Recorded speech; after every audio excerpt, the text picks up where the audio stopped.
Aglaia, with all due respect, this trial is taking far too long. What do you think of this, Trinan? It's not possible to tell for sure what goes on within the vortex. All I can hear are fragments of speech and distant battle cries. Is it Finon's voice? I'm not sure. It's difficult to make out clearly. Wait, no! Lady Trinan. Snowy's voice. I can't hear him anymore. There's a sun-like existence in the trial. It's burning him up. It has come to this, after all. What now? Get ready, my Demos. Time for Plan B. As I promised you, Aglaia, I will intervene in the trial this time to bring your deliverer out to safety. But that's as far as I will go. Of course. I know this is not the time to demand any more from you. Discerning. All right then. To be as prepared as I can, I hope that the two Outlander warriors can also join me. That might not be a good idea. The Core Flame trial is many times more complicated than a standard ritual. Even the slightest misjudgment, misstep, or hiccup could result in grave consequences. Our two distinguished guests are not obliged to risk their lives for the Flame Chase journey. Let me join you instead, Lord Mighty.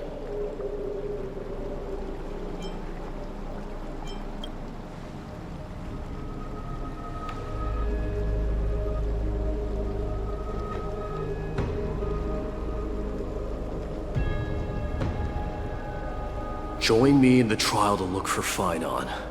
And when we do, Aglaia's golden thread will guide us back out. Assuming we survive Nikador's wrath. If something bad were to happen, Casterus, your priority is to ensure the safety of these two. I can find a way out on my own. Yes, Lord Mighty. Thank you both for your valor. Time to get to work then. Let me have the honor of taking the lead in this battle.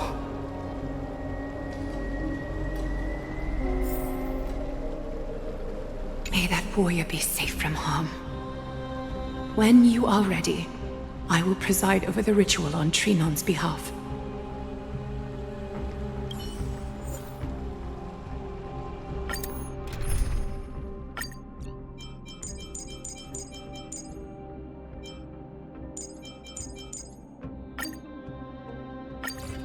Our reinforcements from beyond the sky, warriors of high esteem. Please close your eyes and hold your breath. They once kept the fate of this world, and many other challengers safe from the devastating rage of strife. They now seek to venture deep into the trial of divinity and prove their will to destroy our enemies, as foretold by the prophecy. When the hammer of strife strikes the anvil of the warrior, the heat and impact will leave behind scars, and between them, a demigod shall rise. Very well. Come forth then. Souls foreign to this realm, and warriors in the making. Follow me into the mist and flames, and come face to face with the greatest fear in the depths of a warrior's heart. And with thy strength, banish the darkness and usher in sunlight. Let all lost souls find courage on a long journey back home.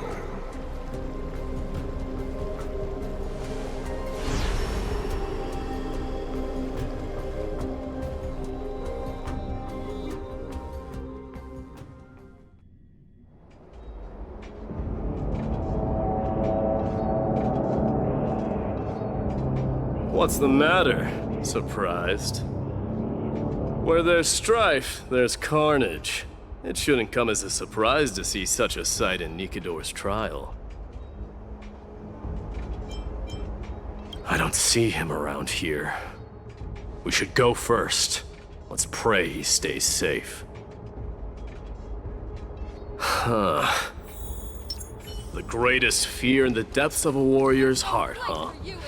So, this is what he fears the most. A disaster for Akama. So much for the king of... You won't get away, Kremnoan vermin! Be on alert. The smell of rust is thick in the air. Tell me your name, brute. Your demise shall be a tale I boast about at the feast table. My name is Perdiccas, and I am here to avenge my people. Kremnoans and Akamans are at war? Perdiccas? Even the tragic cries of beasts at the slaughterhouse sound better than your name. Say whatever you like, despicable Akaman. Better to die in battle than return even in glory. May the Kremnoan spirit always watch over me. Foolish brute.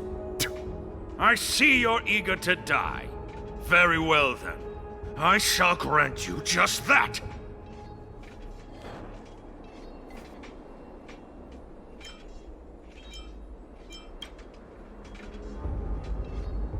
Huh? Die, you swine!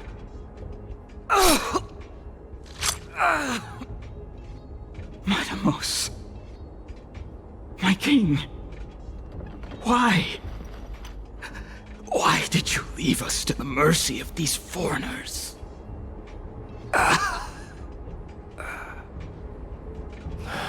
Is this? And you are... Oh. So the Alpha Brute has found his way here. You Kremnoans are all eager to die, huh? Then I shall grant you a swift death.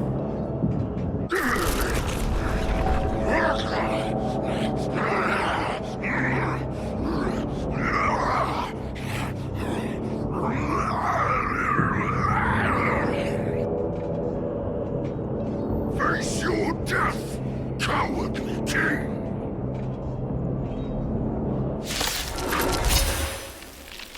This insatiable bloodlust is a product of Nikador's wrath. Network activated. Time for good old counterattack. Destined for oblivion. Bust. Or maybe I'll take it all!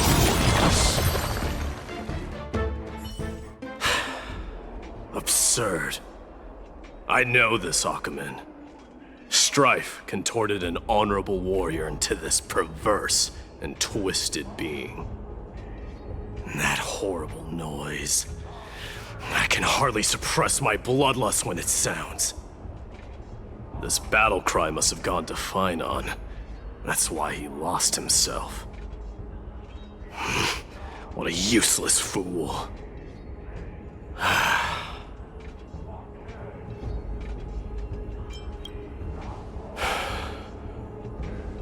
It's nothing.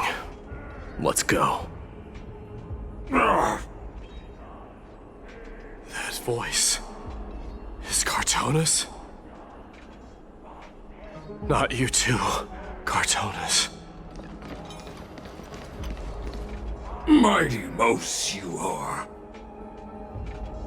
Destroyed all the wicked king. Here to take my life finally?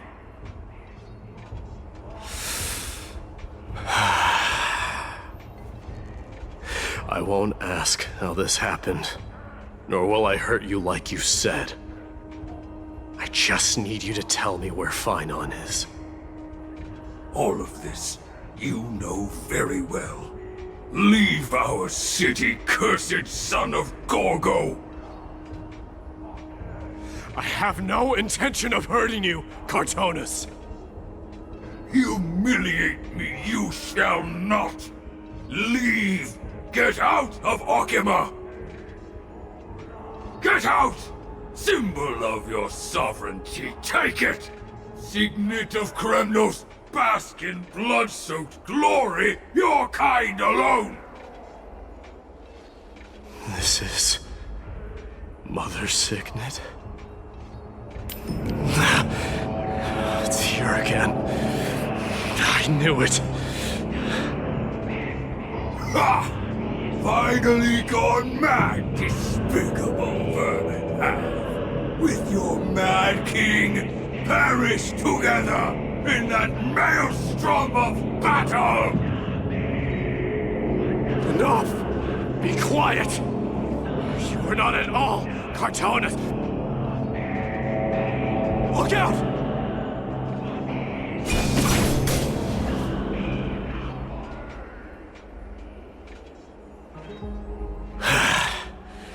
Nice move.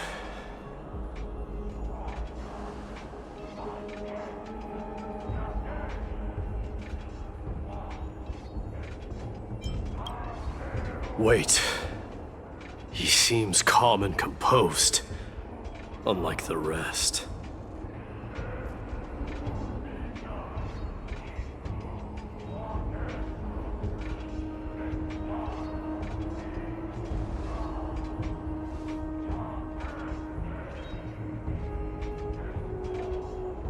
Parted the waters.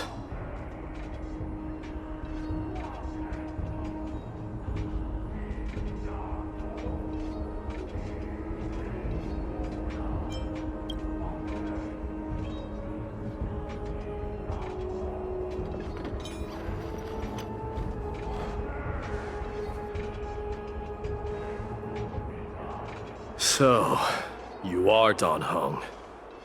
What did you go through before meeting us?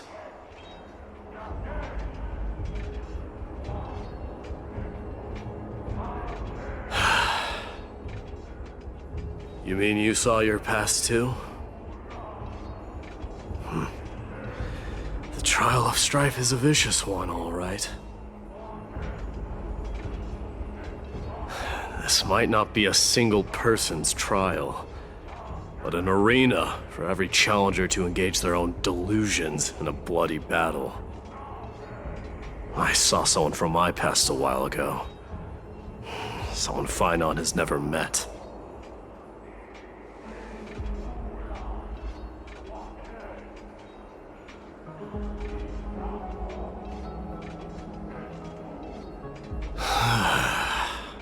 We can only hope this battlefield is nowhere as extensive as I imagined it to be. Let's first follow the sounds of battle to their source. The battle cries seem to be getting a lot louder.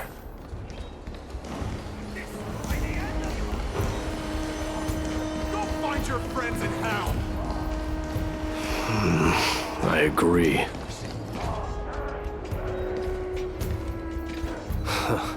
Just as I thought. This is where the battle cries were coming from. The true entrance to Nikador's trial.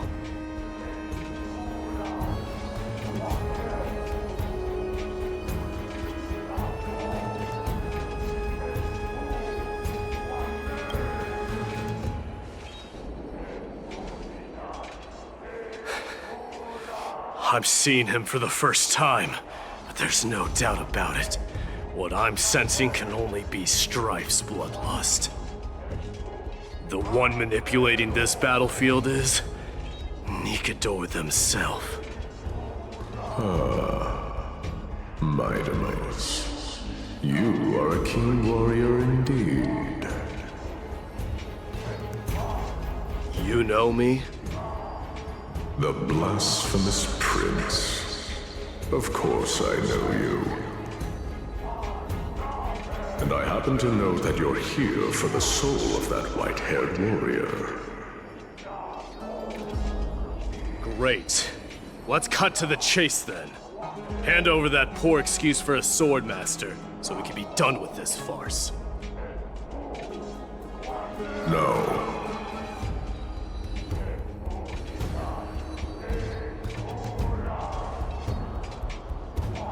I applaud your courage and strength for coming this far, but you have chosen to besmirch the dignity of one who has fallen, and I cannot turn a blind eye to that.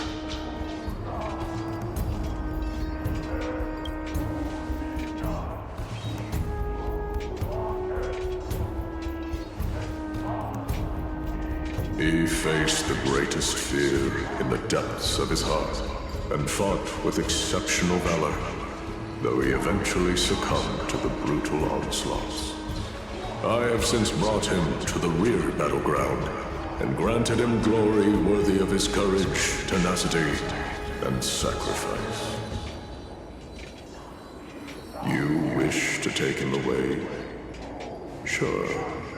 Pick up a spear and prove that your resolve can rival his. Of course, cowards who hope to avoid bloodshed are better off disappearing from my sight this instant.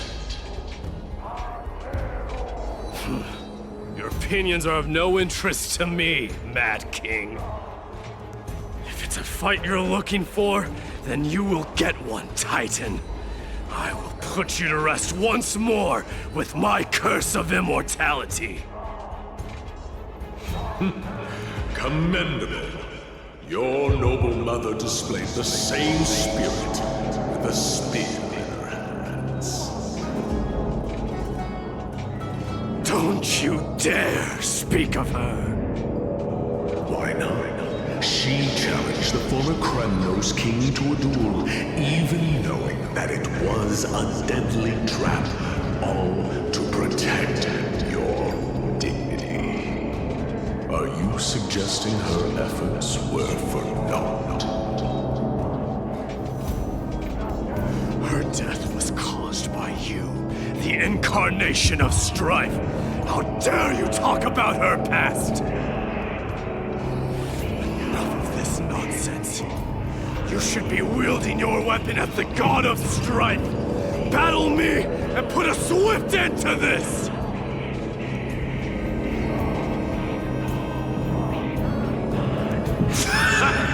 Your hatred is as clear as day, my Demos. My words must have stung you deeply. But thanks to that, I have also come to realize. This is why you killed your father for the throne, only to let your signet sink to the bottom of the Sea of Souls, refusing to let the glory of Kremnos live on. This is why you slew the Strife Titan, only to reject the core flame, letting strife continue instead.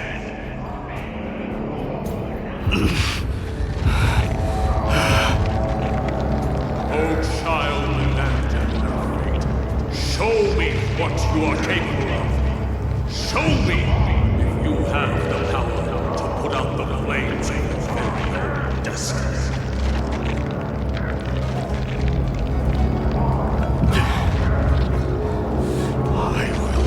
Your chest apart, Titan. The same way I ripped apart that former king. I see you wish to repeat this. Come at me then. Ignite the flames of your fears and step onto the battlefield. Take this fierce battle to the boundaries of strife and consume me. Lose yourself in the fight, and watch your defeated corpse burn to ash. Remember this. The son of Gorgo will be crowned in blood. Very great, unjust moment, essential. You, the successor of Kremnos,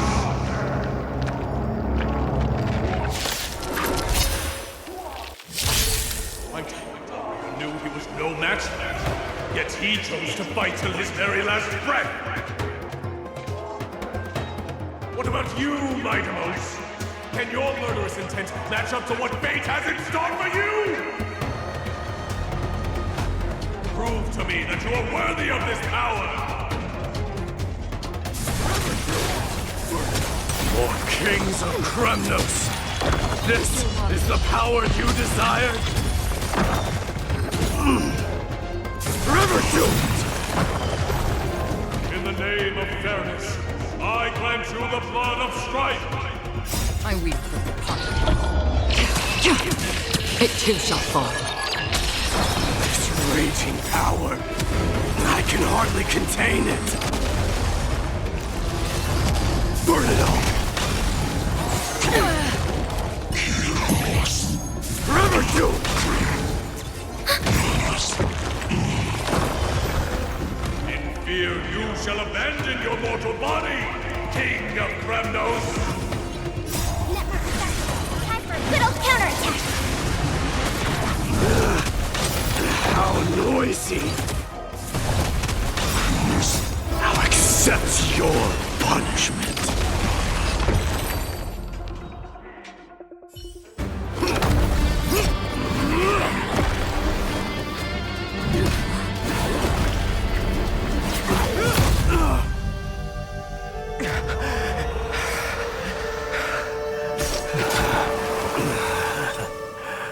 Found you.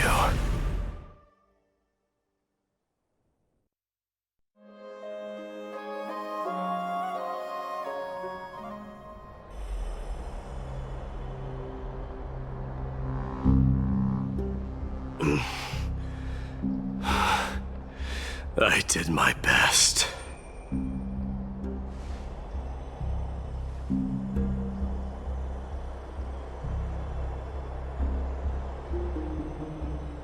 There's no need to worry.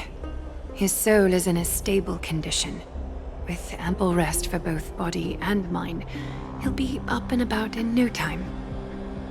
The greatest fear in the depths of his heart. Lord Finon must have been forced to relive his past during the trial, and revisit his homeland that had fallen to the Black Tide. In all likelihood.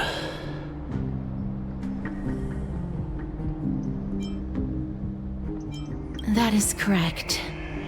He was willing to entrust the core flame to the Chrysoseers, because he was also pinning his hopes on us, to succeed him in shouldering the responsibility of resisting the Black Tide.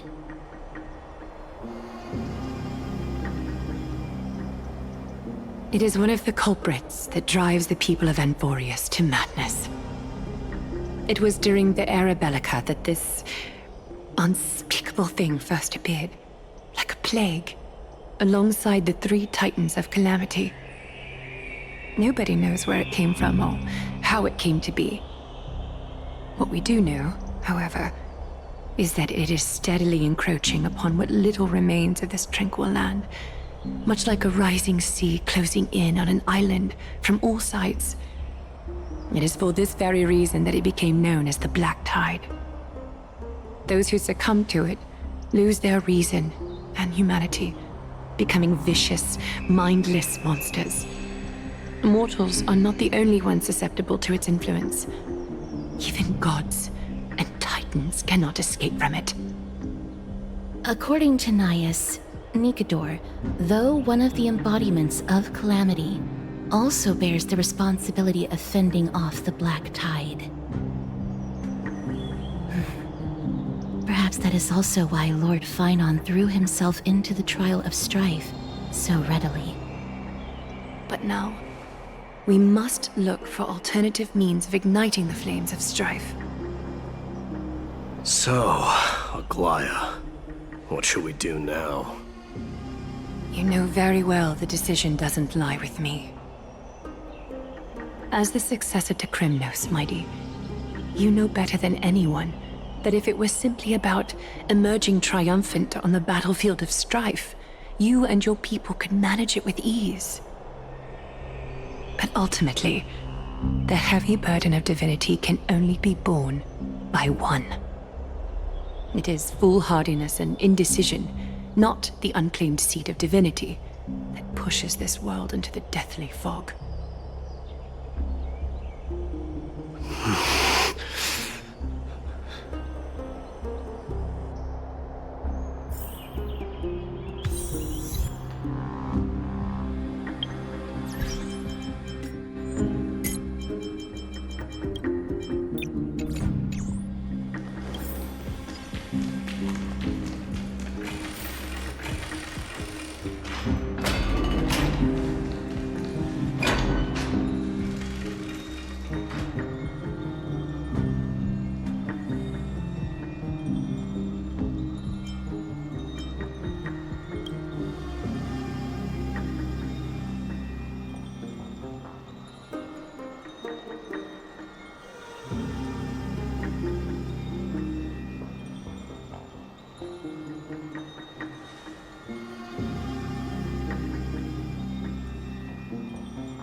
Don't worry, Dee. This isn't the first time he's been like this. A long time ago. I'm not worrying about him. Oh, alright. You're a little quiet, though. I'm sorry. That was rude of me. What I meant was, I know that man can pull through for sure. It's alright. Being straightforward suits you better. Actually, Dee, there's something we're curious about. What did you see in Nikador's trial? Something that terrifies me. Isn't that ironic? There shouldn't even be a word for fear in the Kremnoan language. Do you think you stand a chance against that thing that terrifies you? Is this also part of your grand scheme? What do you mean? Aglaya knew that Phynon might fall. And she expected me to take his place. That was the plan all along, wasn't it? Yes. Looks like you know everything. I have no intention of condemning you for it. The Flame Chase journey is not a game, and I have long understood this. The downfall of strife, and the ever-growing threat that the Black Tide poses. If Circes and Ornyx are also impacted, ramifications will be dire. They are the only two Titans who are still lucid and willing to coexist with humanity. Regrettably, I do not hold the key to completing the trial. If I wish to conquer that fear, I need the assistance of my fellow Kremnoans. Give me some time to speak with my people. It won't take long, I promise. I see. There is strength in numbers, but you must know that the trial to become a demigod is ultimately meant for only one individual. Your people, they have been eagerly awaiting a new king all this time, haven't they? If you take on the divine role, they will have no reservations about following your lead. After all, you're the hero of Castrum Kremnos. I once was. But Lady Trebios, therein lies my deepest fear. We'll talk again later. I'll be back. Dee? Regardless of what happens, we will always be there for you. Thank you. The person I'm looking for is probably in the hot bath. I should go take a look. The billowing steam always brings back memories of the furnaces in our homeland.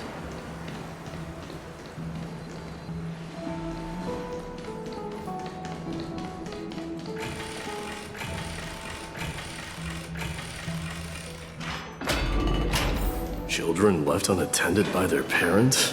That's not safe. You shouldn't run around in here, kids. Hey, it's the Crown Prince! Are you also here for a bath? I want to hear stories about your feats on the battlefield.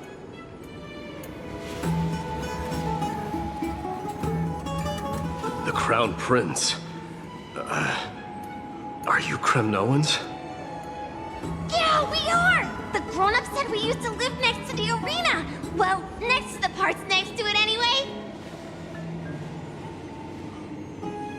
My dad is a centurion with the Hydra Lancers, and my mom is the bravest warrior in the God Shield Brigade. We used to get tons of silver coins from Mr. Crateros.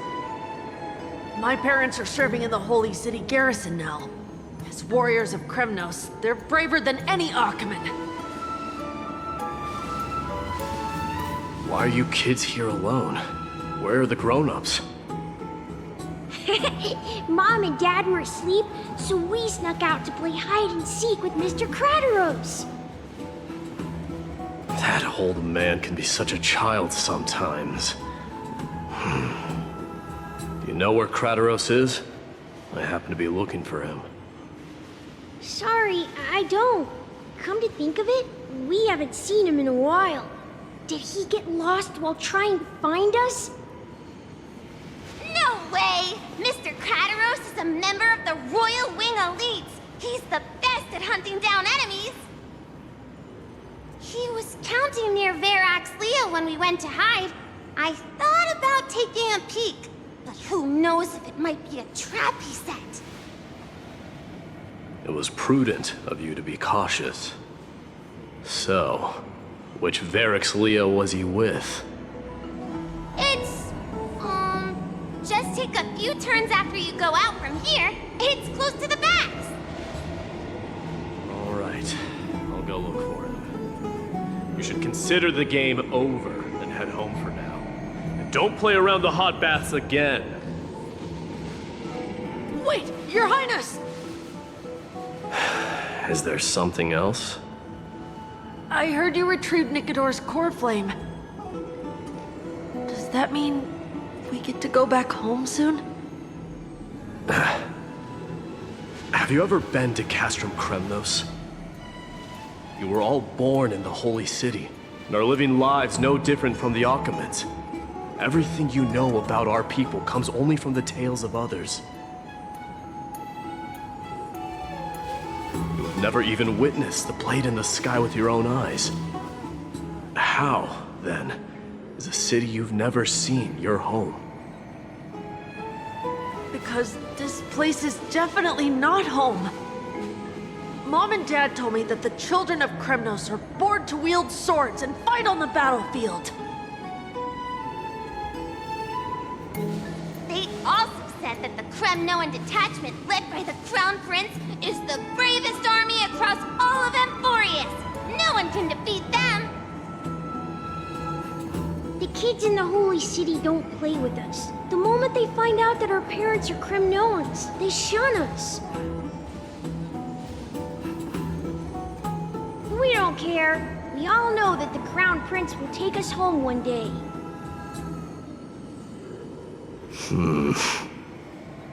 That time has not yet arrived. But, young men of Kremnos, heed my command. Return to your parents at once. From here on, you are to dedicate yourselves to rigorous training and a healthy diet. You must not neglect these two aspects if you are to become a brave warrior of Kremnos. Only by following this path can you be deemed worthy of returning home. Yes, Your Highness! The future of Kremnos. I should find Krateros. There he is. Rat! Oh, it's the Crown Prince of Castrum Kremnos. Get a grip. We're here by order of the Council of Elders. Even the Chrysos heirs have to think twice before doing anything to us. Out of my way, lackeys of the Council. The Civil Guard of Akama is on official duty. Please keep out of this area. Calm down, my lord. Play nice. Don't make me repeat myself. I'll allow you to pass this time, but just this once.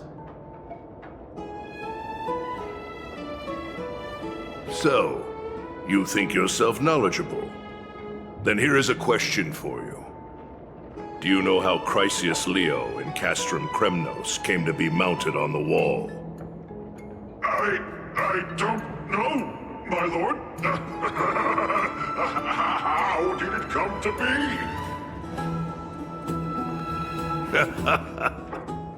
Let me enlighten you. A long time ago, the founder of Castrum Kremnos led a group of warriors to hunt down a lion on the outskirts of the city of Tritos. That vicious beast had been a menace for years, and the bones in its den were stacked even higher than the peaks around Akama.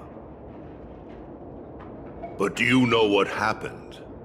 Nary a moment had passed after the beast's head peeked out of its den, when the Kremnoan warriors surged forward and brought it down within the blink of an eye, shattering its knees with a single strike. And then... why are you red-faced already? We haven't even gotten to the best part yet. It's your storytelling, my lord. You're weaving such a captivating tale that it got my blood pumping. Please, go on. Well, if it isn't Lord Mighty. It's been a while. Oh, what in Akama is happening? To what do I owe the pleasure, son of Gorgo? Krateros. My esteemed teacher. Let's talk somewhere else, Mighty Mos. I'm tired of speaking with this silly lion. What about the Council's informants? Those two hyenas are nothing but scavengers of rotten meat. They couldn't bite even if they tried. They can follow us if they want to. Let's go.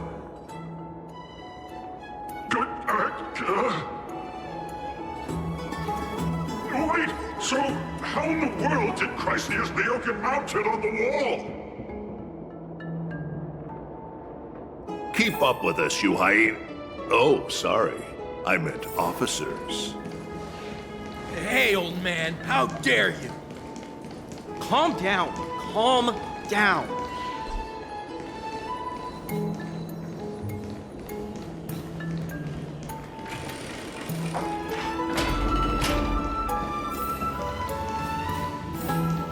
Don't fall behind now. Unless you want to upset our friends here. Don't you dare try any tricks with us. We're almost there.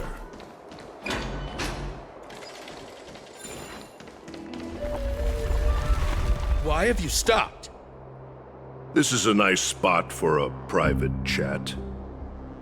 Shall we, sir? Let's do it. What are you up to? Someone help me! Some privacy at last. So, tell me, why have you come to seek this old man's counsel? I came to discuss the future of the Kremnoans. Interesting.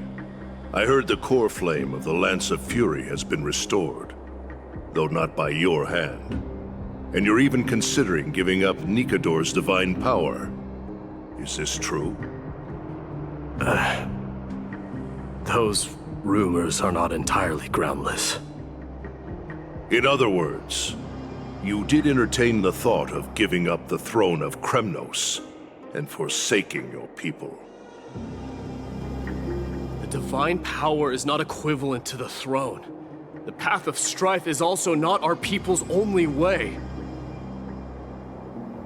Enough with the word games. You, of all people, should understand the plight of the Kremnoans. Think about all the warriors of the Kremnoan detachment who left their homeland with you. Think about their children. Only the yearning for our former glory days has kept us going all this time.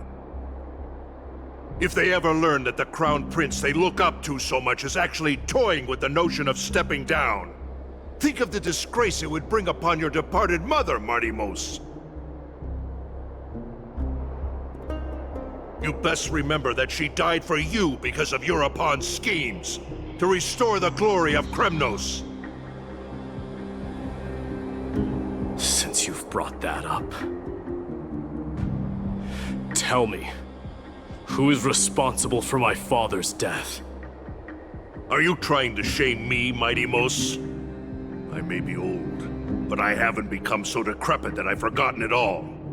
Of course I remember that Europon died when the Kremnoan detachment surrounded him. You drove the spear into his chest with your very own hands. That was merely the final outcome. Do you still not see it? What led my parents and our people to their downfall is none other than the strife we speak of. The quest for glory. The tenet of valorous death before glorious return. This is the creed of every Kremnoan, no matter whether these beliefs are justified or not. Don't be ridiculous. The only thing that could slay a king is a spear. Even an infant knows that much. I swore to your mother that I would guard your crown with my life. I never foresaw that the son of Gorgo himself would be the first to turn his back on the Kremnoan spirit. Gorgo. Your mother bore that name. The name of the great founder of Castrum Kremnos. And she upheld that name with honor. If you choose to turn your back on her legacy, like a wretched deserter, do not fault me for withholding my loyalty, Martimos. I came to discuss the future of our people with you. But it appears this is not the right time yet. Go, mighty. Ha! That's what those Chrysos heirs call you, isn't it? Go down the path you have deemed correct. Deep down, you have always been one to do as you please. And I am well aware that no one can deter you once you've made up your mind. But don't you ever dream of renouncing the traditions of Kremnos. We may reside in Akama now, but we remain eternally bound to strife by blood. Bloodlines no longer hold any significance in this era of destruction. My young lord, always bear this in mind. Never reveal your vulnerabilities to anyone. A lion should never dwell amidst its prey, especially when it wields power enough to dominate the entire hunting ground. Eurupon, the boy did nothing wrong! This is murder! Do not sully the noble name of Kremnos with the blood of an innocent child! You mustn't reveal your weaknesses to the enemy! Enough! My decision is final. We must use this child's life to preserve the soul of the great Nikador. We must save Castrum Kremnos. Don't be absurd! Those tiny hands lack the strength to even lift a spear. Do you truly believe him a threat to Castrum Kremnos? You'll be ending the bloodline of Kremnos if you do this. Our millennia-old glory will become nothing more than a joke. Have you forgotten that we Kremnoans place no value in bloodlines? It is through pure bloodshed and slaughter that the kings of Kremnos have ascended to the throne. As for our millennia-old glory, it has always been a joke in my eyes. Glorify it all you want, but it will not alter the nature of slaughter. Those who revel in it are but murderers. They are no more noble than the most monstrous beasts in Amphoreus. Enough with your words!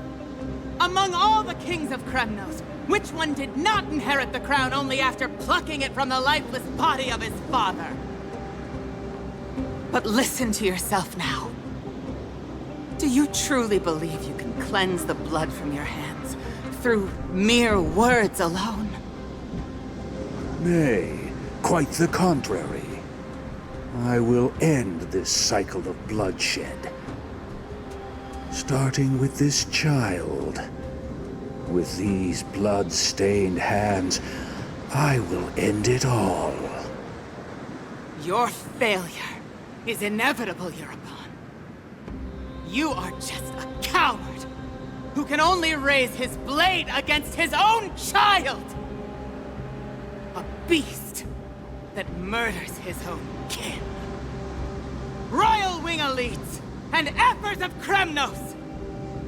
You cannot sit idly by and watch this atrocity unfold.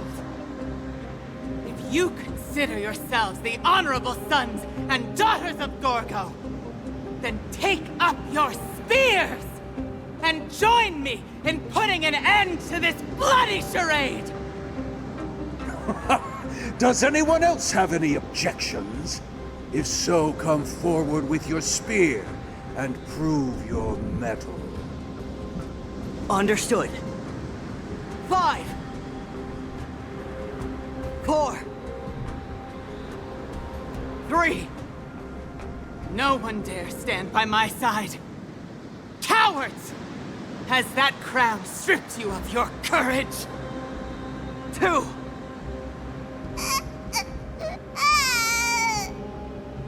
1. It appears there are no objections. Then, in accordance with the Kremnoan Council's principle of tacit consent, the decision is final. With all present as witnesses, this child shall descend into the Sea of Souls, where he will nourish the Lance of Fury and join the fallen heroes. May fate and the gods await your arrival. My son, my Deimos. Stop! If you have more to say, then speak. On account of the life we have shared together, I grant you this one final chance. With the Blade of Fury above us and the Council bearing witness, I, Gorgo, hereby move to challenge the Crown in accordance with the laws of Kremnos. O unworthy king, in the name of the Council of Elders, I demand that you duel me! Very well. We shall see who the Kremnoan blade strikes down. Midamos, my son. They all tell me to forget. But how could I ever? The son of Gorgo will be crowned in blood. If there is no Kremnos without the crown, then I shall seize the crown and smash it to pieces to bring the people to their senses.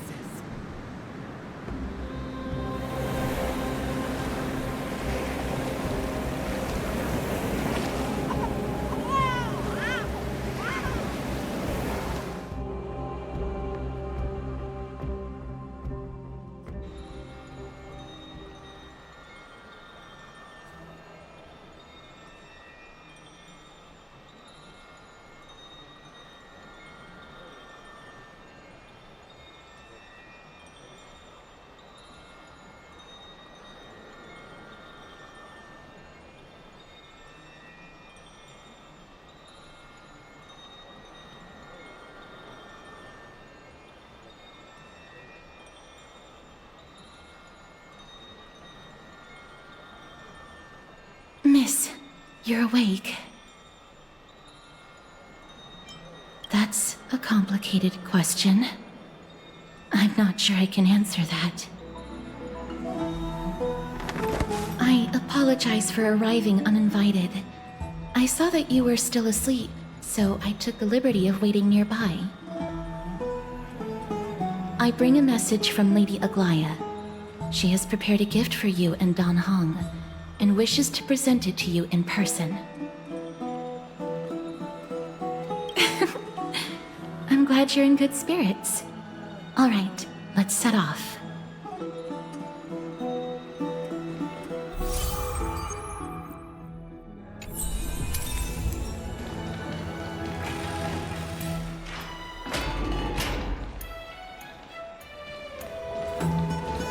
The baths are bustling. Now that Nikador has fallen, the soldiers in the city can finally catch a break. I don't know how long I'll be able to live like this.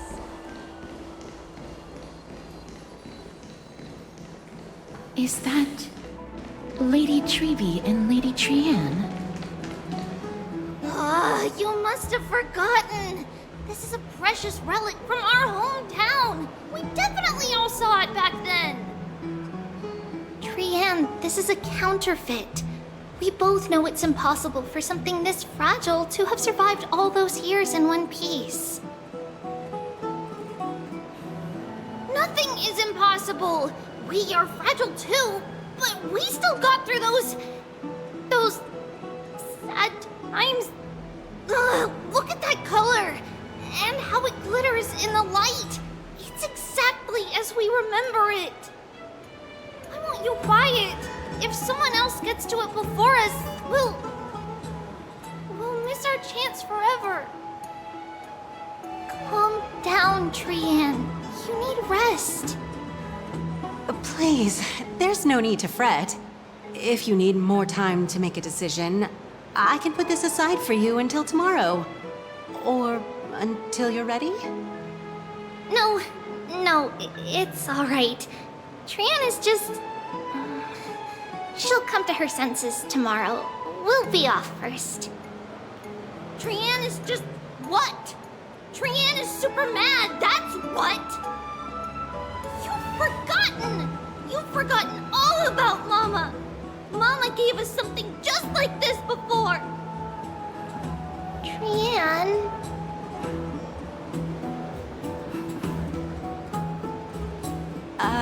See you tomorrow?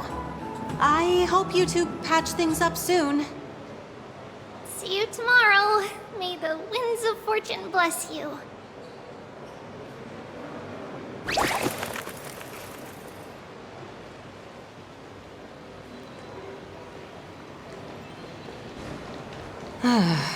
It's so hard to understand. Excuse me, if you don't mind, could you tell me what Lady Treby and Lady Trian were discussing just now? Oh, it's Miss Casterus. It's been a while. Well, honestly, I'm not quite sure myself. See, I have a little hobby of collecting handicrafts. Some time ago, I found this trinket being sold at the Marmorial Market and bought it to use as decoration at my stall. When Lady Treby and Lady Trian walked by earlier, Lady Trian happened to catch sight of it and promptly insisted that it was a precious memento from her hometown. But Lady Treby believed it to be a counterfeit. She said it couldn't possibly be from Yanisopolis. The likelihood of such fragile glassware surviving the Chrysos War is simply too low. For some reason, Lady Trian became awfully upset after hearing that. I see. Madam, would you mind selling this trinket to me? Certainly. It's just... if it truly is a relic from Yanisopolis, it could be worth a small fortune. Miss Casterus, I'm running a business here after all, so... I understand. Feel free to name your price. And what might your concerns be, my friend?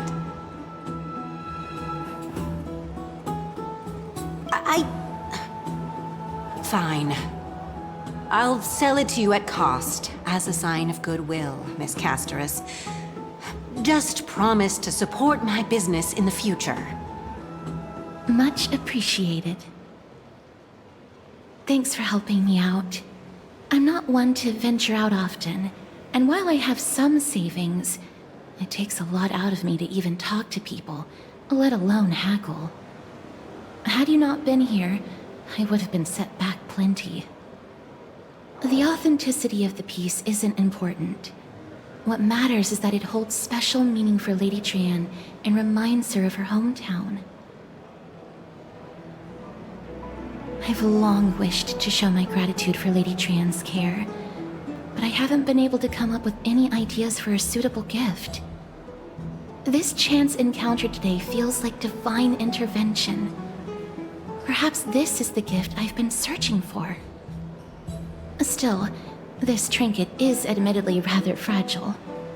I will have to make some adjustments and stitch it onto wool felt to protect it. That way, no matter how much Lady Trian runs around, it won't break easily. Alright, back to business after that little detour. Let's keep moving. Don't stray far now. We've already kept Lady Aglaia waiting long enough. What are you folks going to do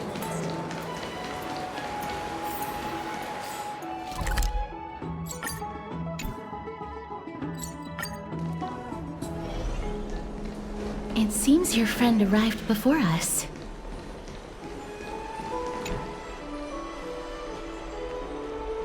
Welcome, Cass. And you as well, Trailblazer from beyond the sky.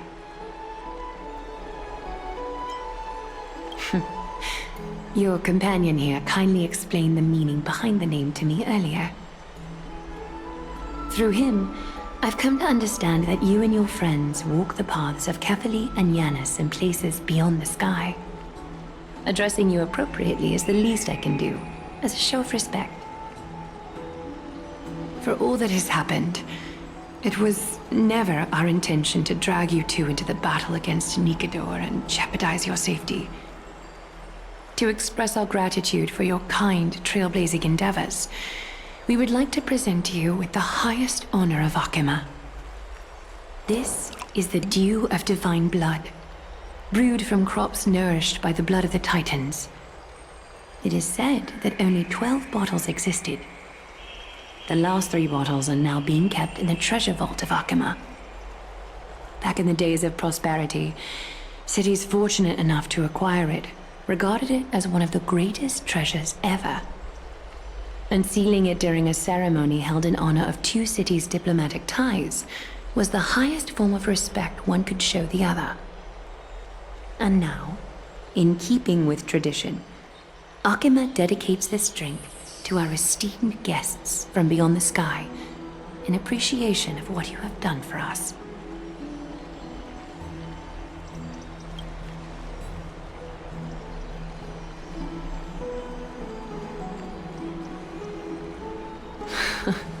Very perceptive, Mr. Dunhung.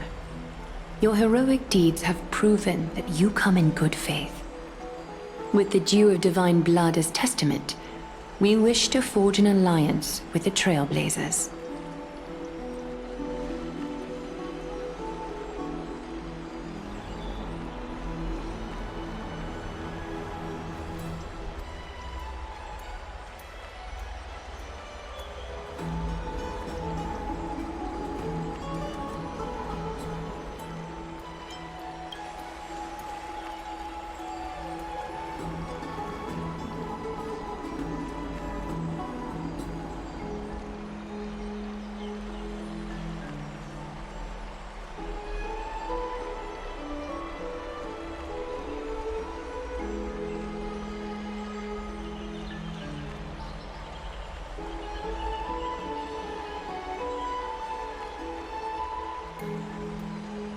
Wow! Gray and Danny have sharp eyes indeed. You'd make outstanding members of the Twilight Courtyard. No need to worry, by the way. I can tell from Lady Aglaya's tone of voice and micro-expressions that she's being genuine.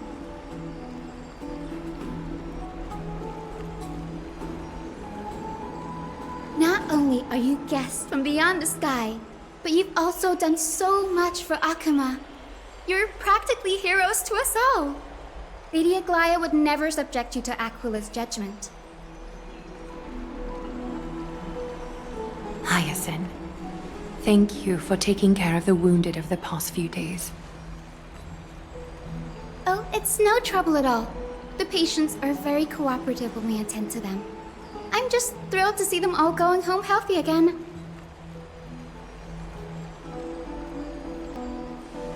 Oh, it's Cassie! Oh, I've missed you.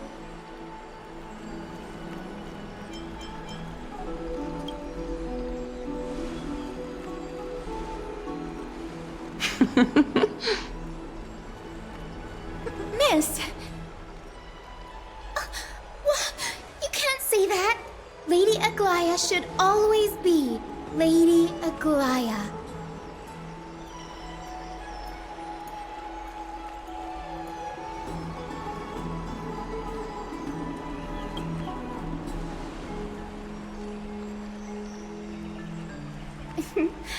As an acolyte of Aquila, I'm here to bring healing light to the world. Plus, I've heard you're also children of the distant skies. Fate must have brought us together. Can we be friends? I'd love to hear your tales of the sky. And oh, it's a rare occasion that Akima presents such an invaluable gift to guests.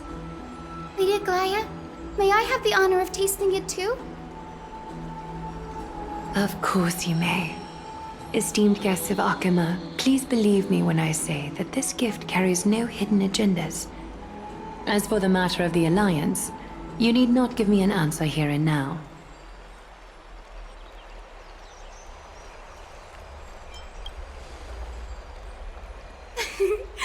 You're mistaken.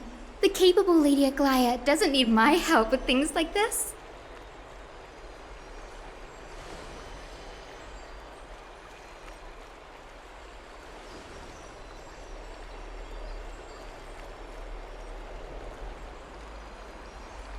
Yay!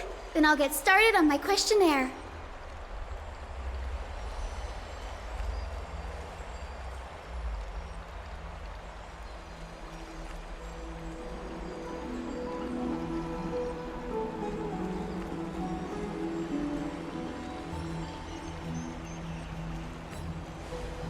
Allow me to do the honors. This young lady is Hyacinth, assistant lecturer of the new sporists at the Grove of Epiphany and head nurse at the medical institution known as the Twilight Courtyard. Many of the Chrysos heirs suffered injuries during Nikador's attack on Akama, so the Grove sent Lady Hyacinth to treat the wounded in Akama.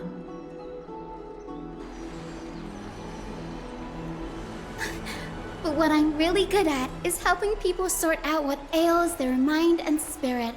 If you're ever feeling troubled, come find me.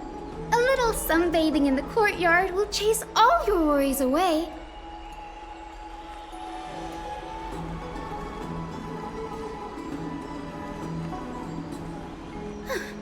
Well, it looks like everything's sorted out now. The patients have also all recovered.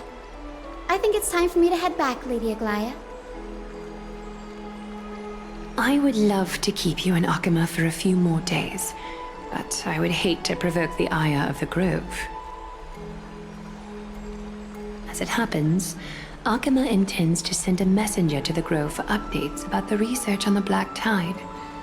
We also want to communicate our desire to discuss the retrieval of Circe's core flame at the earliest convenience. Oh, that sounds pretty serious. Lady Aglaya, you can't be asking me to... No need to fret. We won't put you on the spot.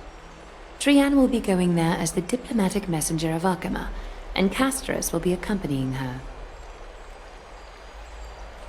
I happen to have a few questions for Professor Anaxa as well, regarding the missing Titan Thanatos.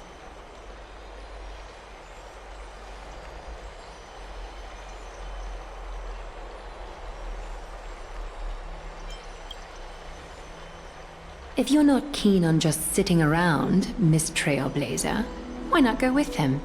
The Grove is a picturesque place, perfect for sightseeing.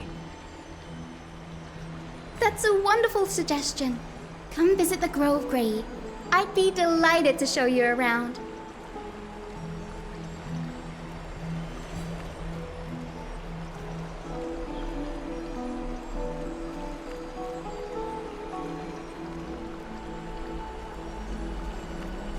In that case, do bring this spindle along with you.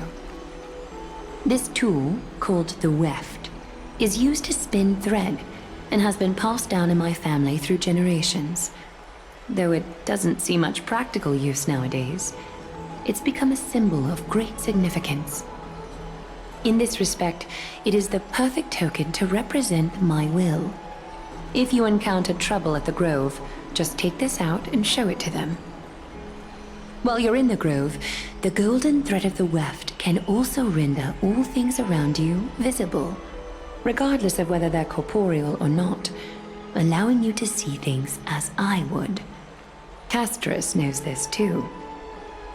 Make good use of it. Trianne is already waiting for you at the outskirts of Akama, so I won't keep you any longer. May your journey be smooth.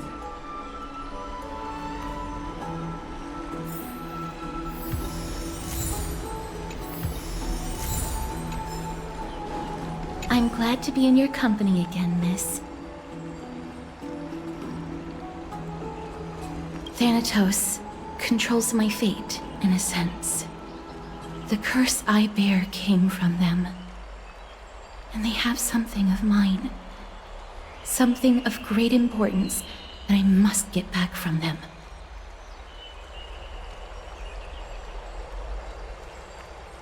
When I was studying at the Grove alongside Phynon and the others, Professor Anaxa was responsible for teaching us about the Chrysos heirs and the Titans. That's also when I met Miss Hyacinth. She was Anaxa's teaching assistant then. The Grove of Epiphany is Akama's partner academy.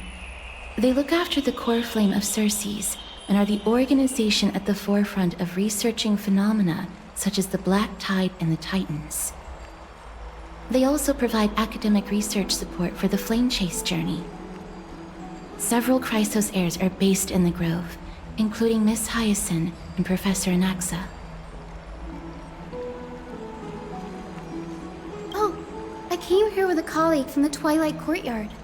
I've asked her to pack her luggage in advance, so she's already waiting for us by the city gates.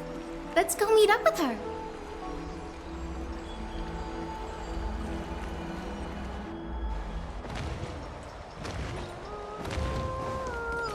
Look, there she is!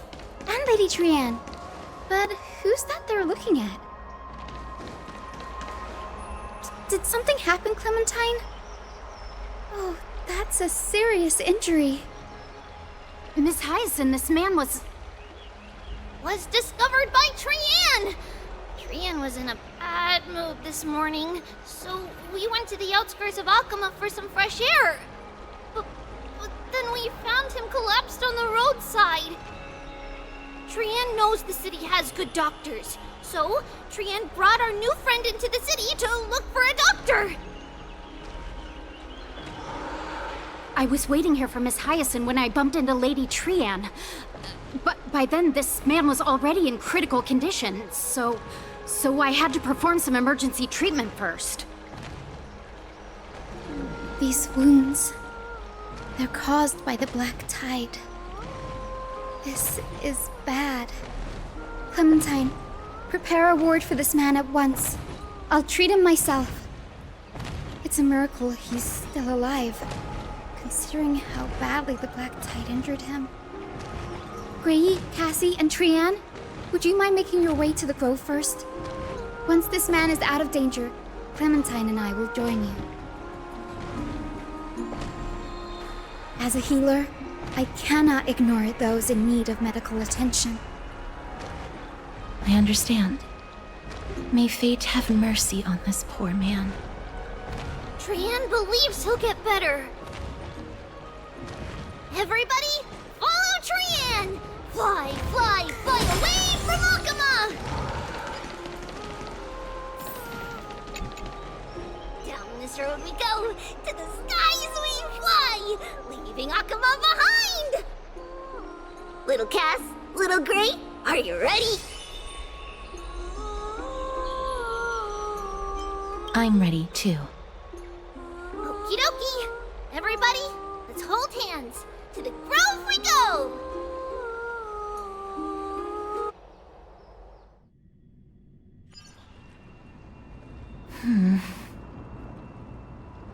It's harder than I thought to sew gemstones onto Wolfeld. Cass, memmy, memmy, mem. Memmy, mem, mem, mem. Mem wants to try sewing.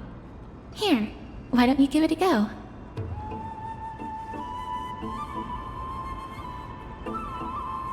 Memmy, mem, mem, memmy, mem. Memmy, memmy, mem, mem, mem, mem, mem. It's hard not to like Mem when they're so adorable. Oh, this is amazing. It seems as if their voice has become more intelligible after the battle with Nikador. After spending the last few days together, I feel like I'm gradually gaining the ability to understand what they're saying. Even if it's just a little. Mem, mem, mem, mem, memmy, mem, mem. Memmy, mem, mem, memmy, mem, mem, mem. Memmy, mem, mem, mem, mem, mem, mem, mem.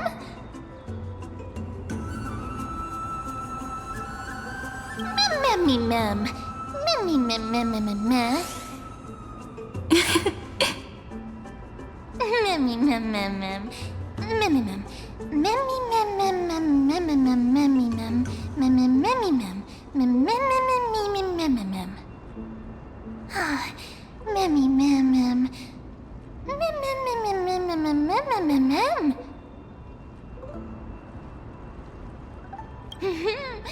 Memmy, mem, memmy, mem, mem, mem, mem. Memmy, mem, mem, mem, mem, mem. Cute. Is everybody awake? Little Gray, little Cass, and a little pink puppy? Puppy? Memmy, mem, mem, mem, mem, mem. Memmy, mem, mem, mem, memmy, mem, mem, mem, memmy. It's already action hour.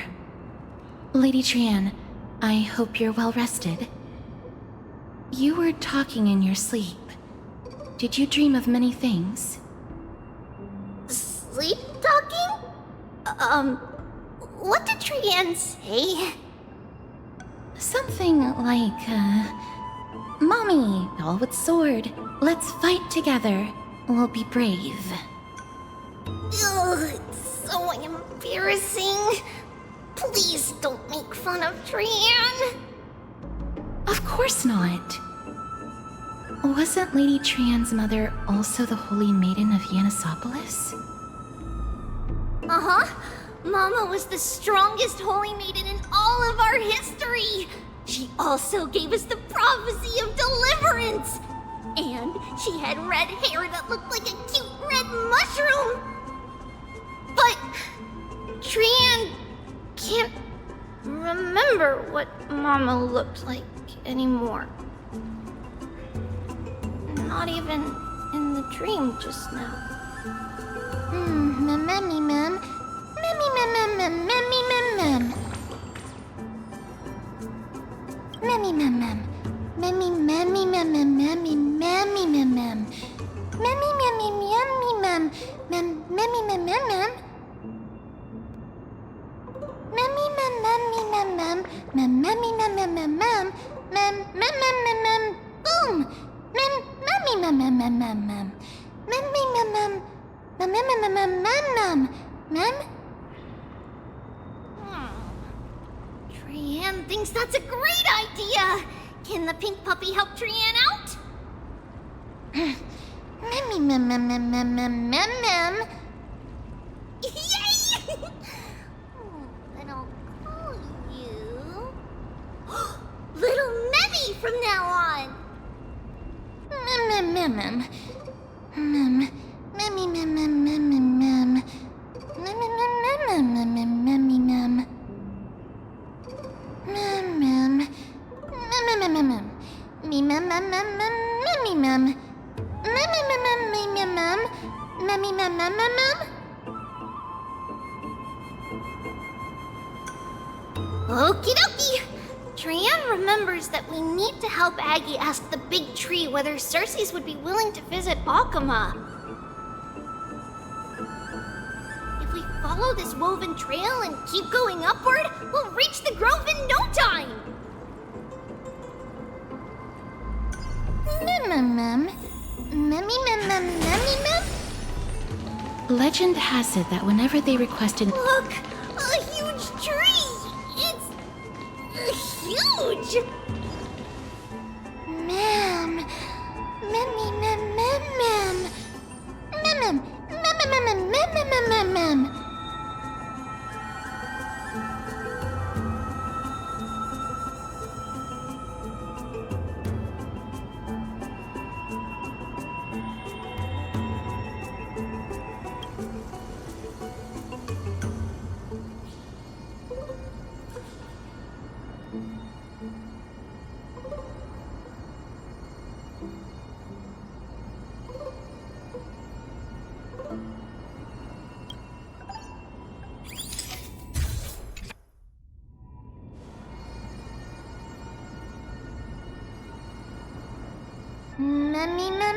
Mem. Mem.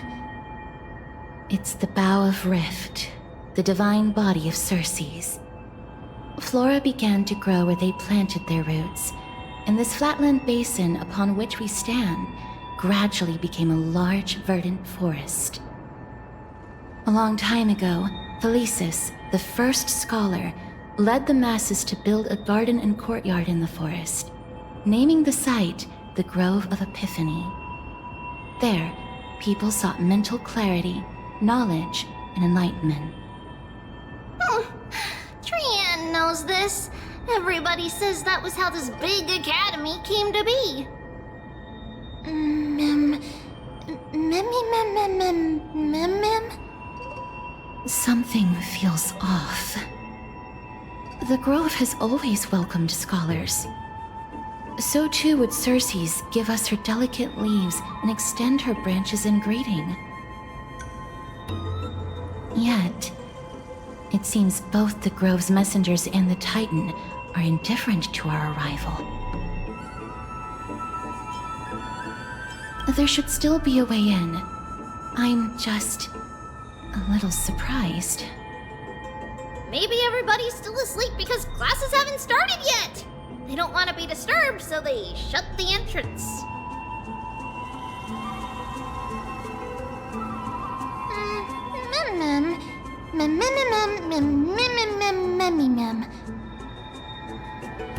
This place is too quiet. What in the world? Trian found it! Everybody, entrance on the other side. What could it be?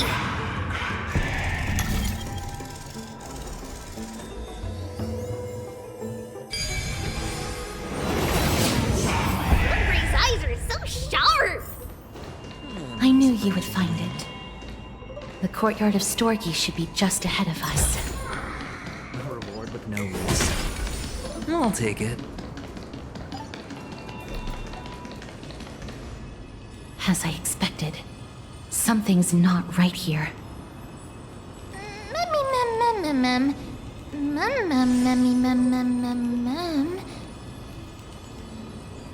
Not to mention that this whole place is also eerily quiet.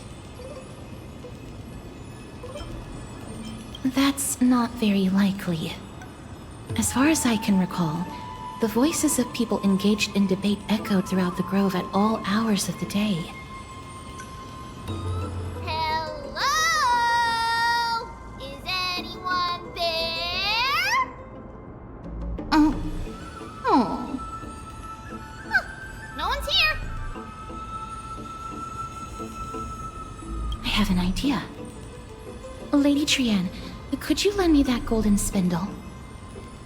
Do you remember? Lady Aglaia said this. While you're in the grove, the golden thread of the weft can also render all things around you visible, regardless of whether they're corporeal or not. This is achievable because the grove is not only where the roots of Circes are, but also where the chrysalis of gold manifests. Oh, Nestia, with the weft as my vow, I beseech you, entwine my body with your golden thread and affection. I'm sorry. I had to recite that chant so that the golden thread would resonate with the Titan's presence within the ley lines. If I'm not mistaken, we should be able to draw power out of this butterfly exuvia with the golden thread.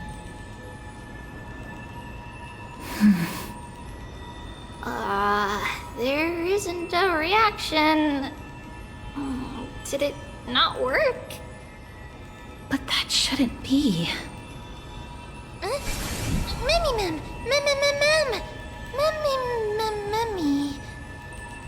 Are they white dryad flowers?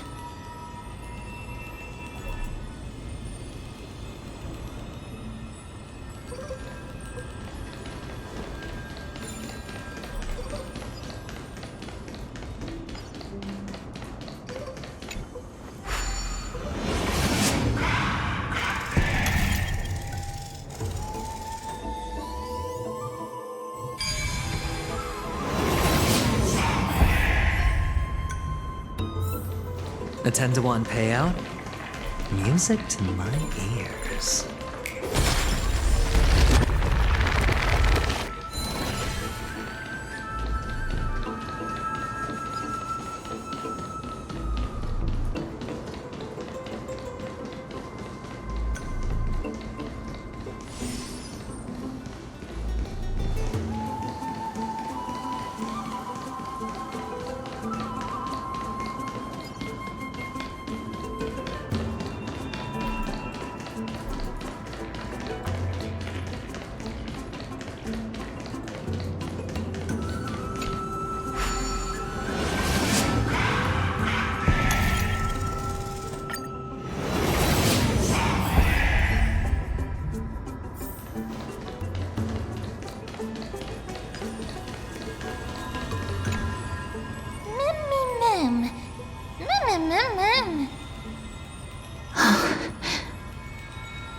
No, these aren't white dryads. These are shadows of dead white dryads. Dead me, ma'am. Shadow? Strictly speaking, these white dryads are still plants. They only gained sentience as a result of Circe's blessing of equality. But their sentience is minimal when compared to that of humans. These flowers have already died. What you see here are just faint afterimages of their souls. However, this also means that the golden thread has definitely connected with the Titan's presence. Without the golden thread's outlines, we would not have been able to see them at all. But what happened to them? Why are there only tiny shadows of them left? Mem, can you read their memories? Let me try. Mem.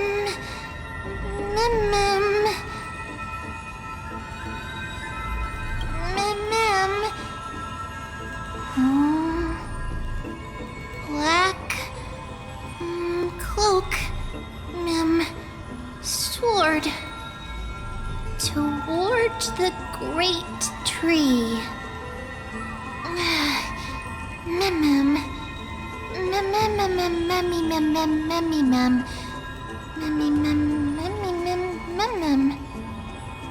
I have a bad feeling about this. The deathly fog of Thanatos is fast approaching. Oh! Trianne will be on high alert!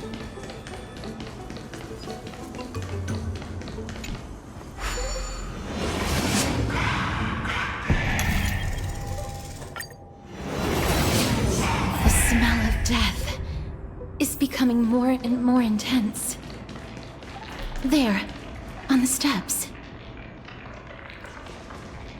This looks really scary.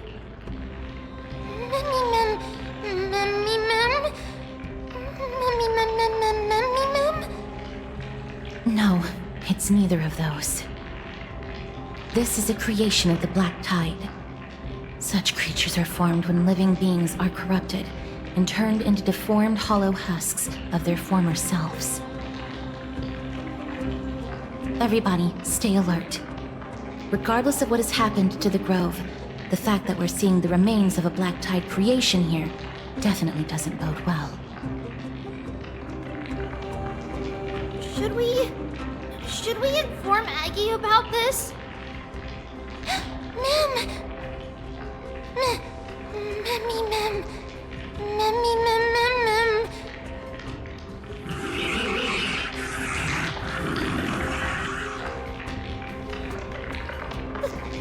The monster is alive! Trianne will protect everybody! Trianne, please hide behind us. Miss, let's do this.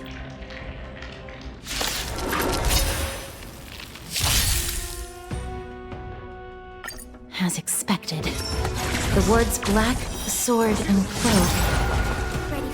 They're talking about the Black Tide.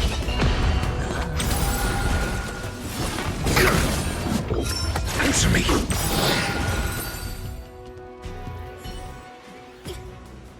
You defeated it! Little Gray! Little Kaz! You're so strong!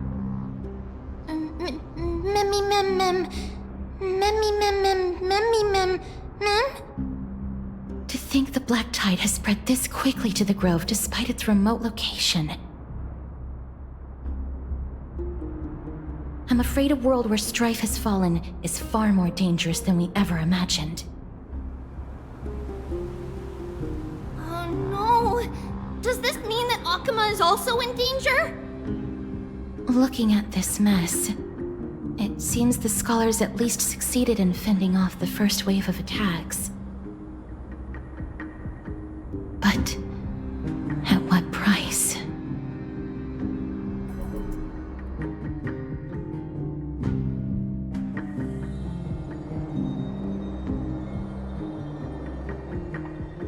Lady Aglaya? After a few days of surgeries, both major and minor, we were able to save the life of that patient found on the outskirts of Akama. Thank you again, Hyacinth, for your hard work. The scarring of his organs was especially severe, a result of the Black Tide's corruption. It's a miracle he's even survived. I can't say for sure when he'll regain consciousness. Don't stress yourself out over this. You've already done everything in your power to save him. There's no need to hurry to the Grove either. You deserve a good rest now. Tribi, I have some things to tell you as well. There's something strange about where that patient came from. He is not Ackerman. The way the stitches on his clothes are hidden is quite unique. Such craftsmanship is undeniably from the Grove. The Grove? You mean... Now that I think about it, Castorus and the rest should have arrived at the Grove by now. Trian just got in contact! The Black Tide has invaded the Grove. We haven't detected any survivors, even with the help of the Golden Thread. What should we do, Aggie? The Black Tide is posing an even greater risk to us now.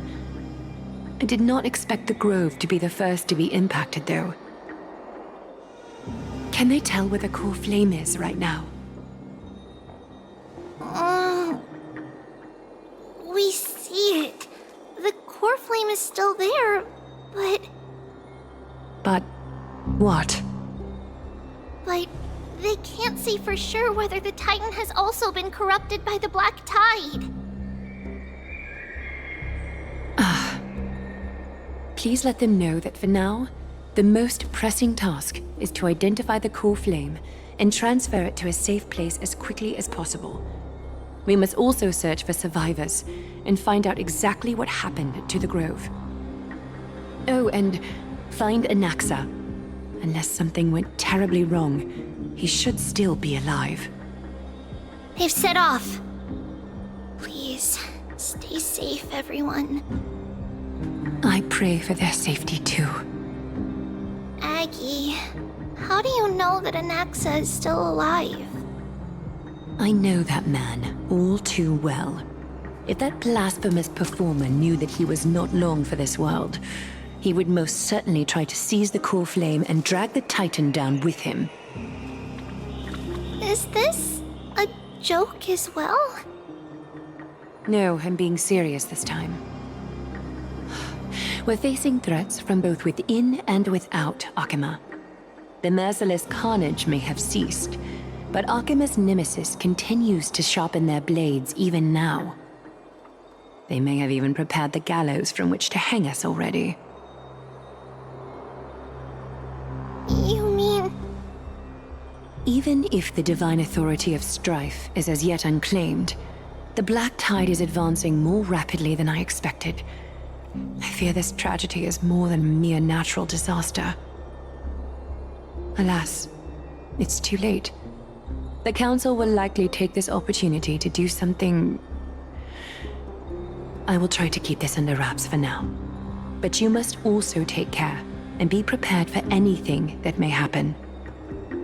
All right. Should I inform Hyacinth about this? Not for now. She must be exhausted after performing surgeries non-stop for so many days. I don't want to overwhelm her with this bad news.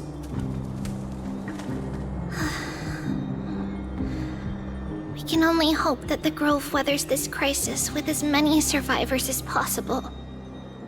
That being said, based on the condition of this patient, Tribi, we should prepare for the worst. It's likely he is the only one who managed to escape from the Grove against all odds.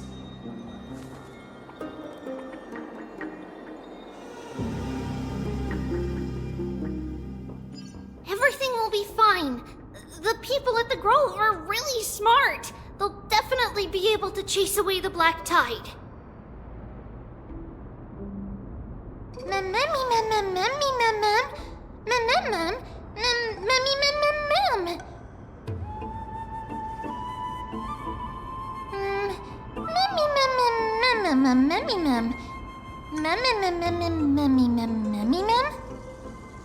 How should I put it?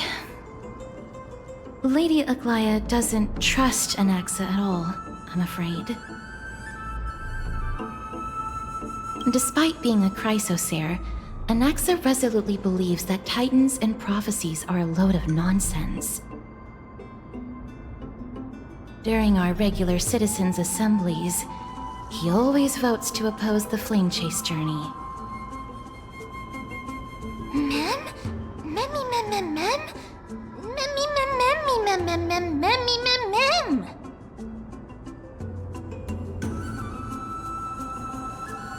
Trian knows the answer to that. Everybody says that Circes, who symbolizes reason, is the most tolerant of novel ideas. Apart from Kefali, they're the Titan who treats us the best.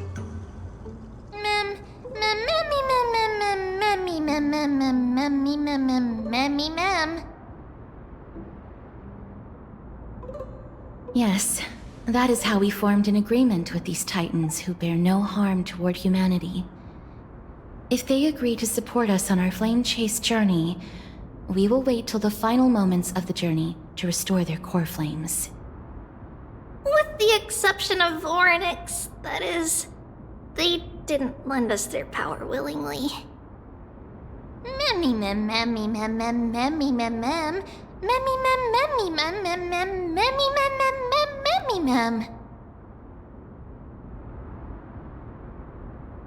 That is true. It's also fortunate that these gods weren't corrupted by the black tide and did not descend into madness. Trian believes Circes will be alright. After all, everybody says that the people of the Grove are really smart. So, Little Gray and Little Cass, just leave the task of finding Anaxa and everyone else to Trian. It's easy for Trian to look for people because we can fly. Good idea.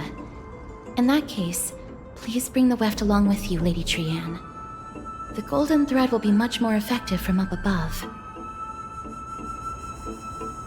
Please promise us that you'll take care of yourself. Okie doke. If Trian gets in trouble, we'll look for all of you. In return, if you get in trouble, remember to call for Trian, okay? We'll come right over and open the gate for you. That's the other thing I wish to mention. Do not open the gate unless you have no other choice, Lady Trian. Your body is not in good shape at the moment. Okay. We will keep that in mind. Trian was just trying to help. Of course, we know that. After all, Lady Trian is a demigod, the most powerful among all of us here. Remember all those brave heroes in the tales you've heard? They would always save their strength until the very last moment. That way, they could ensure that nothing went wrong with their plans. Isn't that right? Mm-hmm. In that case, brave Trian shall clear the way for all of you.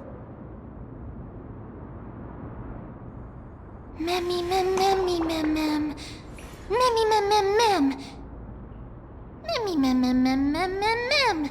Mem mem mem.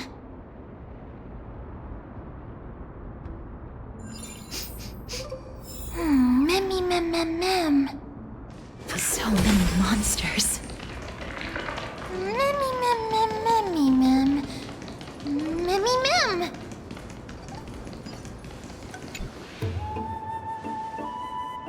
I can't open it. It was probably sealed in order to ward off the black tide. Yes. Most of the doors on Amphoreus are sealed using the power of Yanis. Memmy mem mem memmy mem mem. Memmy mem mem mem memmy mem.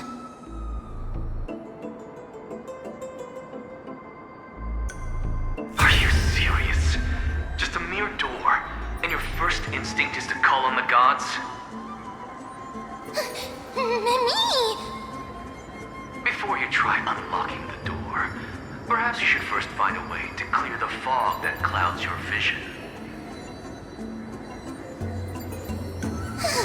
Mememi! Memem? My name is Anaxagoras, one of the 7 sages of the Grove of Epiphany, and the founder of the Nusporists. Before we go any further, rule number 1. Do not call me Anaxa.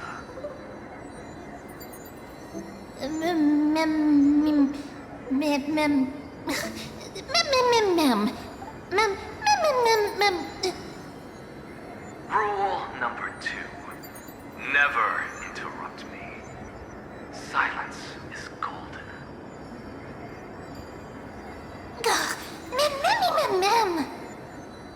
The person standing here and conversing with you right now isn't the vestiges of a memory.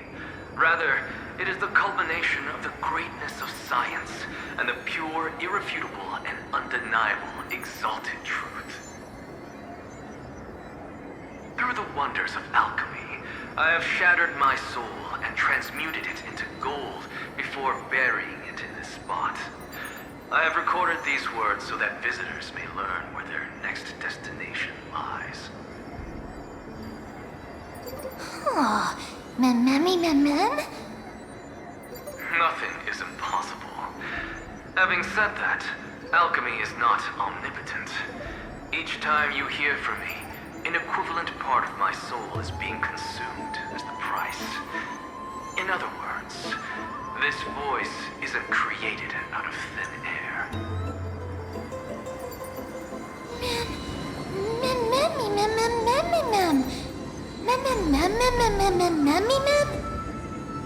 That's because my precise calculations account for every possibility. I also know that you have already discovered the cause of the calamity at the Grove, the Black Tide, and that you mistakenly believe that the scholars have been wiped. But that is where you're wrong. While the Black Tide was still approaching the Grove, the sages found a way to evacuate the vast majority of the scholars. They are heading toward the holy city of Akama as we speak. Only a small fraction of the scholars stayed behind with me to defend the Grove. If all goes well, Circe's core flame will reach Akama before long. But since you have accessed this message, something unforeseen must have occurred. For now, you should continue onward to the Luminary Throne, where you may retrieve the core flame. And our mortal remains. And now, the objective is complete. That is all.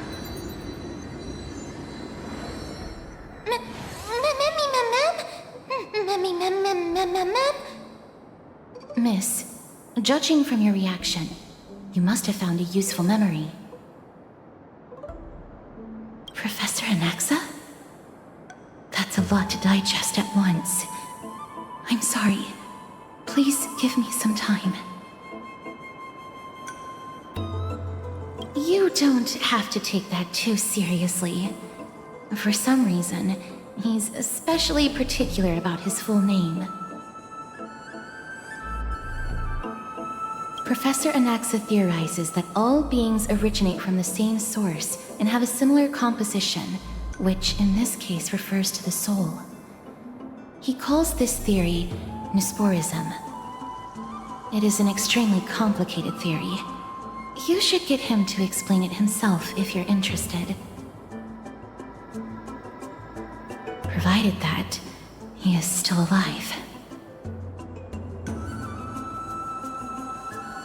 Yes, that seems like the only good news so far. We can just focus on retrieving the core flame then. I do not wish to consider this possibility. Perhaps they were just unable to transfer the core flame, but managed to escape.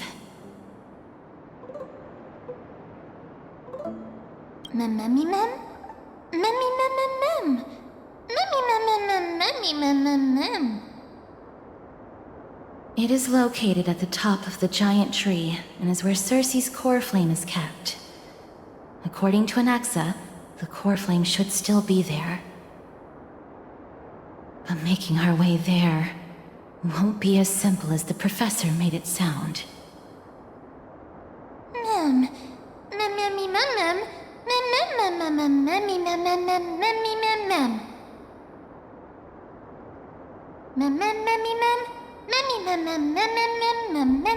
All right. Right.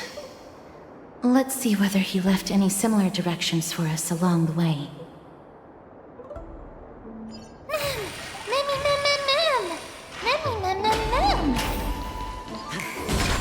Alchemy is truly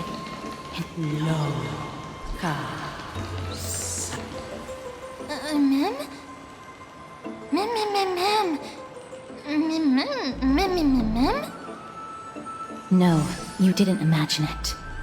I heard it as well. I'm afraid that someone's probably nearby.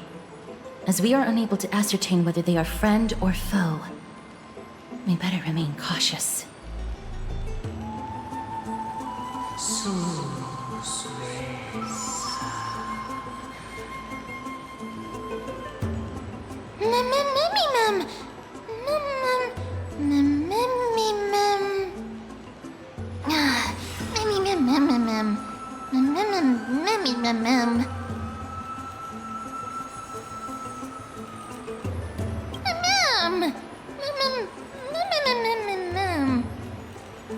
Found it.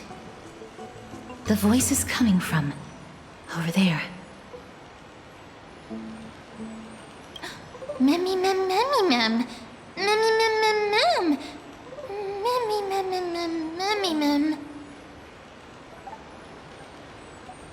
No. It seems to be coming from somewhere even further that way.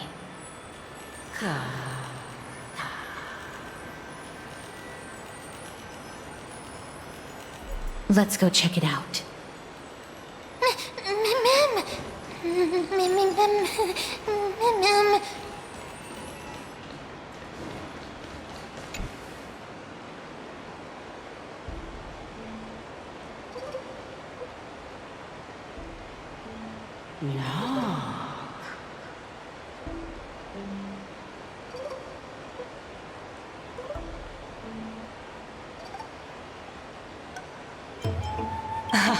Regardless of what you do, a stone won't be able to speak.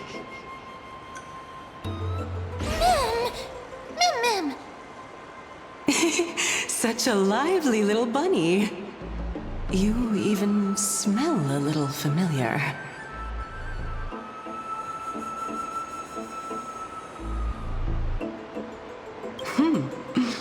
What a smooth-talking child. I'll accept your praise. Who are you? Keep your distance and identify yourself. Otherwise, you'll face the consequences. The scent of Thanatos. I recognize you. Idonia's renowned goddess of death.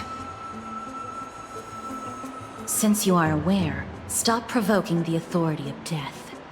Answer my question. Baring your fangs at me. How cute. Just call me Calypso. I greet you on behalf of the 7 sages and the Litophagists. Be careful. Even if the head of the Litophagists has never shown their true identity before, we shouldn't trust this person so easily. The Weft could not detect her presence just now. That would be out of the ordinary if she were truly a phantom body. But if she is someone who has passed on, I should be able to tell.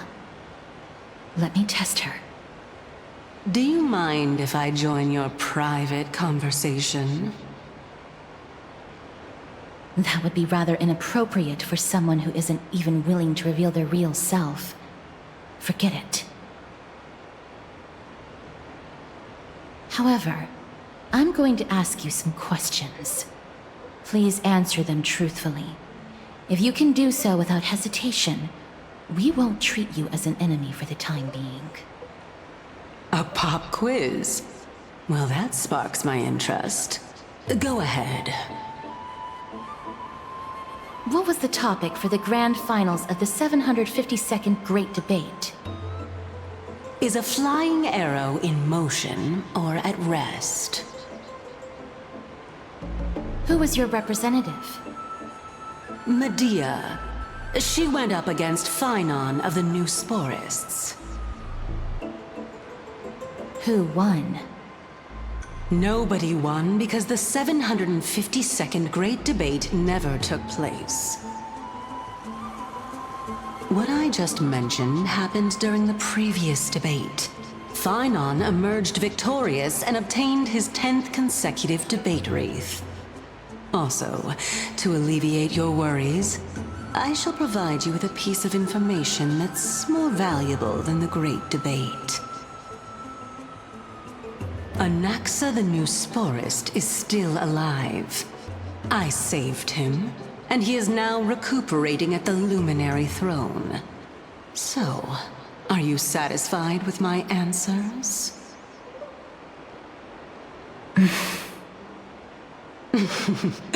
This dumbfounded expression of yours is much more adorable and likable than the previous one.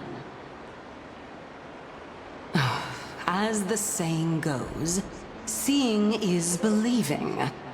Why don't you follow me to the throne and take a look for yourself? I'll keep my eyes on you at all times. Oh, that's truly an honor.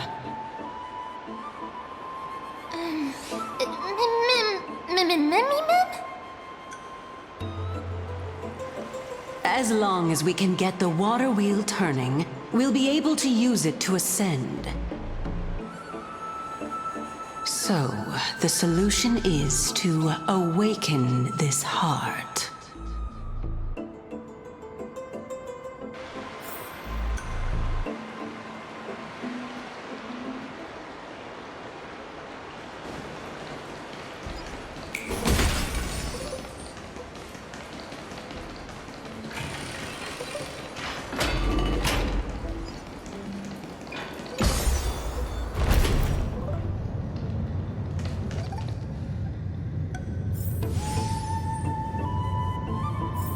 Is that the Chamber of Purifying Tears?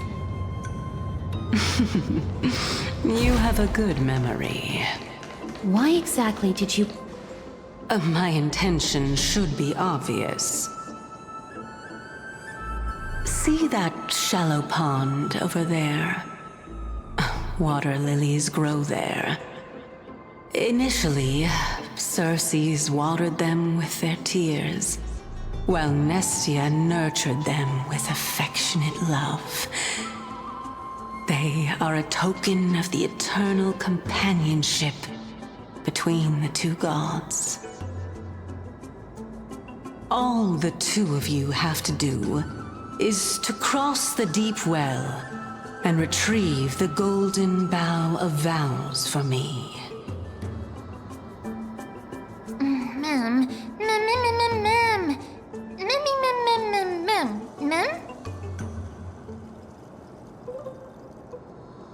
Indeed. Could it be that you actually do not know how to proceed? We can retrieve it, but I advise you not to waste your time on any schemes. Oh my.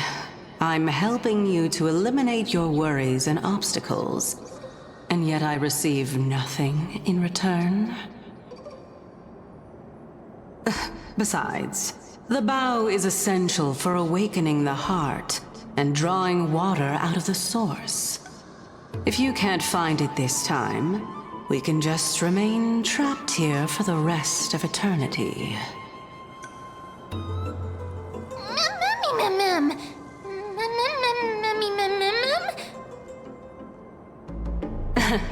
You're overthinking things. We're all in the same boat. Although it would be absurd to say that I have no other motives. Since you've brought it up, I might as well take this chance to explain. I'm simply making use of this opportunity to see what you two are made of. So, is that truthful enough for you?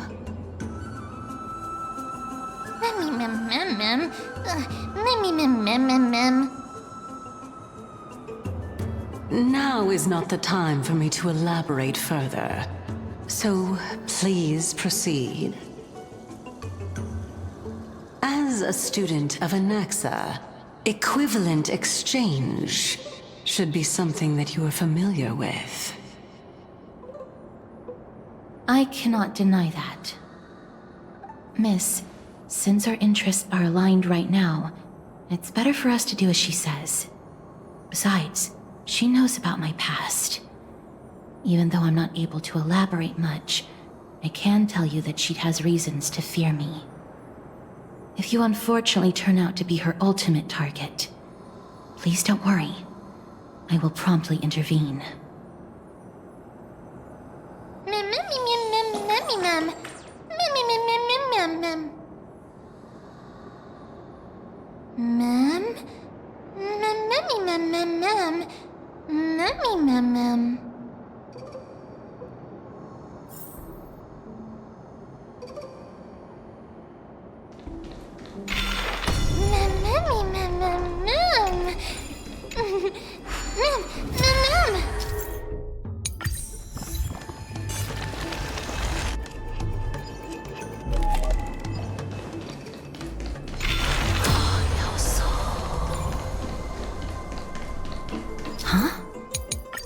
There are Ichor vessels stored here.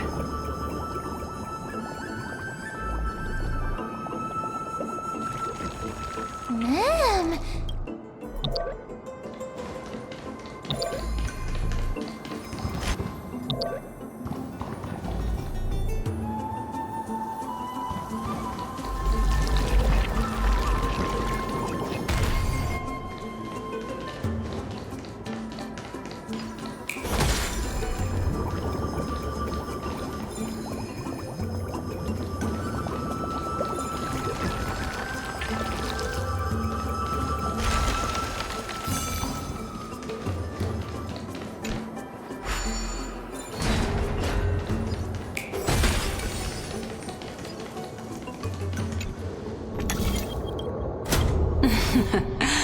How smart.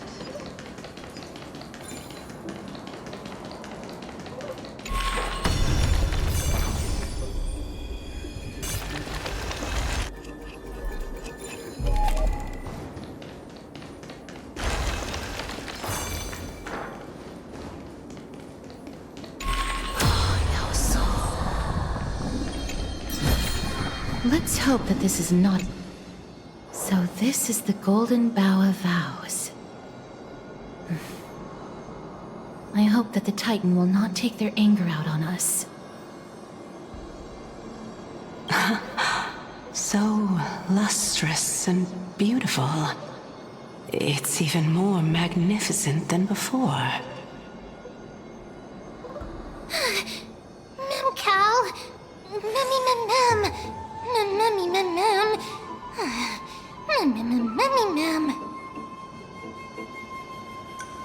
Understood. My apologies, Pink Bunny. Memmy Bunny Mem? Mem. Is this the legendary Golden Bough of Vows?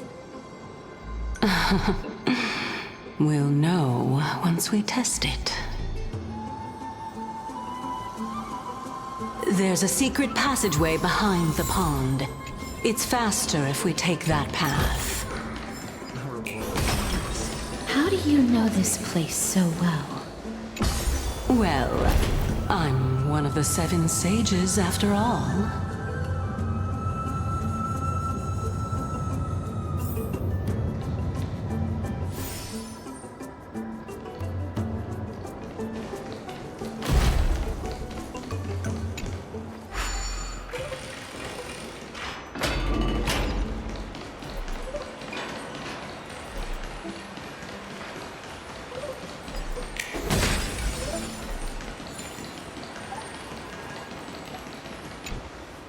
we're here.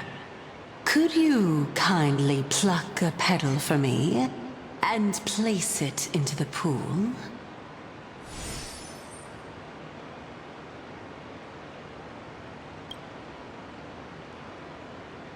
Now, can our little goddess perform that again? Huh? That being the oath of Nestia's priests. Right. Got it. O Nestia, with the weft as my vow, I beseech you, entwine my body with your golden thread and affection. Ma'am! Mammy lit up. It's just an ancient promise between the Titan and humans. So, what do you think? It really is the Golden Bough of Vows. And I did not set any traps for you, right? That is... indeed true. You look like a sad, lost puppy. Even if this is indeed a scheme to get you to lower your guard, you don't have any other choice but to play along, do you?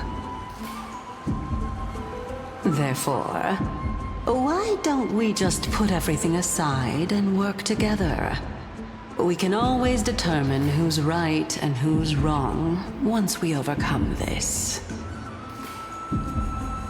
Yes, I agree. Great. Then, let's ride the water wheel. However, giving us half-truths is not the right attitude for cooperation. Furthermore, according to the principle of equivalent exchange, since we have passed your so-called trial, isn't it time for you to make your intentions clear to us?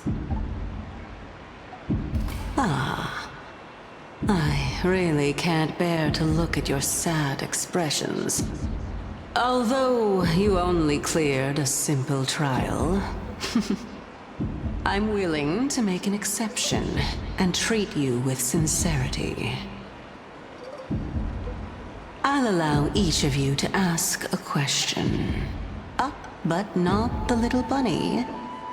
So, ask away.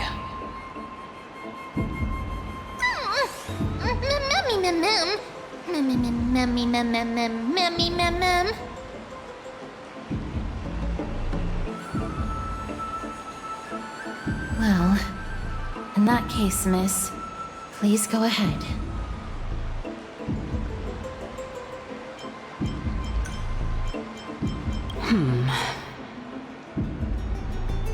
As I've previously mentioned, I'm one of the 7 sages of the Grove of Epiphany. If you think that this answer is insufficient, then I'll add to it. I'm the leader of the 7 sages. Well, it's your turn now, little goddess of death.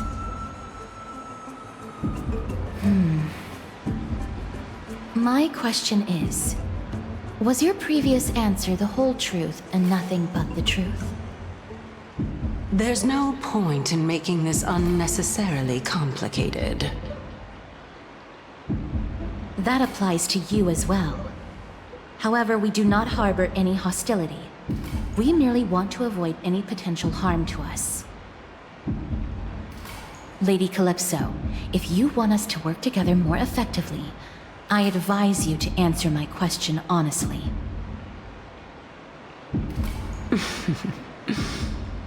All right. I was completely truthful in my response just now. I have not deceived you, nor will I. With all due respect, omitting facts can also be considered deceit. Is that so? Regardless, I still stand by my previous response. Then please lead the way. After all, facts speak for themselves. The truth will come to light once we arrive at the Luminary Throne. All right, all right. I originally thought that you were just a beautiful flower planted in the mortal realm by the hand of Shadow. But now, I see you have some prickly thorns, too. I'll just consider that a compliment. Indeed. I'm complimenting your charming naivete. All right, go ride the water wheel. I'll wait for you up there.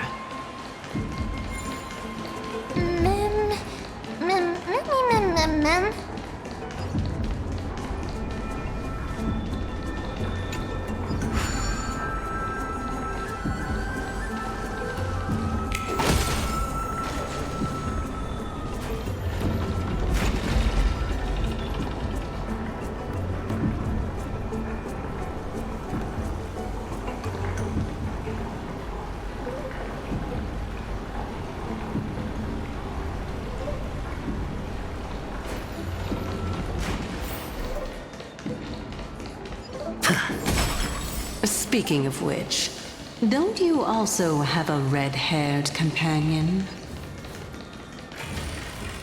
Memmy mem. Memmy mem. Memmy mem. Mem mem mem. Mem. Memmy mem mem.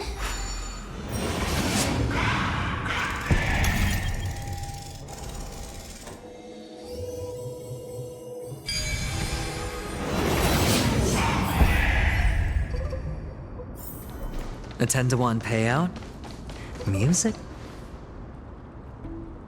Whoa! It's Little Gray, Little Cass, and the pink puppy!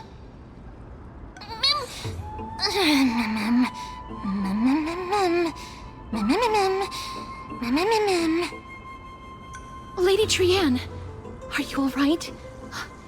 Were you hurt? No, Trianne flew high up into the air so the monsters couldn't reach us.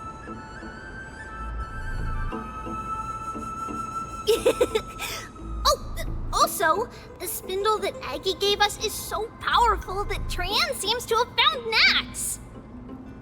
He's near the treetop. Even though our perception of him is very weak, it's not like the White Dryads from before. But since Trianne was alone and afraid that it might be dangerous, we did not fly there to take a look.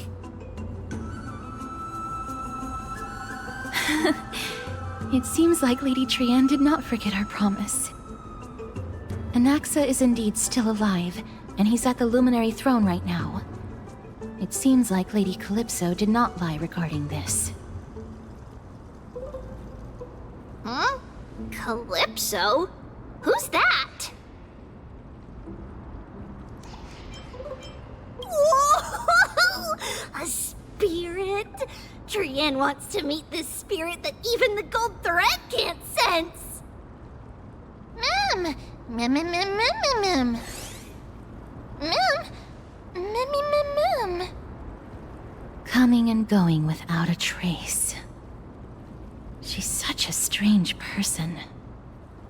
Oh! Actually, Trianne also found this. Could this be related to the person you're talking about? This is a piece of burnt cloth. Yup! Trianne found it on a branch not long ago. Trianne even used the golden thread to search around and found that the entire grove is giving off a similar aura. Memmy... Memmy mem mem mem... Mem mem memmy mem? Trianne doesn't think so. Because when Trianne picked it up, we didn't see anything at all.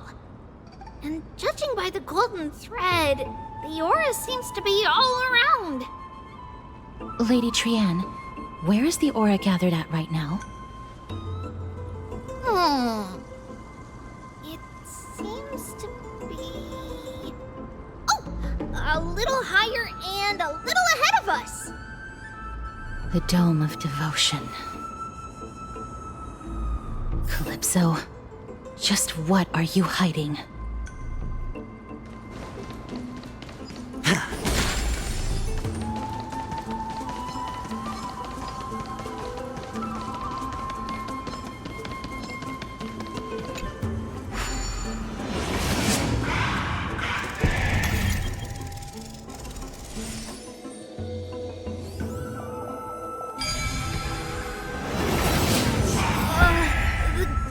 thread is vibrating more and more violently! Everyone, let's be even more cautious.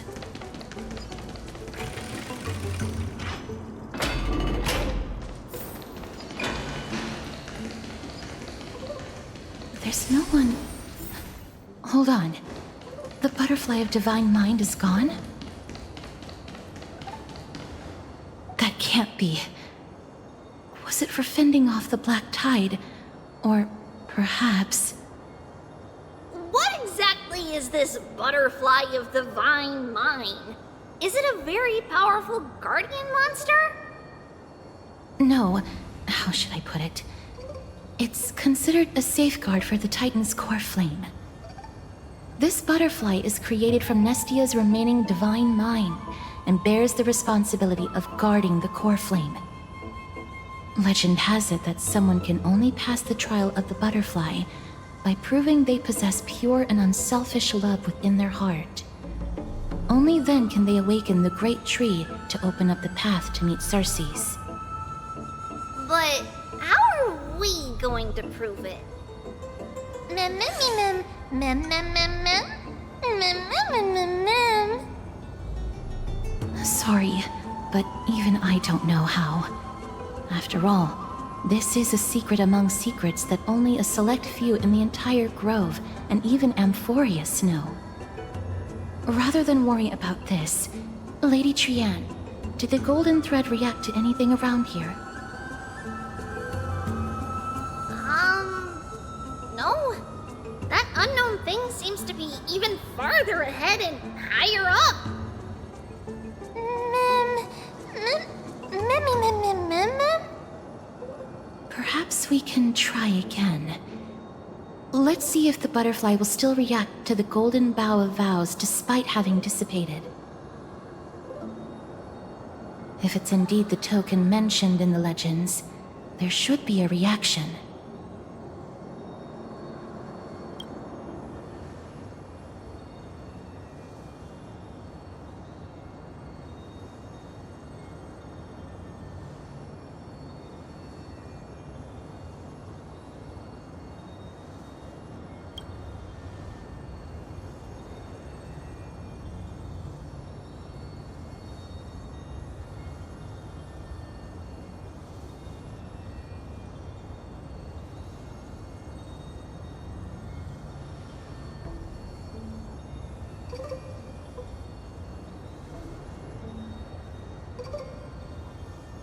Let me give it a try.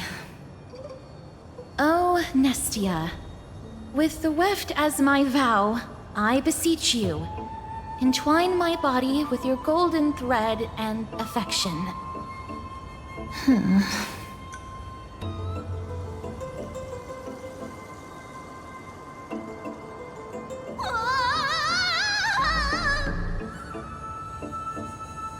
Lady Trianne, and even Mem? Where have they disappeared to? Little Gray, little Cass, look over here, quick! Mummy, he's about to burst into flames! The voice seems to be coming from the Star Chase atrium.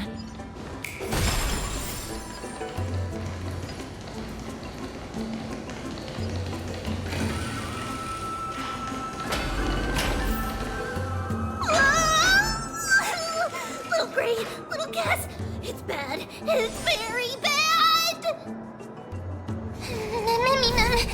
I'm fine.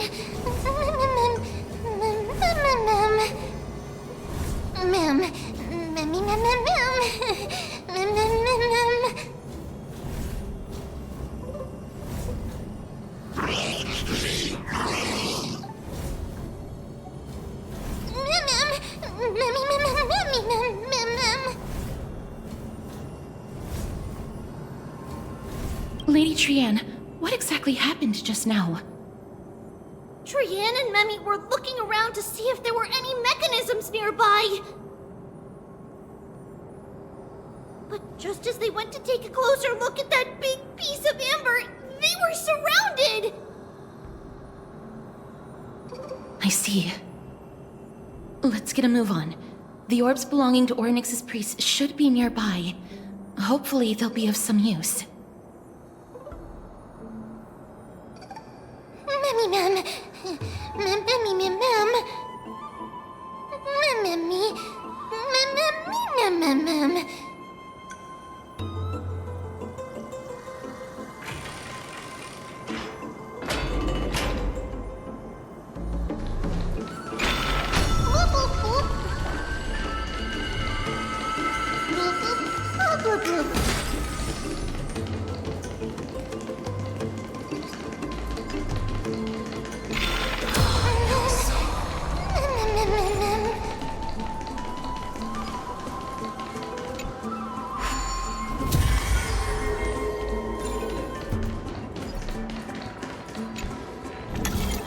It's connected! Let's hurry! Memmy is already bouncing around due to the heat!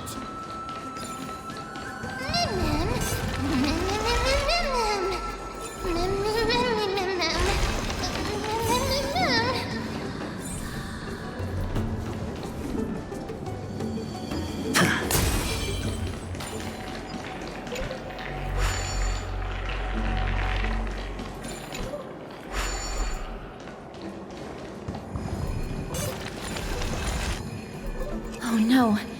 I'm starting to smell something delicious.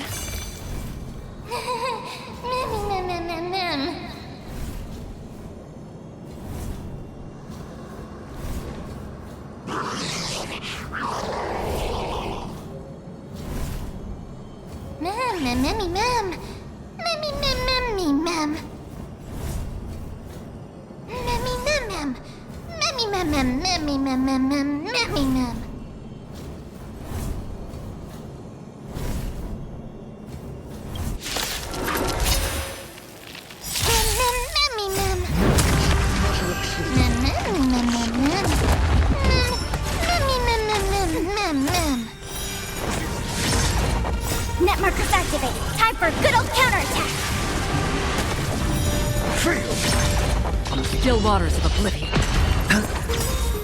Bust? Or maybe I'll take it all!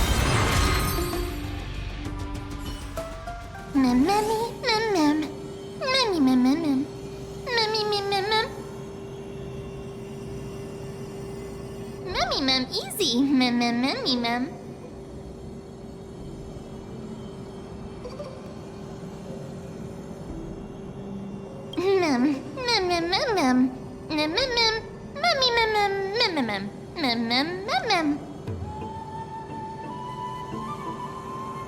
I'm glad that everyone is all right. Speaking of which, this piece of amber is... a remnant of Nestia's core flame. To get to the throne at the treetop, gather the embers before you with the golden bough of vows, and present it to the divine butterfly. Whoa! Where did you come from? You finally appeared, Lady Calypso. Yes, it's been some time. The battle just now was a true delight, and I feel quite elated. It seems like I'll really be able to rely on all of you to reclaim my true form. Lady Trianne, how does the golden thread react to her?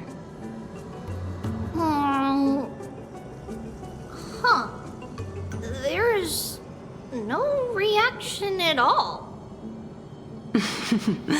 Obviously.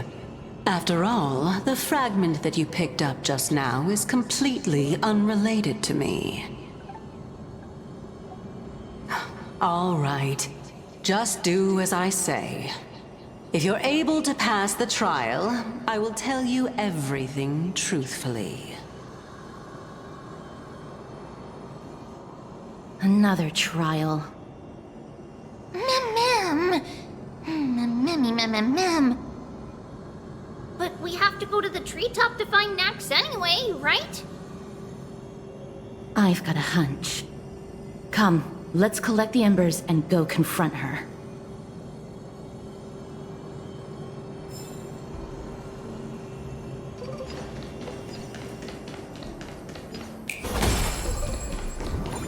According to Calypso, we just have to gather the embers before us with the golden bough of vows.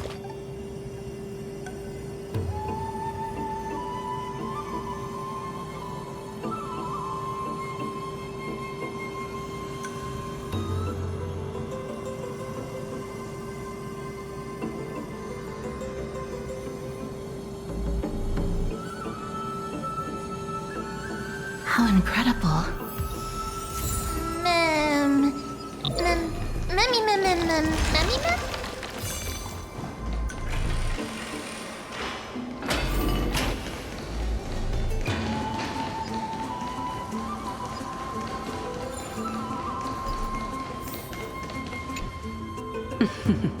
It seems like you managed to gather the embers.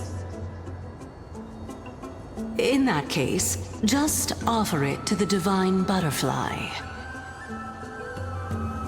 It'll be fine. Let's just do as she says.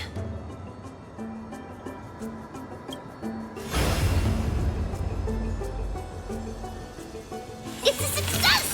Path has appeared! All of you have indeed passed the trial.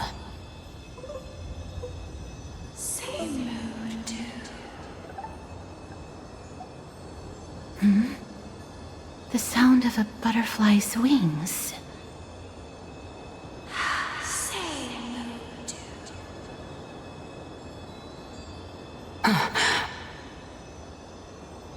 I'll be back shortly.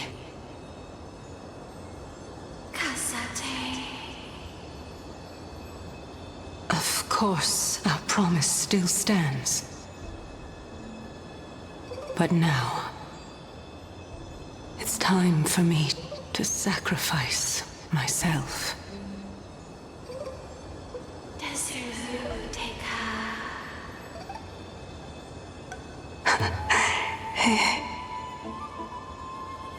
If the West Wind ever ends, let that be the place where we reunite.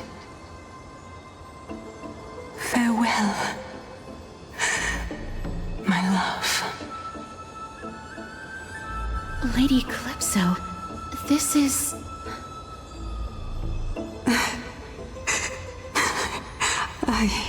It's nothing much. Thank you so much for your help. Now, it's time for me to fulfill my part of the promise. Well, in that case, I can start. You're actually Circe's, right?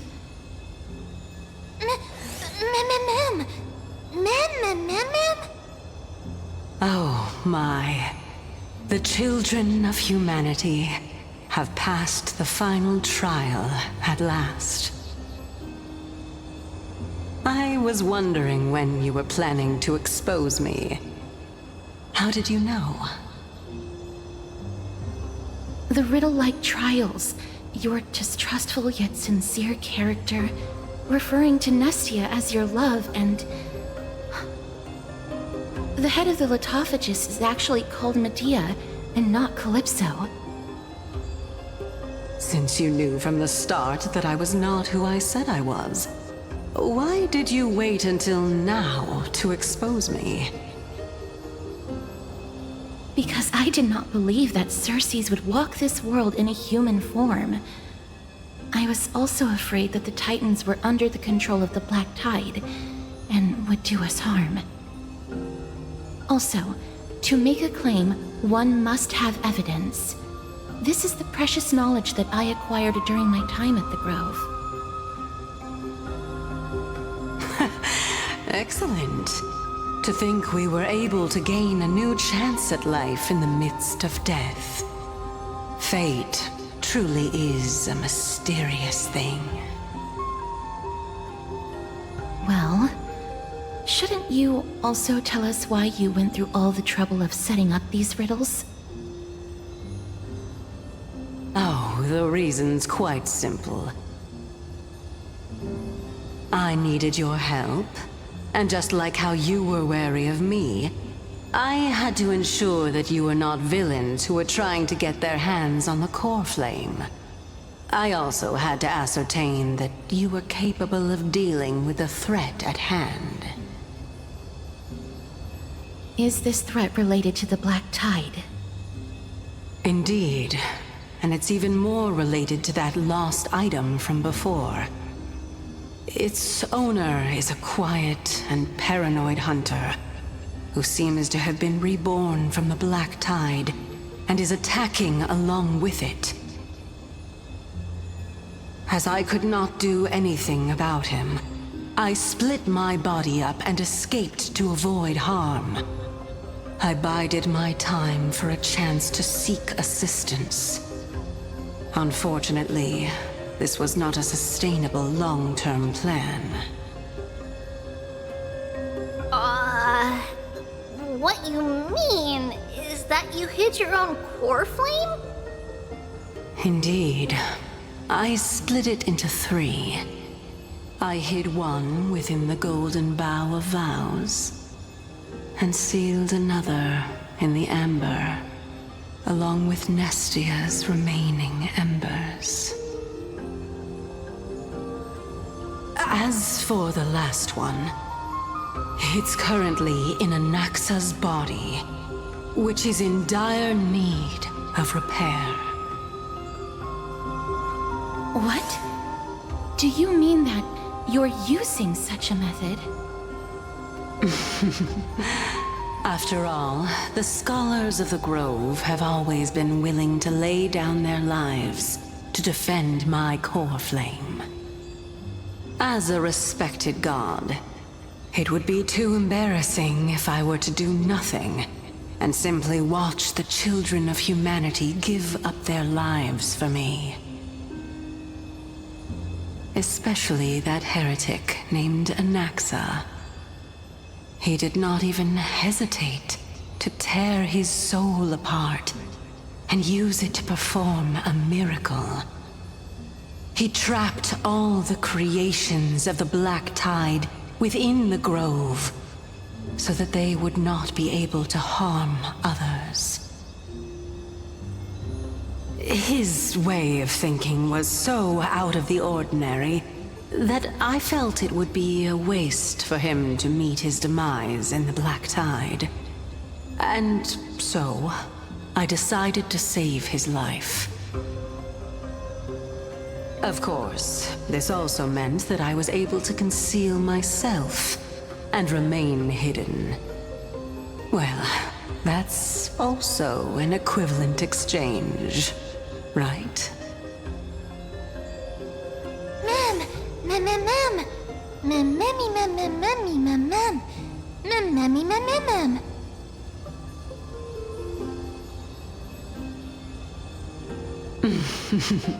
What a smart little bunny.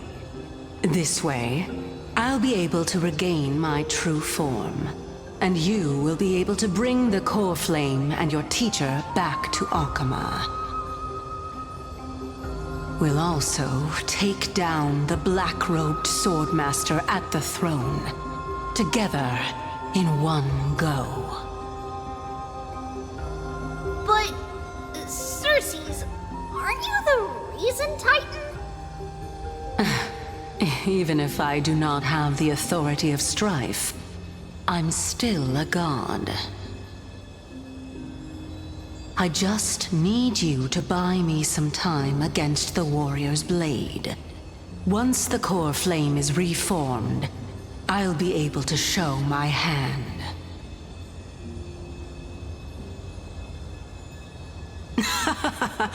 Excellent. Then just continue climbing to reach my throne. Turn the Golden Bough of Vows into firewood to reignite the core flame of reason.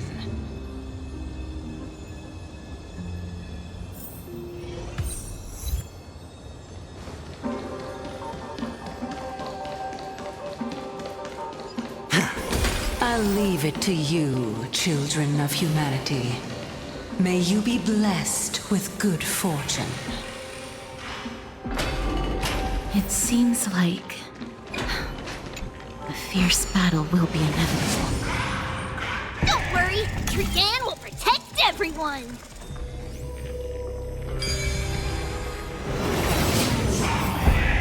Ahead lies the Luminary Throne, and also the battlefield that we're about to step onto.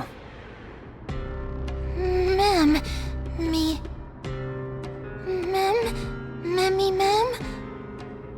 Memmy, what's wrong?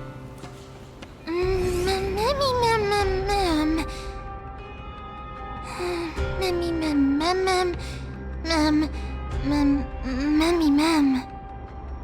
Is this Professor Anaxa?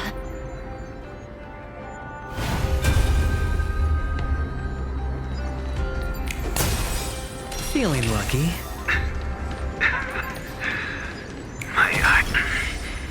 No matter. All I have to do is to place this body at the core of the array. For the sake of Amphoreus. Die with me, Titan.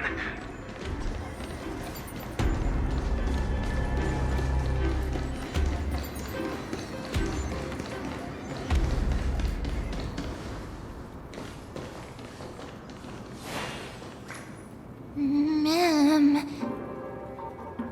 Cersei's was right. He's indeed here. Who is this black-robed guy? Ma'am.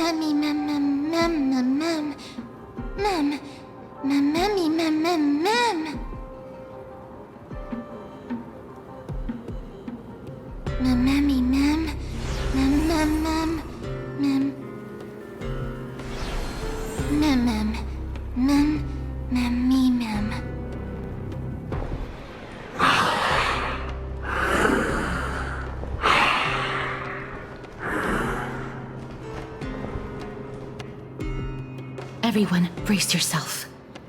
This must be the hunter reborn from the black tide that Cersei's was talking about. The black sword and cloak. The owner of the piece of cloth. The north wind that sent over the deathly fog of Thanatos. You're not demigods. Stand down or die. Ma'am, run! Ma'am!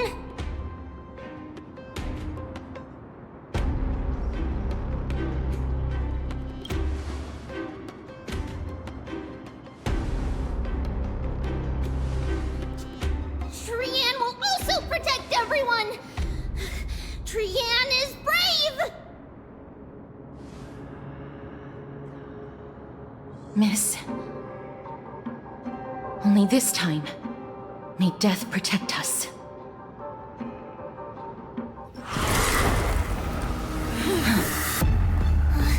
Be careful. One slash. 2 slashes.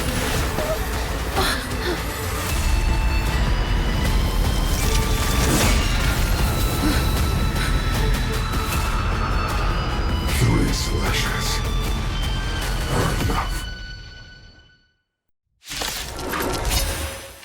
Who exactly are you? A VIP has dropped by. Don't let me down. May the foul stench disappear. Yeah. Never seen perfection before. Expand your thinking. Blessed. Some value, I suppose. Eternal. Every petal and all will be swept away by the wind. Open sesame. Allow me to purge the curiosity. The problem. Endless riddles. Nothing but a void. Bending the rules. Torment. Expand your thinking. Watch it crumble. Time for a lesson. So powerful. Cersei's was right. Even ancient. Open sesame. Made of time to cleanse the filth. Return to Stay away. The truth, everything in this world is bleeding. We? There's no backing out now. For me or you. Curious, endless riddles. Nothing but a void. So misery. Helpless as ever.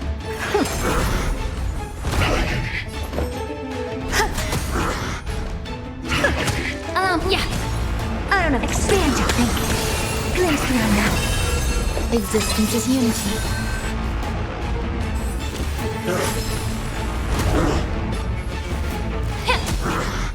Don't let me down. Offer your souls to the fire. Not good. Be reduced to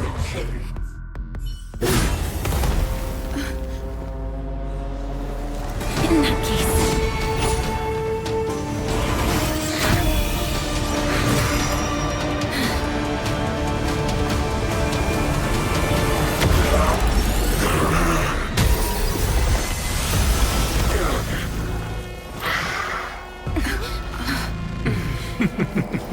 Can't be killed in a single blow. You are indeed no ordinary human.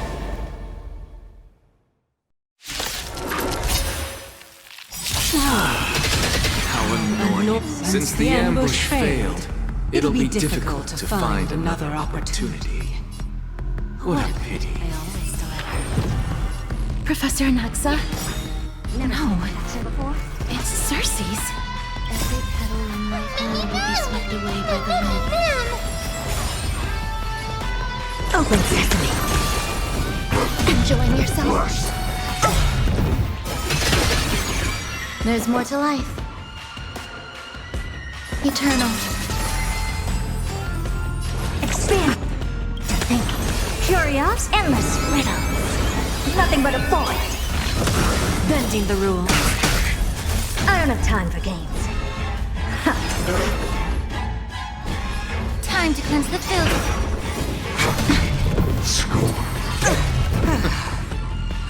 I'm about to be overwhelmed. Fighting is so much more tiring than thinking. Never seen that. Watch it crumble. That was tough. I'm... No! Look out, everyone! This is bad. Century Gate, open!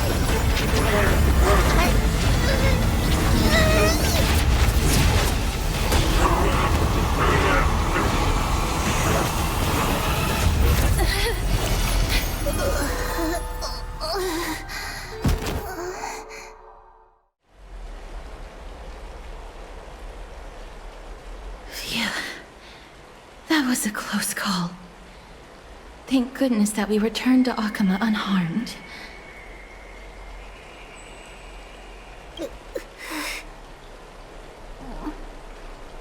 Little Cass, my head, it still hurts. Sorry. I know you told me not to open the gate. Please don't blame yourself, Lady Trianne. If it weren't for you, we would have already met our end at the Grove. I feel awful. I need to go back to get some rest. Lady Trianne, you haven't been well since you woke up. Are you sure you can make it back on your own? All this noise and commotion. Akama hasn't changed a bit, has it? Are you... Professor Anaxa? There's no need for doubt. The Titan no longer speaks.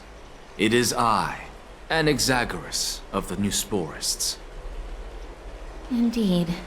You are the only one who would refer to yourself like that.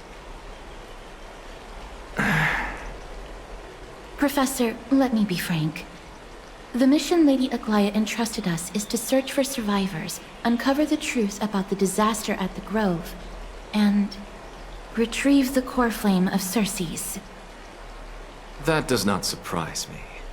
And now, I'm a survivor who witnessed the entirety of the disaster, as well as the defenseless bearer of a core flame. Are you going to bring me to Aglaya to fulfill your duty?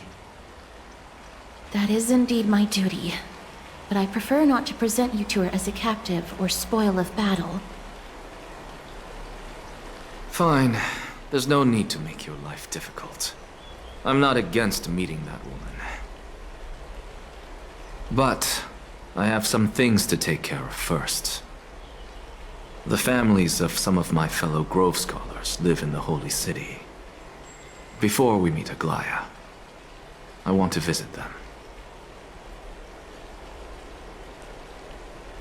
Because Lady Aglaya will probably be against it. Let me guess. That woman will not only prevent me from visiting the families of the deceased, but will also suppress any information about the Grove. She's always been that cold-hearted. My fellows at the Grove gave their lives defending the core flame and fighting the Black Tide alongside me. Their families deserve to know the truth. You intend to do it without her knowledge? Do you really think that woman would treat me well, even if I behaved and proved my loyalty? I wouldn't mind seeing a bit more anger on her face. Are you going to stop me, Castorus? I will accompany you, but please understand that Lady Aglaya has her own considerations. You truly have the makings of a fine scholar, putting yourself in other people's shoes like that. Let's go. I won't go overboard. So, after all these years, you and Lady Aglaya are still... Neither of us is narrow-minded. You should know the root cause of our conflict.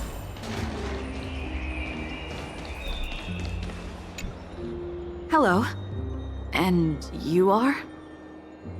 Hello. If I'm not mistaken, you are Callinicus's wife, right? Yes. Oh, are you a messenger? No wonder I haven't heard any news for so long. There's been a change in personnel, hasn't there? Ma'am, Callinicus passed away a few days ago, defending the Grove against the Black Tide.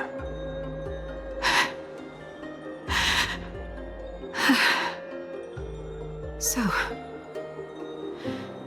did he manage to defend the Grove? Huh? Yes. He managed to protect Circe's core flame, at the cost of his life. I see.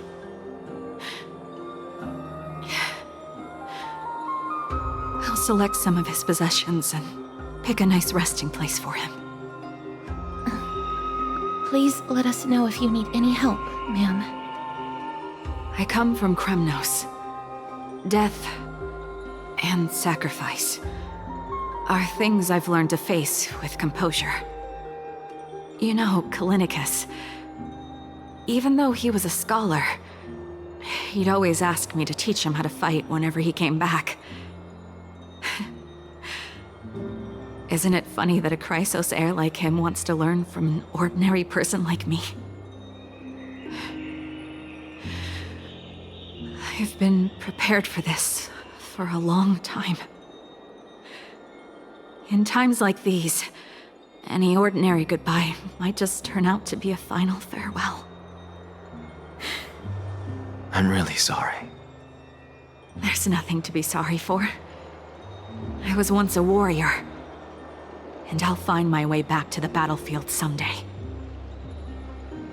With the coming coronation of the new king of Kremnos, I'll take up my lance against the creatures of the Black Tide and seek vengeance for my husband.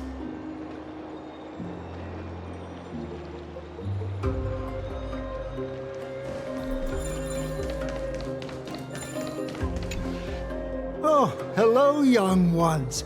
Is there anything I can help you with? Are you the father of Keinani and Artakama?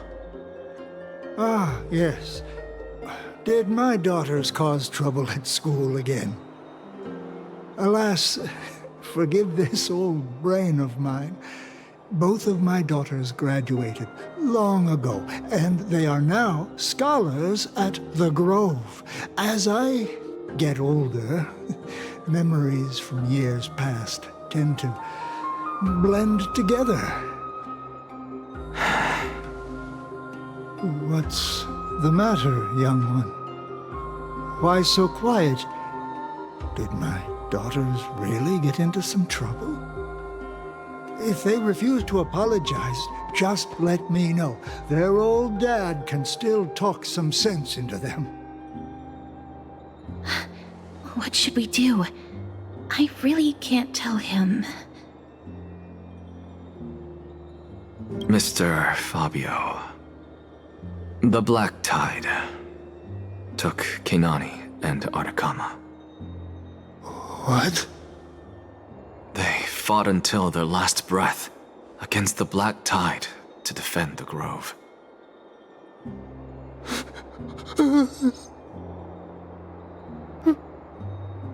As the Chrysos heir stationed at the Grove, I failed to protect them.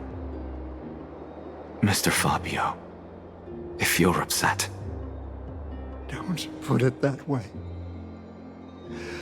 Even if my Artakama wasn't one of the Chrysos heirs mentioned in the prophecy, she was still a heroine, wasn't she?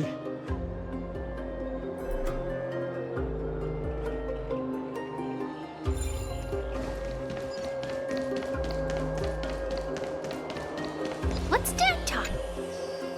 What's wrong? I'm busy. There's a lot going on in the city, and I've got my hands full. Mister, we're sorry to bother you, but... No, wait, Lady Castors, did Lady Aglaia send you because of some mistake I made at work? Keep your cool, Titus. I'm Anaxagoras from the Grove of Epiphany, and a colleague of your father, Old Titus. A few days ago, your father passed away. Wait, what? My old man died?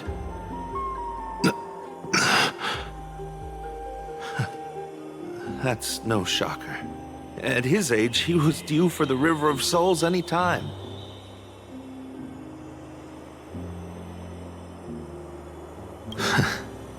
Just up and left me behind. That old man. I've been telling him for ages to stay in the Holy City and enjoy his retirement. But no, he just had to go off to that grove and mess around with those scholars. Still wouldn't budge after all those arguments. That stubborn old thing. I already got him a retirement home and was waiting for him to come around. All my effort is wasted now, and he didn't even give me a chance to say goodbye.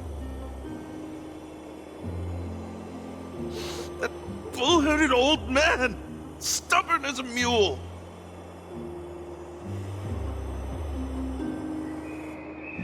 That is it. That's all the colleagues' families that I remember. Good work, Miss. And Professor Anaxa. Let's go. Take me to see Aglaia.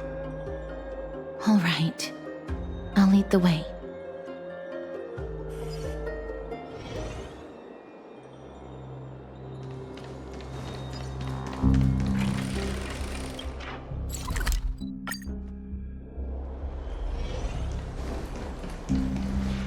Miss Castors, my lady, you're back.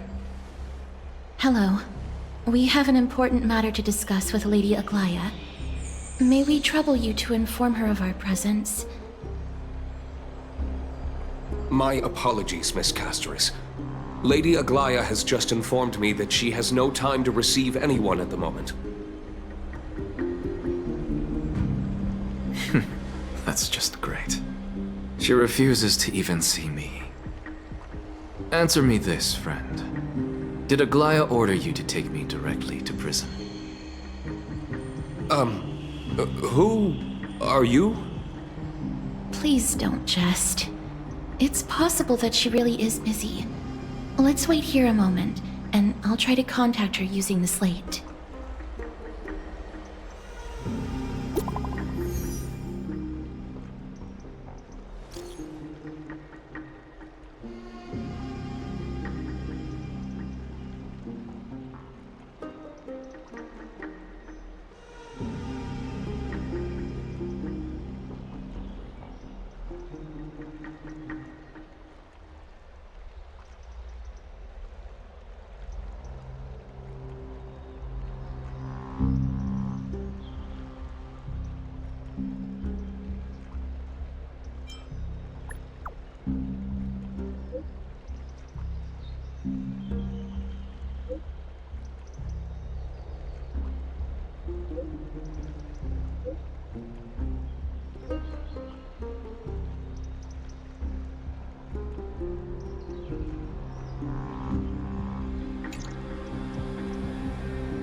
It's fortunate we don't have to confront that woman while I'm hauling around this sick body.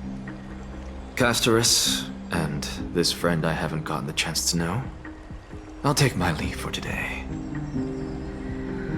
That Titan made a myriad of adjustments on their own. My head still aches from that. I don't want to stay a second longer in this noisy city if I can. Please be careful. Akama isn't the Grove. This place is covered by her golden threads. I know. That woman is extremely confident I won't escape her grasp. Don't worry. As I said before, I'll mind my behavior. Miss, so many unexpected things happened on our journey to the Grove. We truly had no intention of putting you in danger, let alone face the Black Tide head-on. The Black Tide is not just an enemy of Akama, but all of Amphoreus. Even back when the forces of strife coveted the Holy City, their warriors still undeniably halted the Black Tide outside Castrum Kremnos. Nigador's core flame now sits vacant, and the Black Tide has returned. The Grove is an academic city with the best understanding of the Black Tide. It shouldn't have fallen so easily, and yet it was taken overnight, leaving the city in blood and tears, haunted by the spirits of departed heroes. The trial of strife is imminent. I pray Mighty will be able to steel his resolve soon. Lady Trebe once traveled across thousands of cities in Amphoreus to repel the Black Tide. But even they have no recollection of this powerful enemy in all their journeys. Perhaps the fall of strife has triggered even more terrifying events in unseen places. As for me, I detected a strong stench of death from that entity. But it wasn't because it had a connection with Thanatos. I'm afraid it's purely because it has sent countless others to their deaths. Speaking of Thanatos, Miss, there is something else I wish to verify with you. You must have an idea of the curse I bear by now.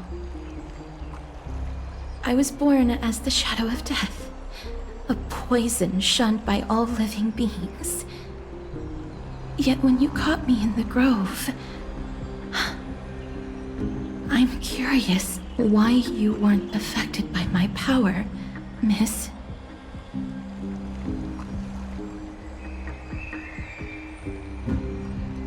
My apologies for the abrupt question. For all my life, I've always wondered, what is my connection to death? And why am I inextricably linked to Thanatos? Miss, you must be tired after being on the move these past few days. Please set aside the tragedy at the Grove for now, and rest for the day.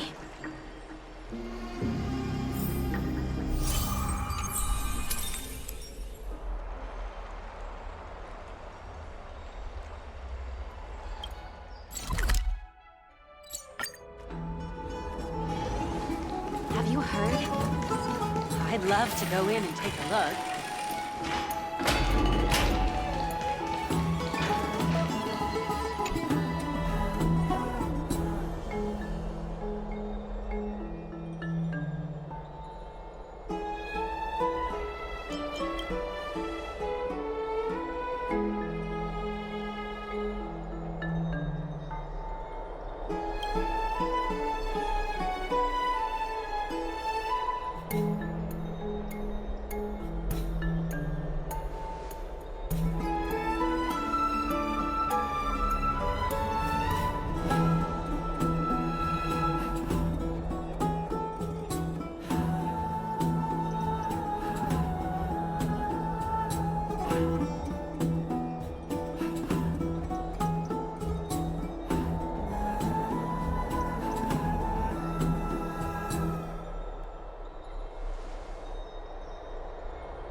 Trian? What's wrong? Is there trouble at the Grove? Yes, I sensed something. It was fleeting, but very strong. It feels like they're in some big trouble. Trian used the Century Gate again. Can you see what's actually happening? No, it's fuzzy like always. But the enemy's aura has disappeared. Maybe they've moved to a safe place? Let's hope that it's just a false alarm. We should place our trust in her and Castor's teacher. They will keep Trian safe. Peggy, you're talking like we are little kids. One day, Trian will reach her limit, and Trebi will take on the role of gatekeeper from her. We are all aware of that. I am just a little concerned about her state of mind. Trian was already unable to speak, even in short sentences when they left. We want to say a proper goodbye at the very least. I will pray with you. Thanks. And Aggie, it looks like we will need you to come with us to the baths this time to unwind. It feels like neither of us have laughed for a long while. It's time to head out with the West Wind! All right.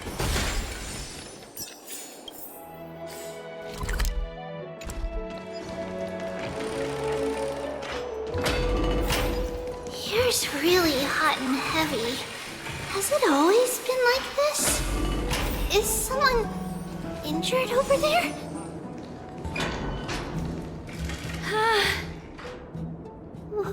What happened here?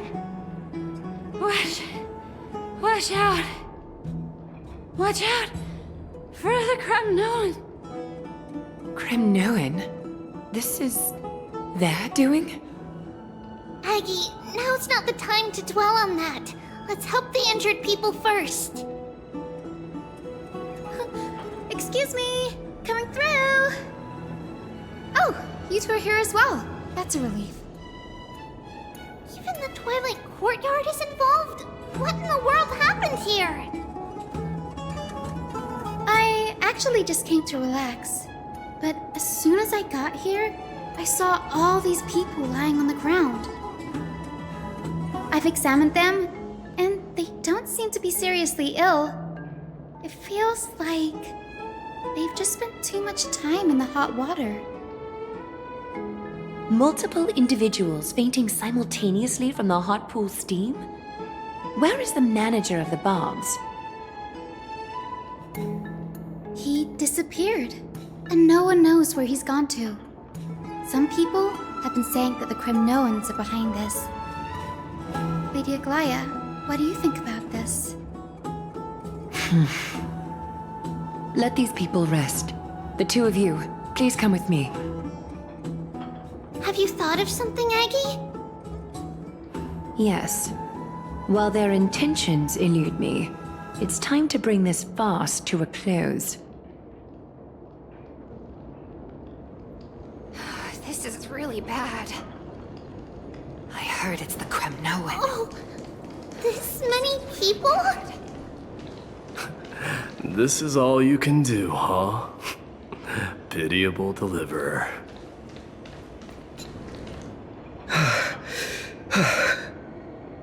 Snowy! Even Snowy! The culprit is Mightimos. Oh. Dee! What did you do to everybody? It's just another duel where I claimed victory. Duel? As I expected. On the surface, these two are the mightiest warriors in the Holy City, but they're still impulsive youths at heart. Speak up, Mighty. Tell us exactly what kind of foolishness you and Finan indulged in this time.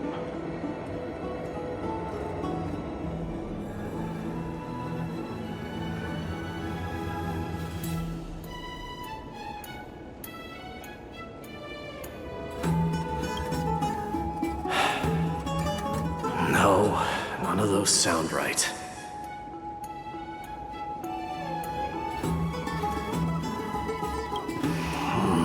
Forget it. Am I seeing things? Is the magnificent deliverer finally deigning to step outside?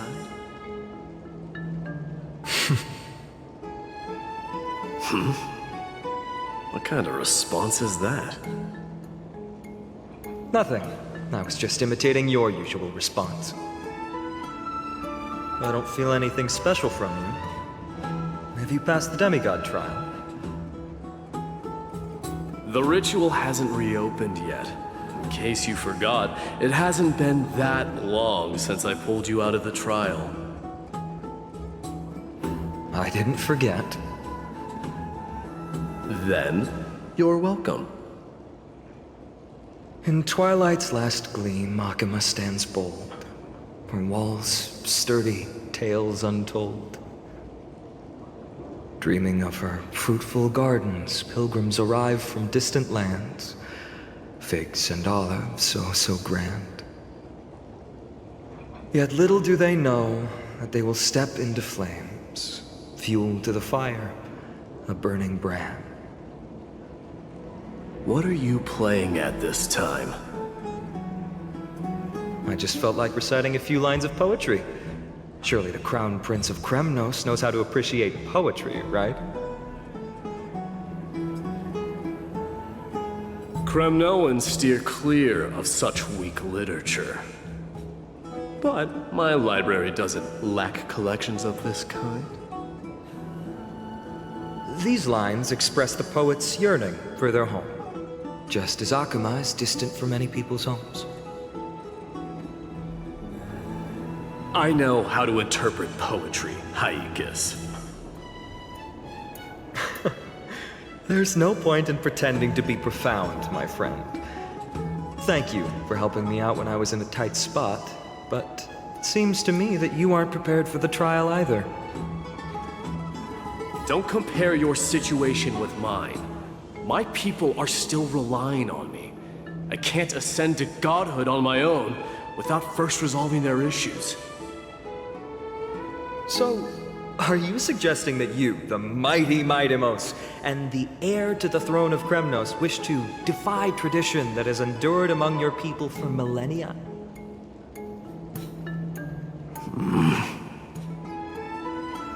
Still thinking about what I should do. Never mind. It's probably not my place to offer you counsel. An idea does strike me, though. Go ahead. Let's see what terrible ideas you've come up with this time. Maybe we both need to relieve some stress. Come, Mightimos, let's recommence our previous competition. This time, we'll see who can stay in the super hot bath for longer.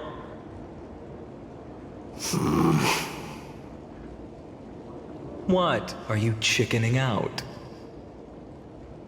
The phrase chickening out does not exist in the Kremnoan language. I just find this situation absurd, that's all. All-knowing historian, are you not aware that we Kremnoans use boiling water from sword forging for our baths? Looks like I'll have to teach you some royal etiquette today. And thus, an unprecedented sauna battle commences! With unparalleled resolve, the two warriors' determination even alters the very hue of the steam.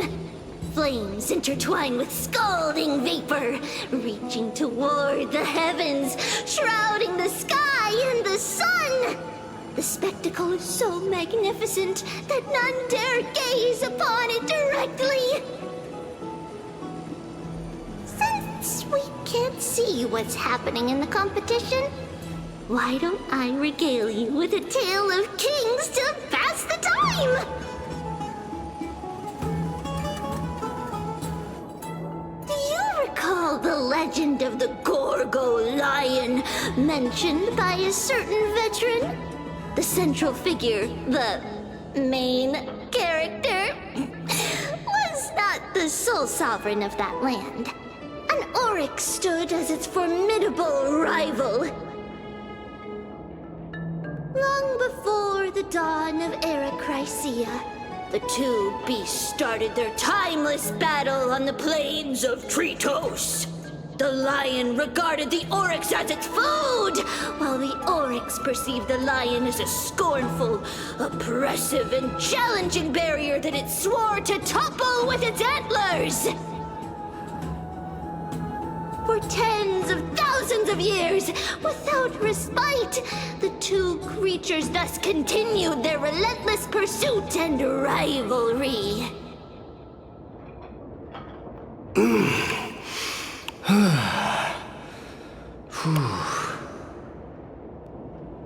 It fixated on its rival's fleeing form in the chase.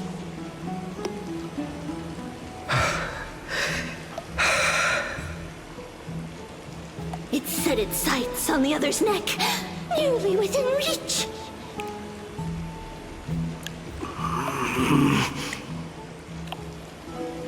It was stuck in a corner.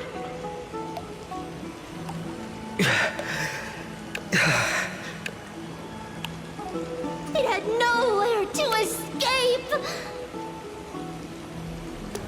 On the land of Amphoreus, some lives meet their end at dusk, some at dawn, and yet others are fated to perish under the blistering sun at noon.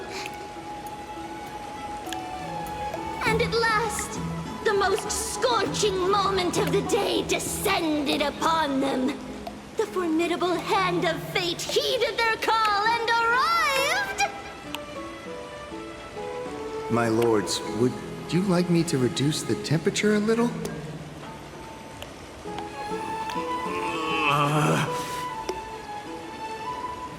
What? You're chickening out already? Get lost. Are you asking me to get lost, or...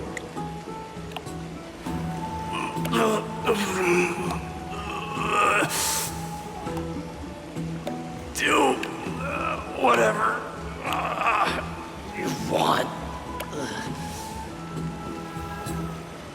Oh, please forget my presumptuousness, my lords.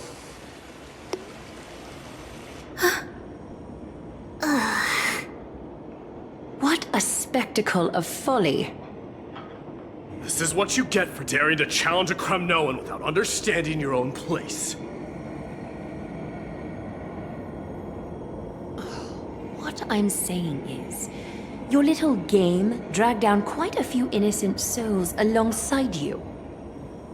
We will personally escort back home the customers left awestruck by our formidable presence. This isn't fair. You're wearing way less than I am. Is this the latest trend now? Getting into the baths while dressed in full armor? Don't look at me like that. It was he who challenged me. There is no word for flee in the Kremnoan language. Very well. Let us bring this farce to a close, shall we? Warriors, it's time to get moving.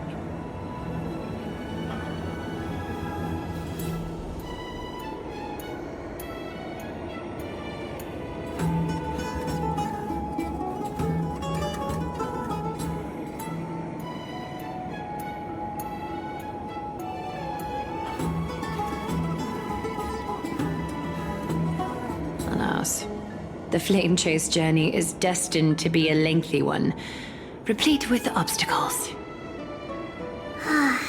But thanks to those two, all the gloom has vanished into thin air. Oh, we just had quite the commotion. It's not every day we find the Marmorial Palace this serene. Shall we continue with our previous plans? Hyacinth, would you care to join us? Such an empty bath is indeed a rare sight. I was looking forward to unwinding after work. I'd be delighted to accept your invitation, Lady Treeby. How about we go to the biggest bath?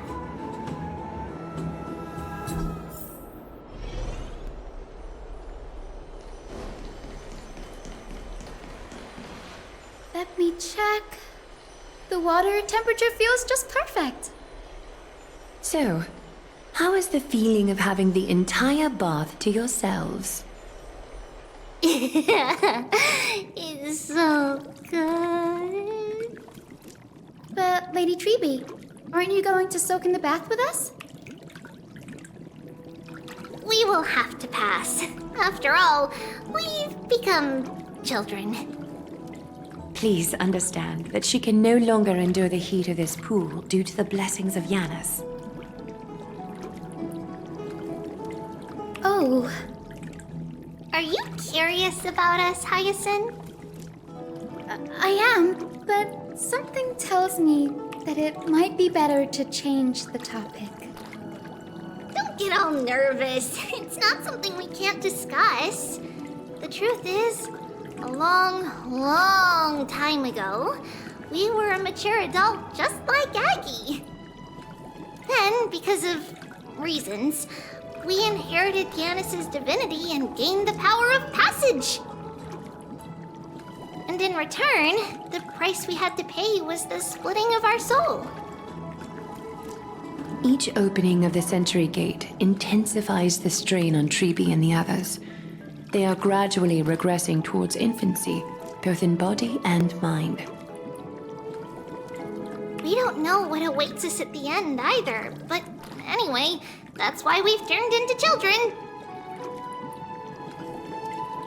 In that case, when you opened that giant sentry gate above Akama during the battle against Nikador.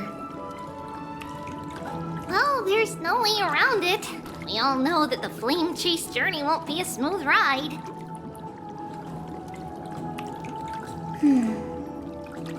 Maybe we can find a way to fix it. The primary research focus of Newsporists is the soul. We explore its depletion and methods to restore dispersed souls. As long as research continues, there might be a breakthrough that can help. We will do everything we can. So your first reaction is in fact denial. You're indeed an Access student. I look forward to your good news, Hyacinth. Now there's another reason to look forward to tomorrow.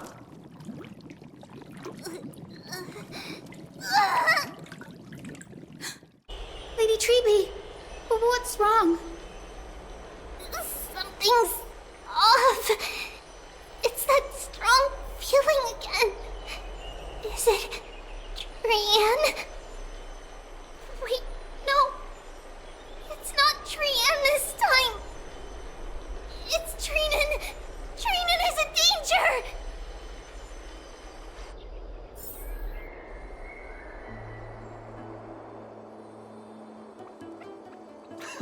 I win this round of escorting the bathers home. How does one contender alone make a valid competition? Offering a compliment or two wouldn't be the end of you, you know. Haikas. What is that word? Is that your native tongue? It means hyena. I'm likening you to a weak hyena. By the way, you emphasize the completely wrong syllable. Though we've been acquainted for some time, I have rarely heard you talk in the ancient tongue of Kremnos. It's because I'm not exactly a master at it either. I can listen and read just fine, but when it comes to writing...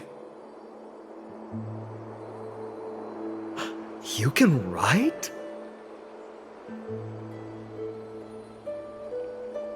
You speak as if you don't have a brain. That was in jest. I understand. After all, you spent all your childhood wandering far from home. Worry about yourself first, Deliverer.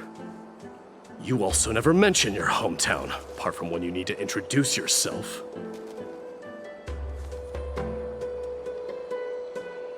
Well, it's because there isn't much to say. Ides Elysiae is simply a tiny village that disappeared many years ago in the flames of war. The only times I get to see it are in my dreams, and in the trial from the Lance of Fury. I knew it. Yes, I saw it all. Ides Elysiae ablaze with everyone. My family, friends, and my kin, lying in a sea of flames. A blood-red half-sun hung in the sky, just like on that day. And before my eyes, that murderer killed Cyrene. But I saw its form this time. A black cloak, an eerie mask, and a broken giant sword that carried an ominous aura. I fought it in the trial. But even though I've been fighting, improving, and resolutely getting stronger all this time, I still couldn't defeat it. You were blinded by hatred and almost lost yourself in that trial. That's right. And that's why I am truly thankful to you, Mightymouse. You finally picked up some manners. Better late than never. Then what about you, Mighty? What did you see in that trial? What do you fear? There is no word for fear in the Kremnoan language.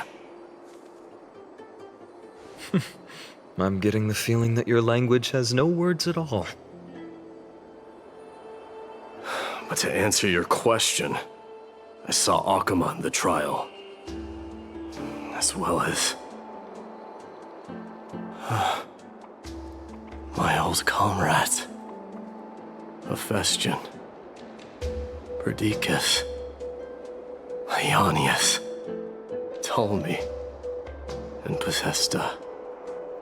Ever since I returned from the Sea of Souls, these 5 have been by my side. We faced life and death together during our days in exile. Those 10 years were arduous, yet filled with moments worth treasuring. Each night, we would gather by the campfire, savoring honey brews and singing our hearts out. The wind in the wilds of Amphoreus smelled like rust. Hephaestion would always tease me about adding goat milk to the honey brew, claiming I ruined the blood-red color of the drink. He had a scrawny figure, but was a relentless force on the battlefield, dispatching foes without so much as a blink. Perdiccas was an expert in concocting medicines, delving into all those strange folk remedies. Ionius was a swift runner and our most reliable messenger. Ptolemy was a real bookworm, always spouting off in chapters and verses. When we left Kremnos, he made off with a stack of ancient tomes from the Grand Library.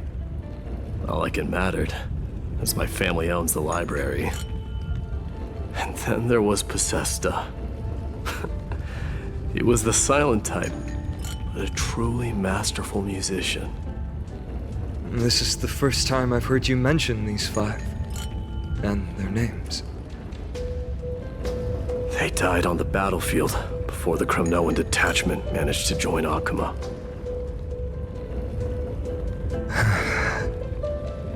Perdiccas was the first to go.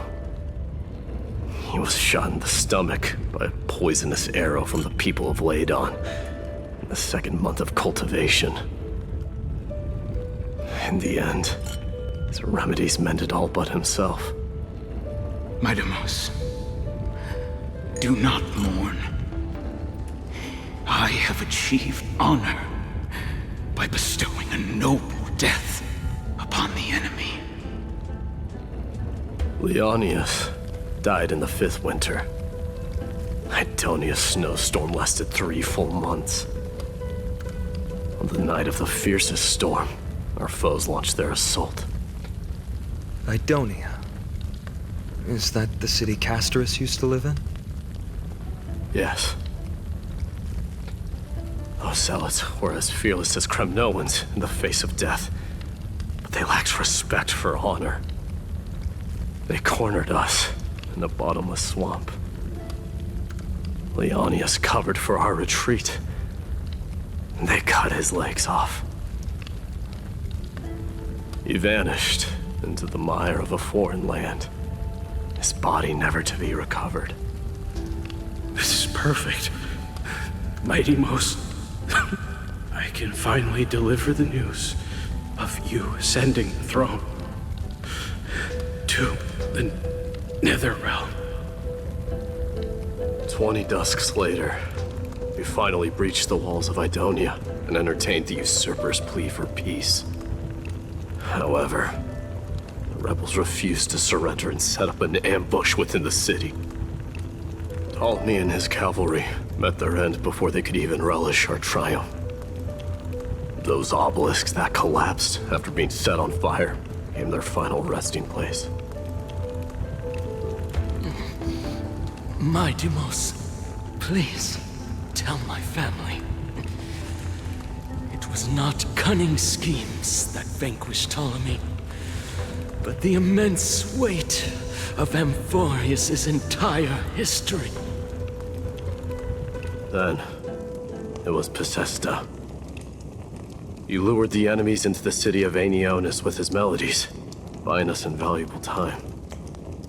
Our enemies, consumed by indignation when they discovered the trick, set the entire city and my soldiers on fire. His final words were recorded on a small clay tablet, fractured by the flames. My Deimos, don the crown. And at last, my most trusted friend, Hephaestion. He was supposed to stand by my side through it all. But a sudden relapse of his illness hit him on the eve of my duel against my father. He hid his condition from me. By the time I returned victorious, he had but a breath left in him.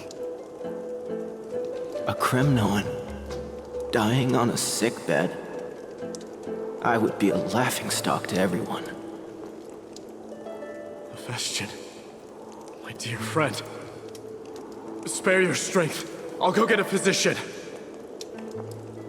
No need. Even if Perdiccas were here, he couldn't stop destiny from taking me away. No! None can take you away.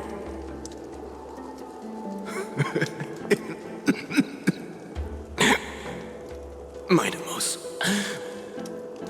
our king, do not shed tears for me. It's not befitting of your status.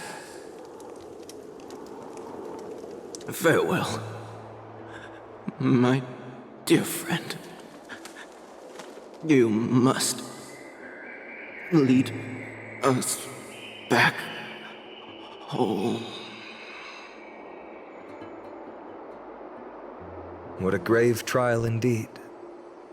Now I understand why you see immortality as a defect, or even a curse.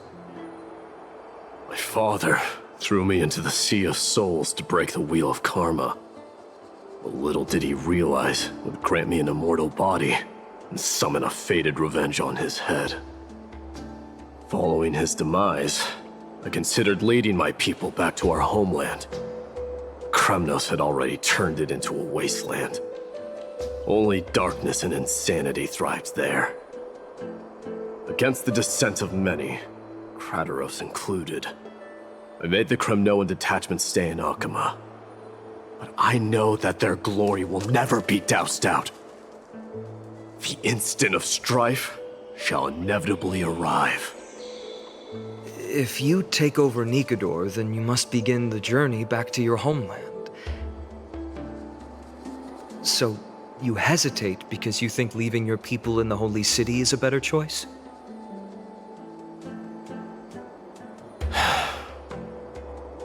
I don't know. But I have never been crowned. And those 5 were never endowed with any titles. None is aware of their glory. Your predicament is truly complicated. I don't know how I can give you any useful advice. Maybe you could seek counsel from more people, such as the Grand Craftsman. Cartonis' people seem to have been through comparable dilemmas.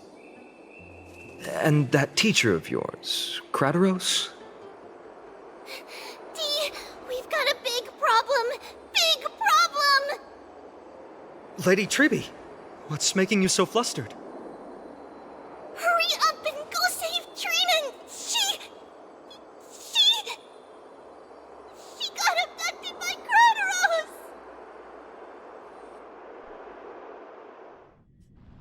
Krateros! What's going on? Mightimos. It seems I was the one who exposed my vulnerabilities first. Aglaya, I demand an explanation. This man abducted Trinan by force and forced her to bring him to the vortex of Genesis. He then brazenly stepped into the trial of the Lance of Fury, and naturally failed. Is she telling the truth? Why did you do that? Because I don't want to wait anymore. Your hesitation made me desperate. If you want to run away from your destiny to become king, then keep running. Someone will eventually stand up and fill in the gap left by strife. Then they will lead our people home. Age has blinded you, teacher. Can't you see that I'm hesitating because of this very recklessness seared into your blood. Crateros, do you truly believe you're worthy of entering the trial? To blaspheme against the prophecy? Does the mission we Chrysos heirs bear seem like child's play to you? Do you know how the Kremnoans see you, Aglaya? You're a hypocrite and a megalomaniac. The prophecy of Genesis and the Flame Chase journey are just excuses for you to seize power. Silence, Crateros. Do you even know what you're saying? Are you defending this woman, Mighty Mos? How many wars did people start because of her and her so-called prophecy? How many cities fell in the past millennium, their people massacring each other? Even if this so-called Genesis really exists, will there be a place for the Kremnoans in that new world?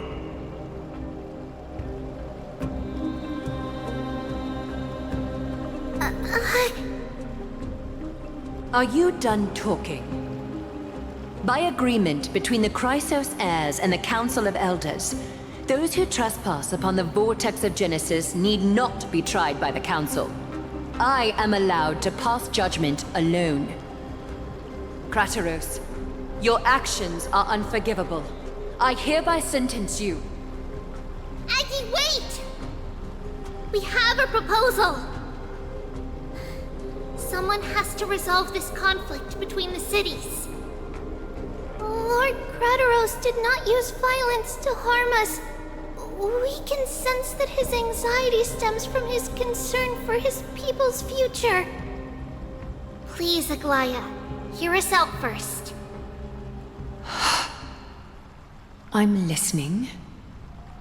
I'm sorry, Lord Crateros.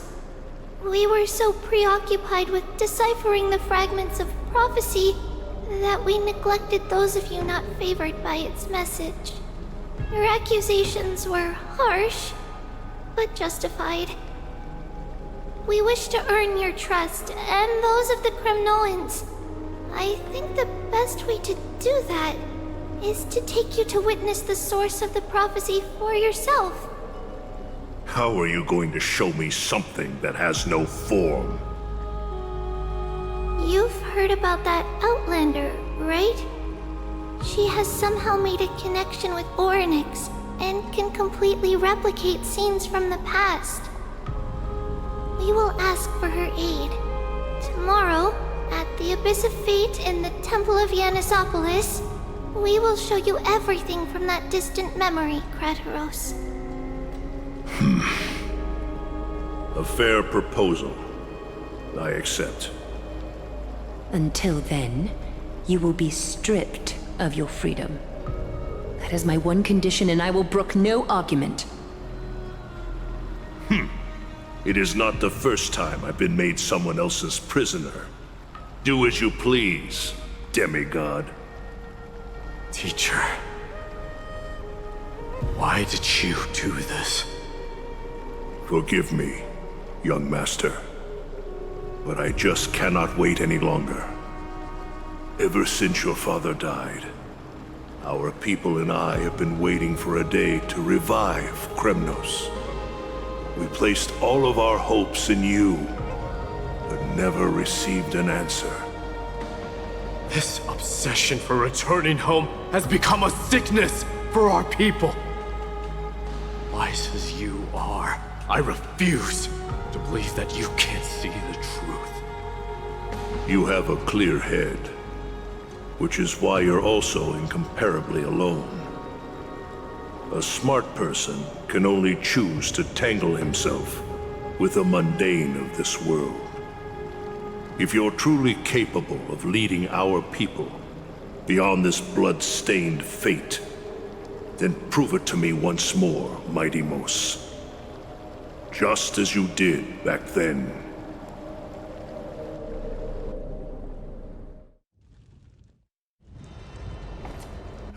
A fierce fighter.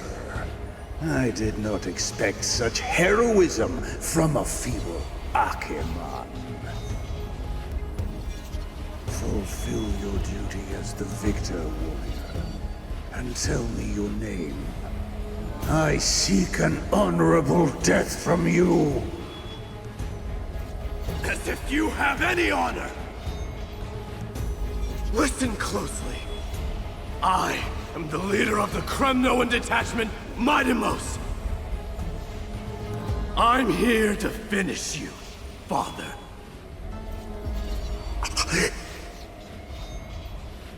It is you, the beast spurned by all. So you did defy death. The prophecy was true. You will bring an end to my Kremnoan dynasty. Defy? You're wrong. Death fears me. It's the reason I have this body of steel. As for you, you already stand at death's door, father. You were the one who threw me into the Sea of Souls. The one who tried in vain to enslave a Titan. And the one who desecrated the body of a god. Haikis! You're a weak king. So weak that even the lowliest hyena is a more noble existence than you. And now, fate's reckoning is upon you. Then swing your blade. Take my crown. Coronate yourself with an old king's blood and inherit it all. Become the new rightful king of Kremnos. No. I don't want the crown. Listen. There's only one end for the kings of Kremnos. Then the crown means nothing to me. All I want is your life. To avenge Mother and my comrades. But the walls of Kremnos will not fall with me. Do you truly think you can escape fate's grasp, my son? You and I, we're both the same. We feast on strife and fear. Now, kill me! The son of Gorgo is destined to be crowned in blood!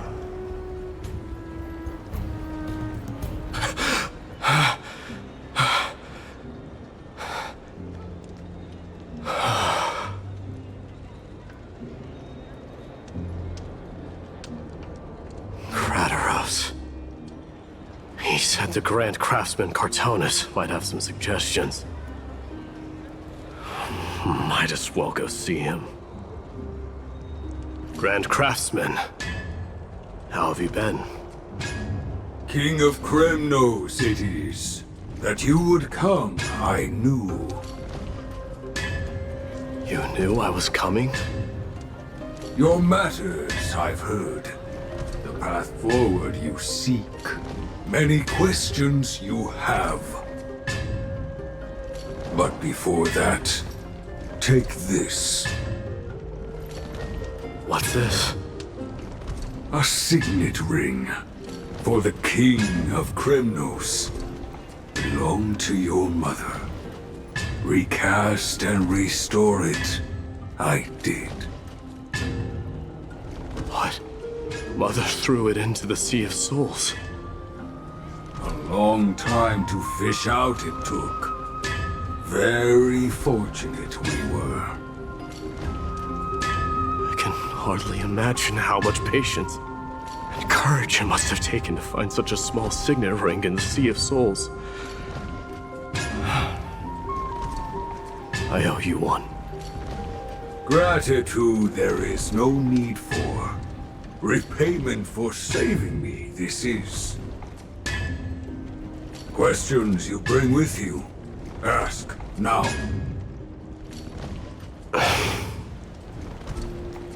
Fate I've always denied has finally caught up to me. By all rights, I should accept Strife's authority. It would make everyone happy. The Chrysos heirs, the Council of Elders, the Kremnoans. Even the bards who will write it all into song. Yet hesitate still you do. Hesitate, why do you, young king? Because of my people. Be they men, women, the elderly or children. The hearts of all Kremnoans yearn for home. They've all been waiting for this day, for the day their king returns. Children of Strife would then be able to go home and embrace the old traditions. Never mind that most of them have only ever been heard in these so-called traditions and song. They would then gather around their king and throw themselves into battle. This is not a good thing, you believe. The Kremnoans have been trapped in a cycle of bloodshed for the past 1,000 years. They seek vengeance, start wars, become prosperous, and decline. How much innocent blood flowed into the River of Souls in all those years? How many needless sacrifices could we have avoided? I accept that fate and become the totem of strife that lead my people into repeating the same mistakes. Then of course I would be terrified. I'd be terrified of becoming king. A different kind of Kremnoan you truly are.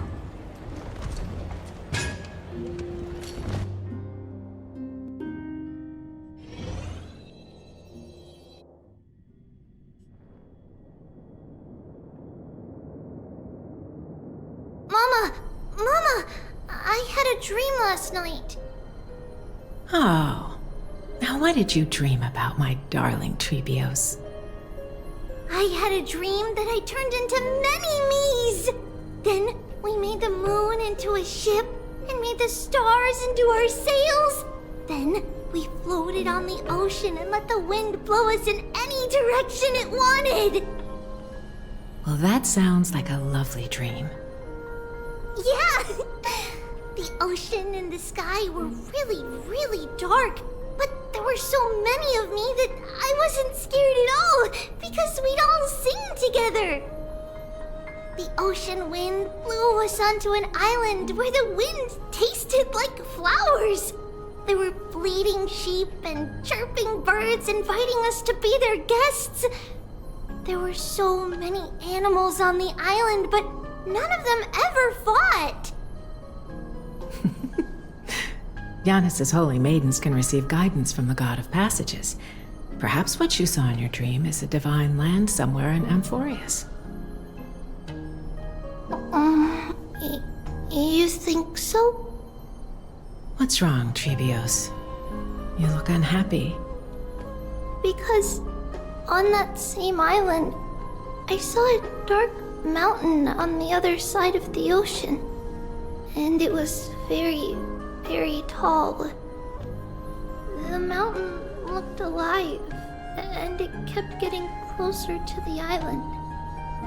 Then I realized it wasn't a mountain, but a very, very tall wave made of water. When the wave smashed against the island, it looked like it was going to eat the island up. The small animals tried to chase it away, but they couldn't stop it. Then there was a bang and I woke up. A dark wave. Mama, does something that scary exist in real life? Yes. Unfortunately, it does exist in Amphoreus, but it's very far away from our temple. We call it the Black Tide, though it has nothing to do with water. It has no shape or form, but it can swallow up animals, humans, and even titans, turning them all into monsters. Oh, the black tide is a baddie. I don't want everyone to turn into its food. Can't we chase it away? Of course, my dear. You only need to behave well and listen to what the adults tell you. Study all the knowledge and etiquette you need, then grow up and become a proper holy maiden. The divine Yanis will then give you guidance and help you light the way for the people. Wow, I'm gonna eat a lot and study a lot and become a holy maiden. But Mama, you said the black tide can swallow up titans too. What do we do if even Yanis is eaten? If that happens, then the Holy Maiden will have to be the one to guide people on the right path. After all, we are the human avatars of the God of Passages, yeah? Yeah! But one person alone is not enough. Once you're older, you'll make a lot of friends. You must do your best to unite them, because that's also our duty as priests. Friends? Are they also like me and Mama with pretty red hair? They might not, but they'll certainly be just as smart and kind as you. Mama? Am I dreaming? Don't be silly, dear. Of course you're not dreaming. I've always been by your side.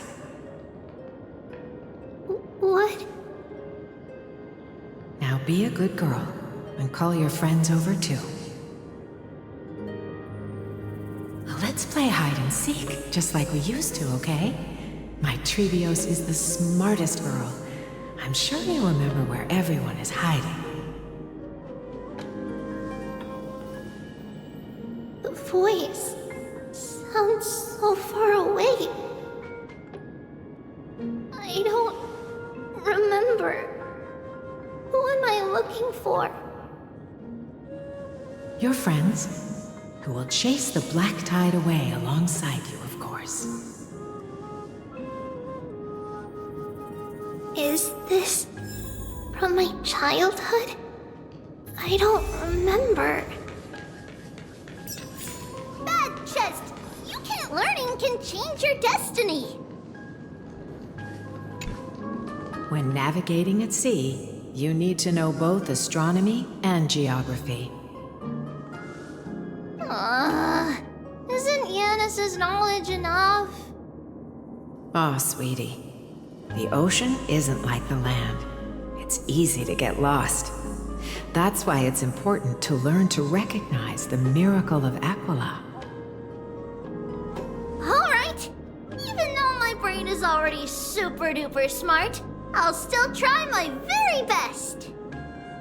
Circe also favors children who try their best. They will send a wise scholar as everyone's teacher to help you reach your dreams. I want to be a teacher too! Oh, wait. I'm super duper smart. So I want to be the teacher's teacher! Why not? But if you're going to be a teacher, you might need to tone down that hyper energy of yours. Then Trinan can do it! She's well behaved and would make a great teacher! Mama and the others always said that I had a great memory. But now, I can't even tell if this is a memory or a dream.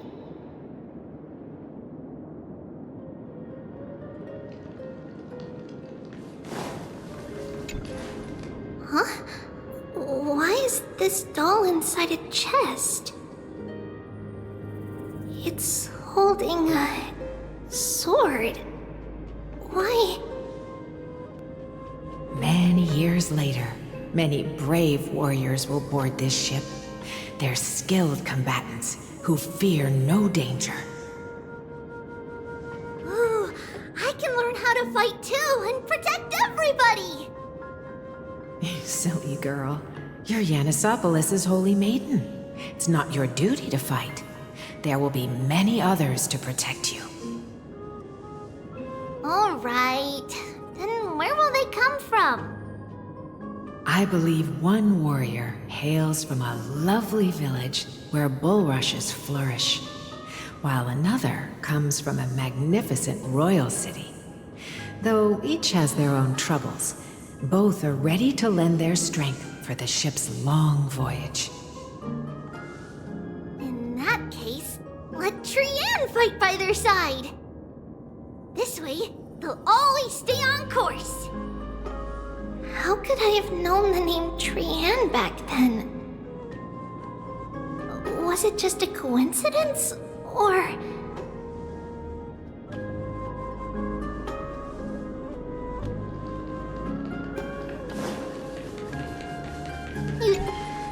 There will be an amazing captain on that big ship.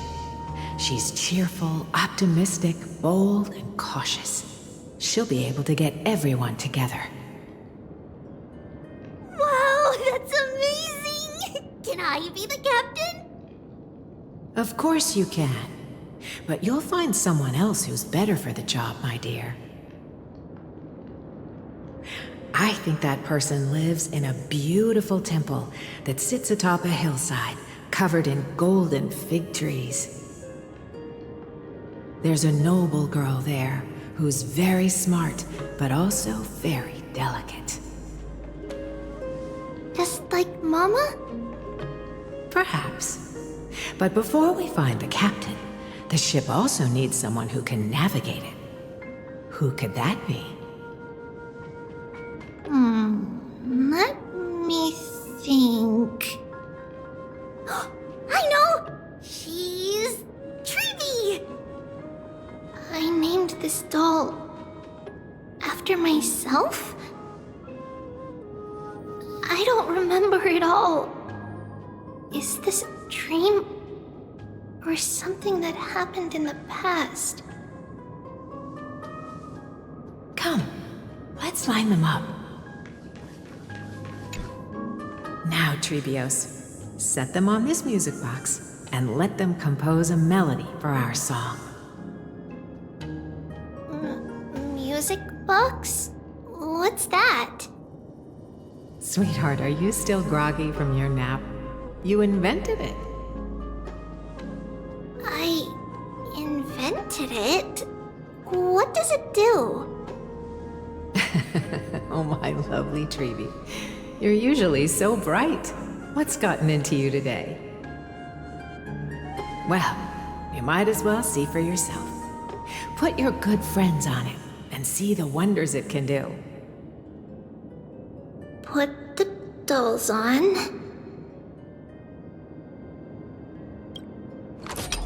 It's rotating! And I can hear something!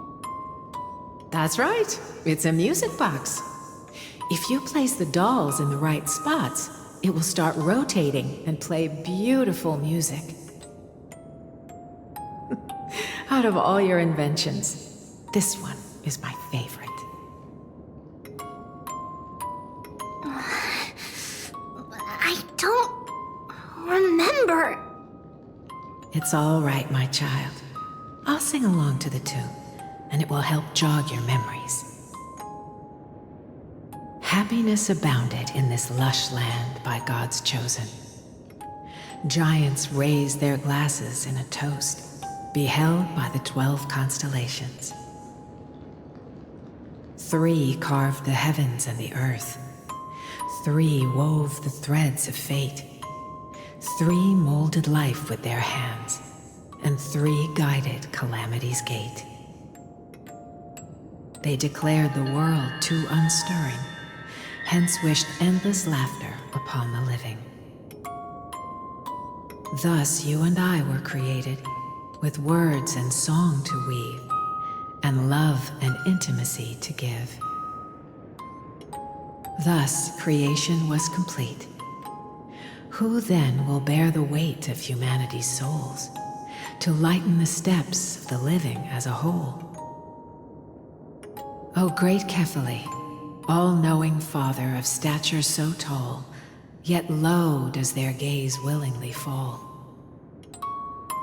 With light of dawn heavy upon their shoulders, golden blood spills unto the land, converging into a boiling river that flows to the heroic heirs of this world.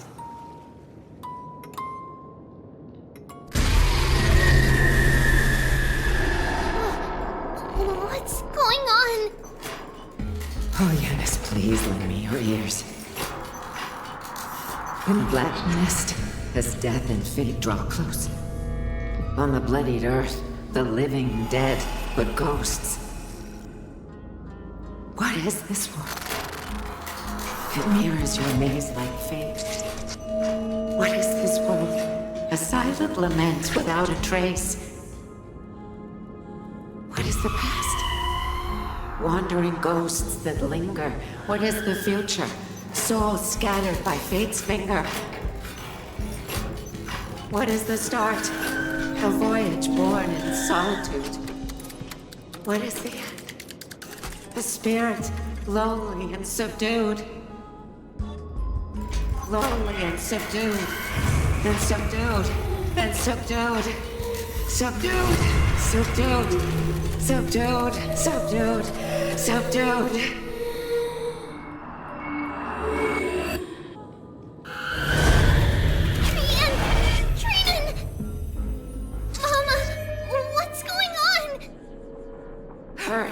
Run! Trailblaze, run! The black tide has arrived!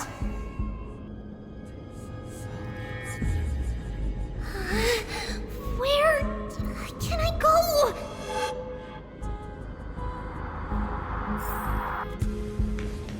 What's this?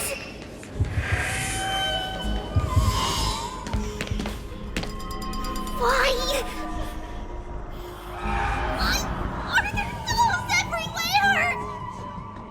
This is the sacrifice of a holy maiden.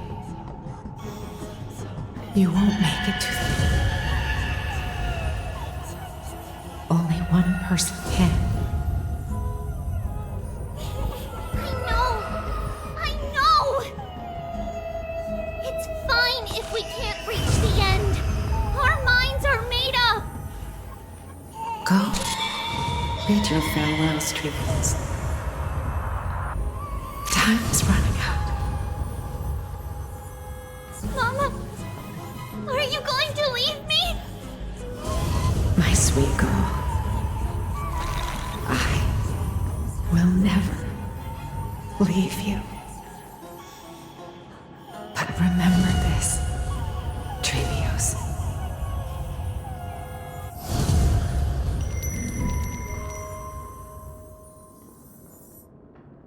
All shall bid farewell to one, and that person alone will witness the miracle. Since your mind is made up, then traverse the black tide and dispel the fog for Amphoreus. I shall see you tomorrow, my dearest Trailblaze.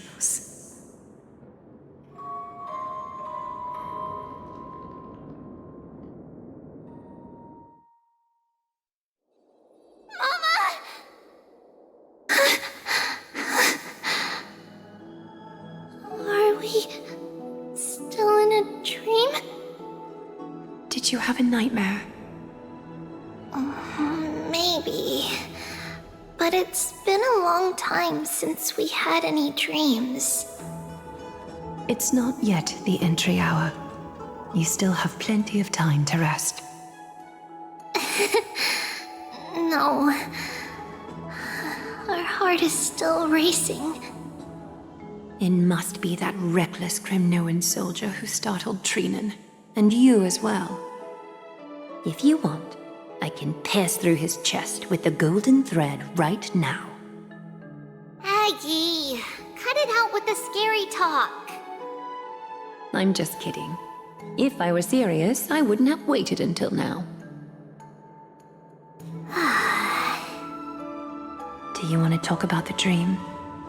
Keeping it bottled up is not good for your health. We had a dream about Mama. The dream itself was nothing. It's just the timing that feels a bit unsettling. You mean... It's Trianne. Even if we refrain from ever using the power of the Century Gate again, her soul continues to slowly drift away from her body. There isn't much time left.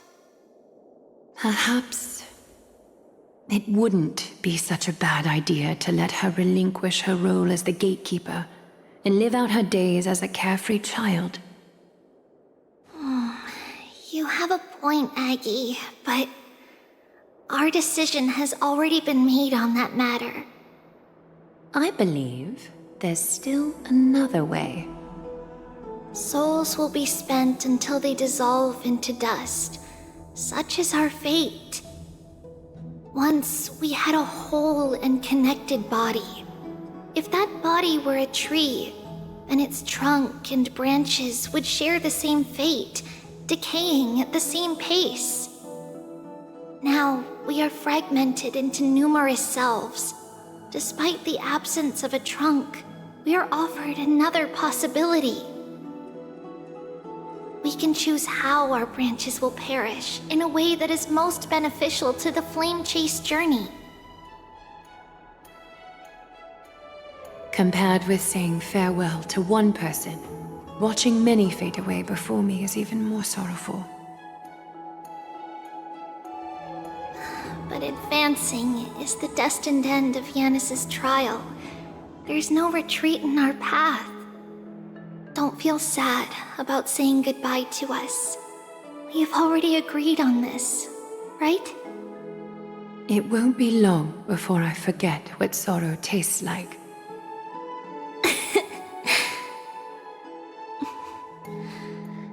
So, what would you like for breakfast, Aggie? What? Where did that come from? After all this talking, we are feeling a bit hungry. Plus, it's nearly the entry hour now. Do you remember when we first met, Aggie? You were still a little one, and we caught you secretly eating oatmeal late at night. While my emotions might be fading, those memories are still as vivid as ever, teacher. Please, let me do it. What would you like to eat? It's fine! Leave it to us. You should rest for now. It won't take long, and we'll call you when it's done. In that case, thank you. Then, see you tomorrow, Aggie.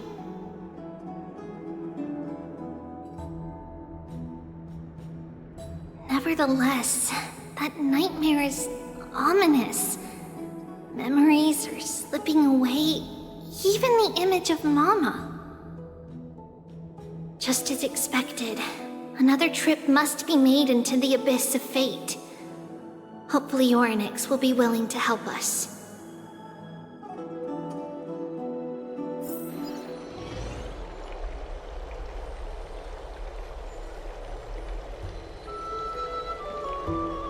Long time no see, Professor Anaxa. Who are you? It's been a while. I'm the one who once overthrew the entire classroom in that spiritual physics lecture. Oh, it's you. No way. Do you really still remember that, Professor? I remember that glib tongue of yours. What brings you here? Surely you're not here to reminisce. You could tell. Of course. You only beat around the bush when you have a hidden agenda. That's not true. I'm here to seek enlightenment, as always. Could you please teach me everything you know about the black-robed swordmaster? Rumors sure travel fast. Unfortunately, I too know nothing about it. I can only tell you that it is clad in a black robe and wields a greatsword. At least, it looks like a greatsword. It's shaped like a twisted half-sun, and a peculiar dagger resembling a crescent moon. By the way, take this with you. I got it from the sneak attack. It's yours now. Oh. I was right. It is this thing. The one who torched Aedes Elysiae to the ground. And killed everyone. Don't try to be a hero. No one in Akama stands a chance against that thing right now. Is that what the Titan said as well? Not at first. But the god relented after having had a taste of its power. Even with the god possessing me, I couldn't fight against that blade. That incredible power doesn't seem to be granted by any Titan. Are you suggesting that it originates from beyond Amphoreus? It's possible. Much like the Black Tide, no? Nonetheless, it's an enemy we must overcome. We? Drop the pipe dream, Phainon. No one wants to see you fall by their blade. His mere presence will endanger the Holy City and the Flame Chase. You know that I don't believe. You don't believe in the so-called prophecy, I know. However, I'm here to seek your assistance, not at the request of Aglaya or Treebe. I just want to eliminate a threat to the city I pledged to protect. That's all. The tragedy at the Grove must never happen again. Take a seat. Since you are sincerely seeking enlightenment, I suppose I can tell you one more thing.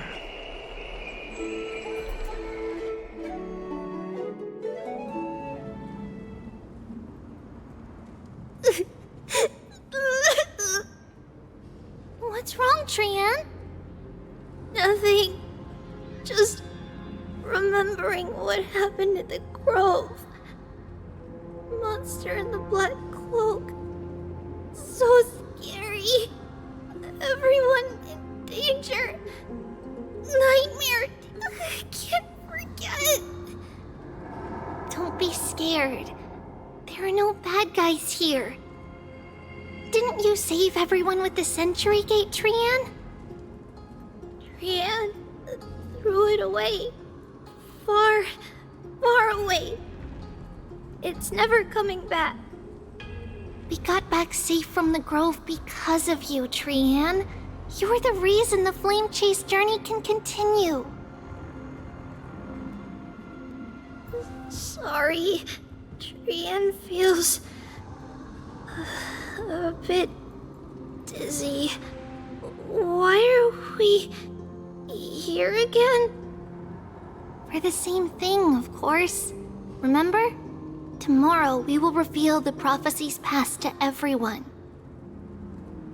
But first, we need to restore the memories that have been blurred by the fragmentation. We hope to present the full truth to everyone without hiding anything.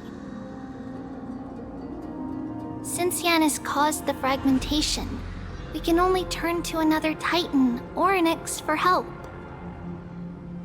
Also, remember to get breakfast ready for Aggie before the lucid hour tomorrow. Oh, yes! Trian remembers now. Oh, on that note, we had better prepare some saffron before we meet with the Titan. Saffron? Huh, it's an essential offering for rituals in the Temple of the Three Fates.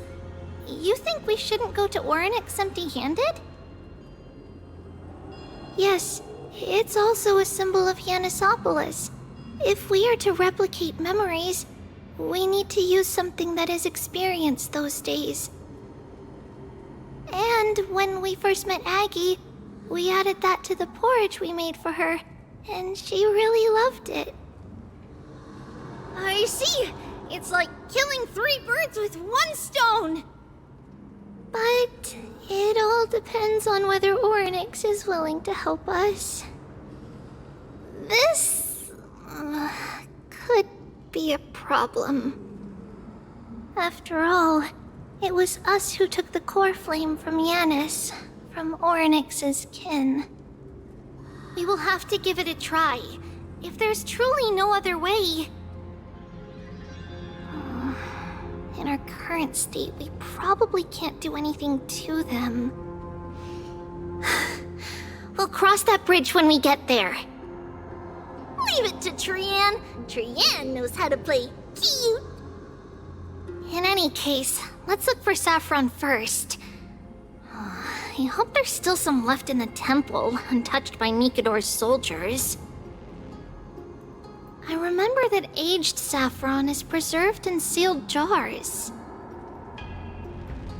Let's be on the lookout as we go.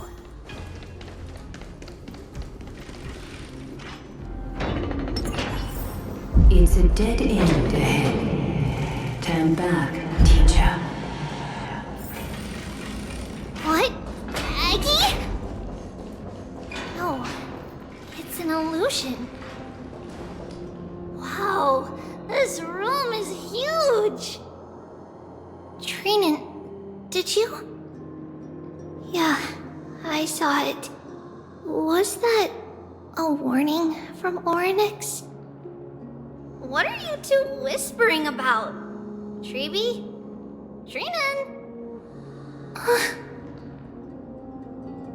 Trian can't even hear our own telecommunication. Well, never mind. Trian suddenly feels like this place is quite familiar. Oh, there's a whiff of safari in this room. It's right over there. Over here! Follow Trian! Trian, slow down!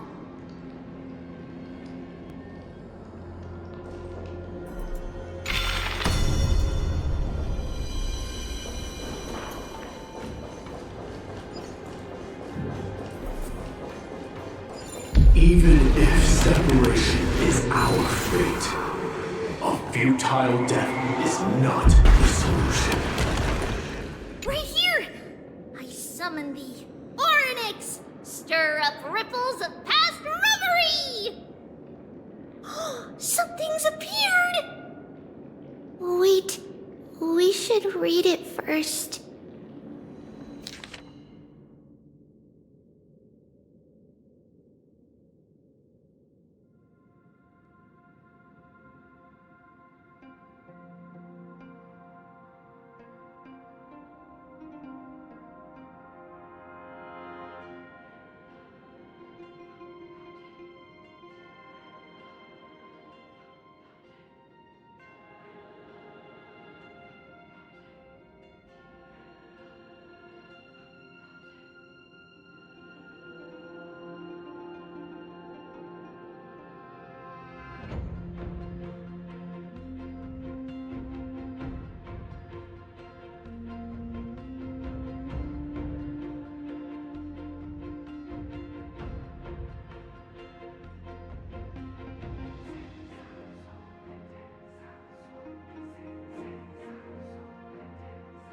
Wait, this is a letter?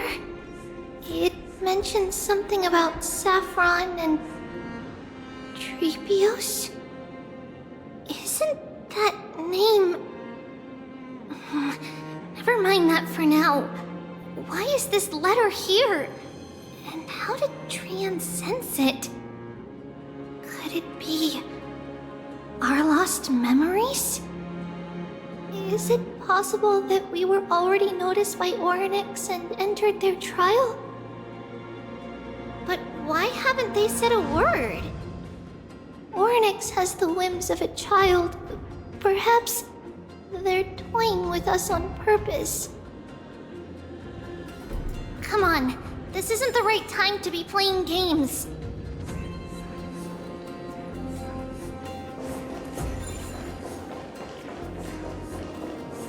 Separation and reconciliation doesn't come easily for a mortal.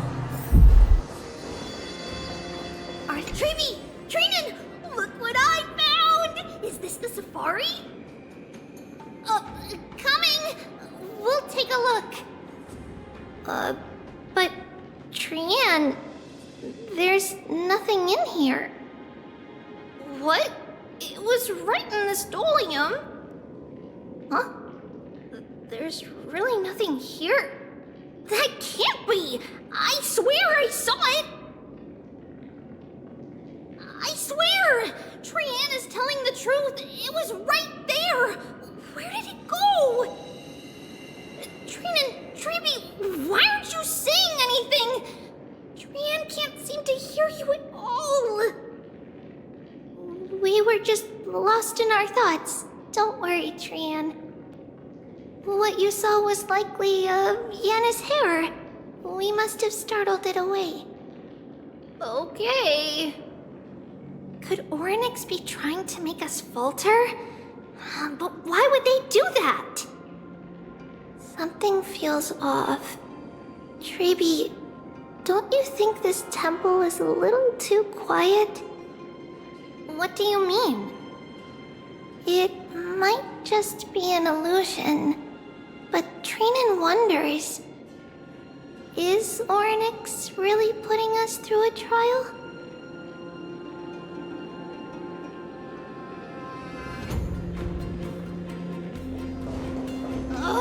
Still no luck finding any safari. I suppose we can do without it. Let's try to convince Orynyx. At least they didn't toss us out straight away. Whoa, Trebi, Trinan, look at this! So cool! Oh, it's really quiet in here. Do all Titans live in dark places like this?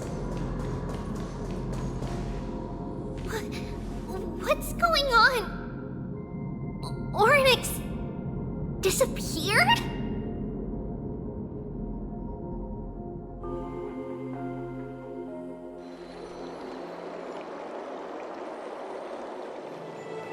Are you saying that the black-robed swordmaster is not just tied to the Black Tide, but is also hunting for core flames everywhere? This is the most plausible possibility. First, it has a vessel that can hold core flames. Second, I'm one of its targets. Let's start with the first premise. Its peculiar ceremonial blade can interact with a core flame, as evidenced by the pull I felt when it stabbed into my chest. I hypothesized that the blade can sense, absorb, or even retain core flames. The second premise is even more explicit. When it was engaged in fierce battle with many of us and was heavily distracted, it remained consistently focused on me. Or rather, on the Titan Ceres inside me. So it's plundering the flames. But if your argument holds up, wouldn't he be headed to Akama soon? The vortex of Genesis is full of the Titan's core flames. Not necessarily. Let's call that person the Flame Reaver for now. If my presumption holds, that person has 3 targets. The first target is me. The second target is Orynyx, who hasn't yet fallen. And the third is Akama and the Vortex of Genesis, where the core flames are housed. But I suspect Akama won't be their first target. Kefali's core flame is guarded by the Council of Elders' arcane power. And Fagusa's water curtain should be able to block out any external perceptions. What about Thanatos and Aquila? Their core flames are yet to be restored? The whereabouts of Thanatos remain a mystery to all. As for Aquila, can you fly? No, I can't. Why are you asking that? Can that Swordmaster fly? Good point. But what if he does grow wings? If they had wings, I wouldn't have made it out of the grove alive. That's a relief. Anyway, since the Flame Reaver has 2 targets, we need to move fast. With the distances between Akama, the grove, and these potential targets, I believe we should bolster our defenses and...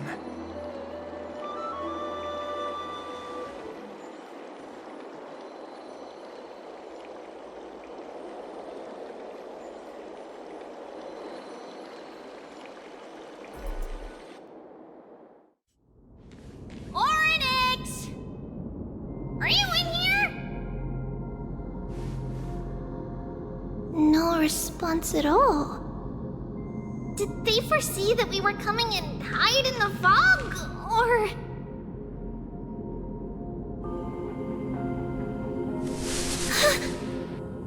Treeby, we should leave.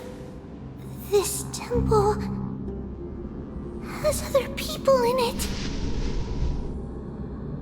What?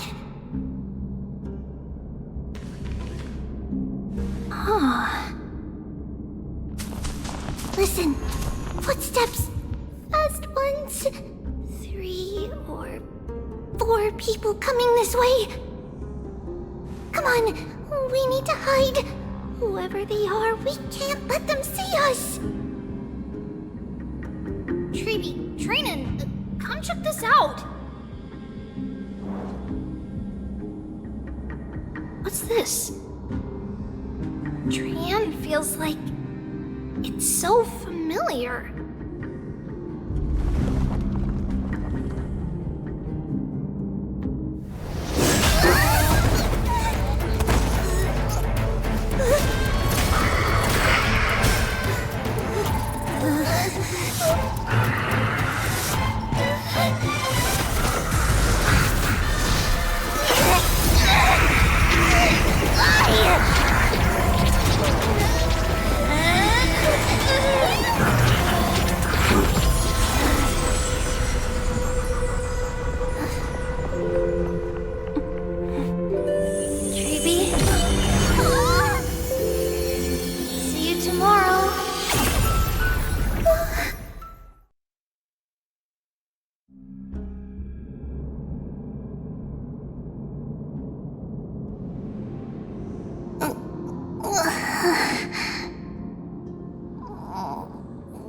Where am I? Little Gray? Snowy? And... Wait... Where's Trian? Is she back?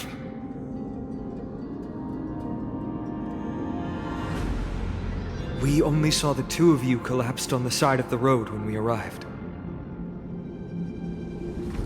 Danny and I looked around, but we couldn't find any traces of Lady Trian. What about the black-robed swordmaster? Blast it! Of course it's him. We were still too late. I fear something bad has happened to Oryx's core flame. Then Lady Trian... She doesn't have much divine power left. We can barely sense anything. That you're both safe is already a blessing. Everyone, we must take action now. We should split into 2 groups. One group will stay in the Abyss and meet up with Aglaya's reinforcements, then search for Trian's whereabouts. The other group will come with me to pursue the black-robed swordmaster and recover the core flame.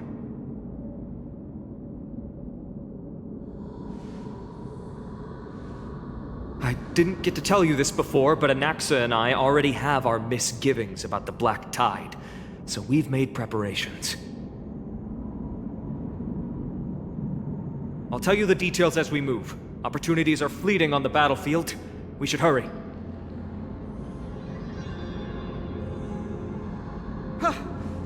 Lord Finan!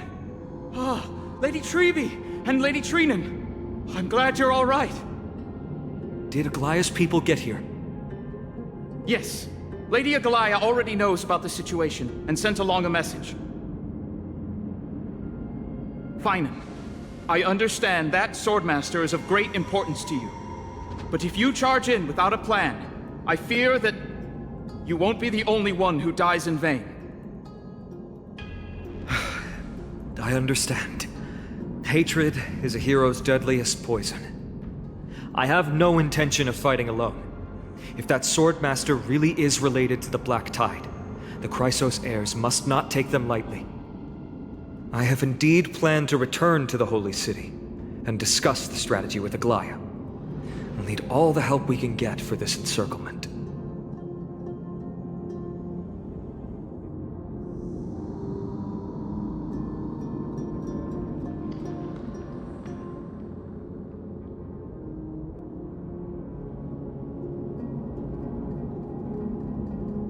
Treenan will stay in the Abyss too. That way, both sides can communicate with each other if anything happens. Thank you, everyone. Partner, Trebi, let's go.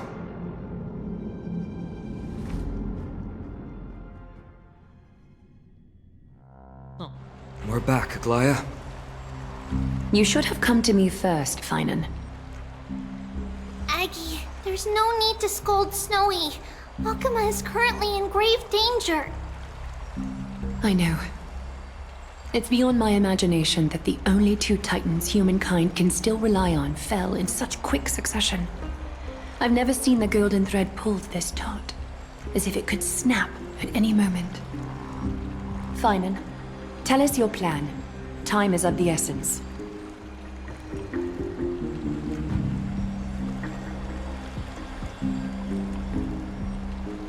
This being is not just hunting titans, but taking the core flames too? Yes, just like the Flame Chase journey is doing. Professor Anaxa thinks the Flame Reaver's arrival is likely a sign the Black Tide has spread further. Regardless of whether you're right, this being is still far more aggressive than we expected.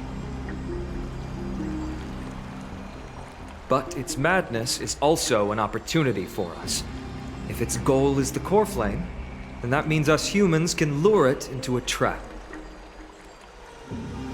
Anaxa had already left the Holy City with Cersei's core flame while we were on our way to the Abyss, so he can make preparations for the battlefield.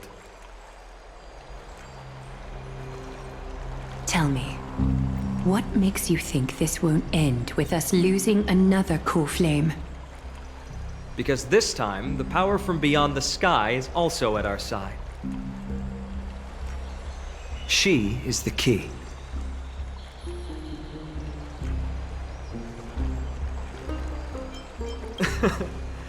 We need your other companion, too. Ma'am, do you mean me? I see. Finan, that battlefield you mentioned, is it Castrum Kremnos?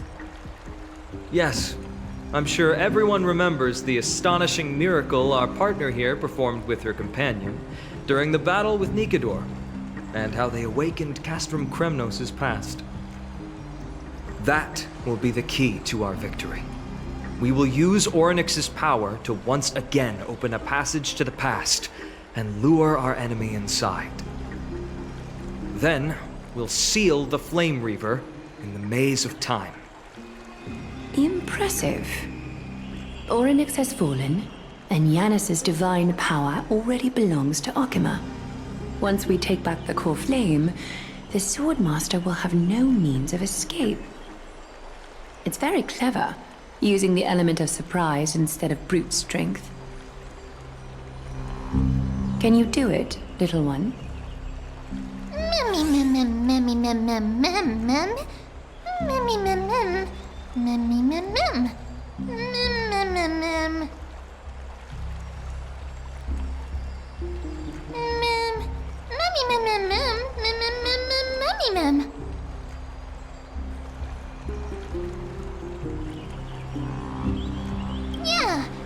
Mummy mem mem mem mem mem mem. Mummy mem mem. Mummy mem mummy mem mem. Such enthusiasm. I'm glad to see you're confident. By the way, the Council of Elders declared a state of emergency when Treeby went missing. Kynus and her following have heard tell of the incident at the Grove, and are galvanizing support in secret. I fear she'll make her move before the next assembly of the citizens. What are they plotting? That short-sighted politician likely believes the Chrysos heirs have outlived their usefulness, and is making preparations for her next step. That ugly side of humanity is something we'll have to deal with eventually. But that's a problem for another day. I've sent Castorus ahead to the council with a message. She should be able to keep the situation under control for the time being. Finan, it is my hope that we can come to an understanding on this. We must take down the Flame Reaver in one go, and retrieve the core flame. And in doing so, grant ourselves an advantage against the Council of Elders. Of course. You may count on me to lead the charge. I apologize for tasking you to spearhead the plan once again, but Akima is currently beset by enemies from within and without.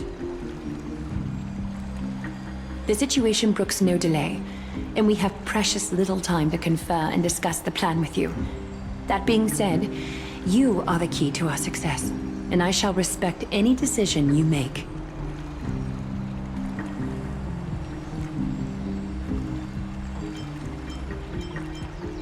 Of course. Should you feel fatigued after our confrontation with the Flame Reaver, you are free to withdraw from the battlefield. We will find another way. We are grateful to you for your aid, and to the rest of you as well. Now, let us be off to begin the hunt. May Kethely sharpen our gaze and grant us victory over the enemy.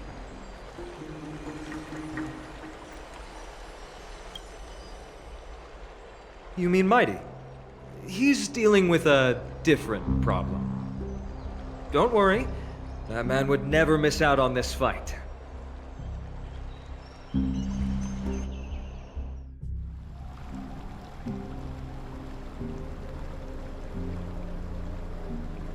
Farewell, my dear friend. You must lead us back home. You and I, we're both the same. We feast on strife and fear. If you're truly capable of leading our people beyond this blood-stained fate, then prove it to me once more, Mighty Mos.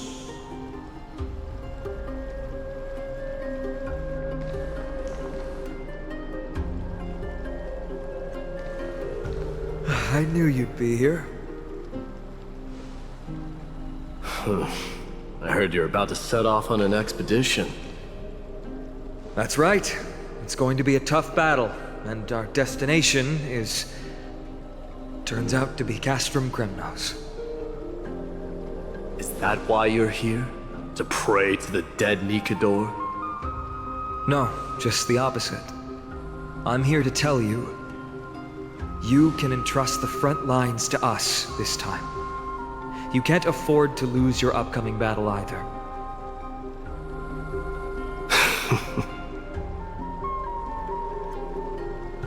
Have you heard the story of Geocles the Mountain Breaker? Sounds like you've spoken with Cartonus. That's the name of the legendary mountain dweller, right?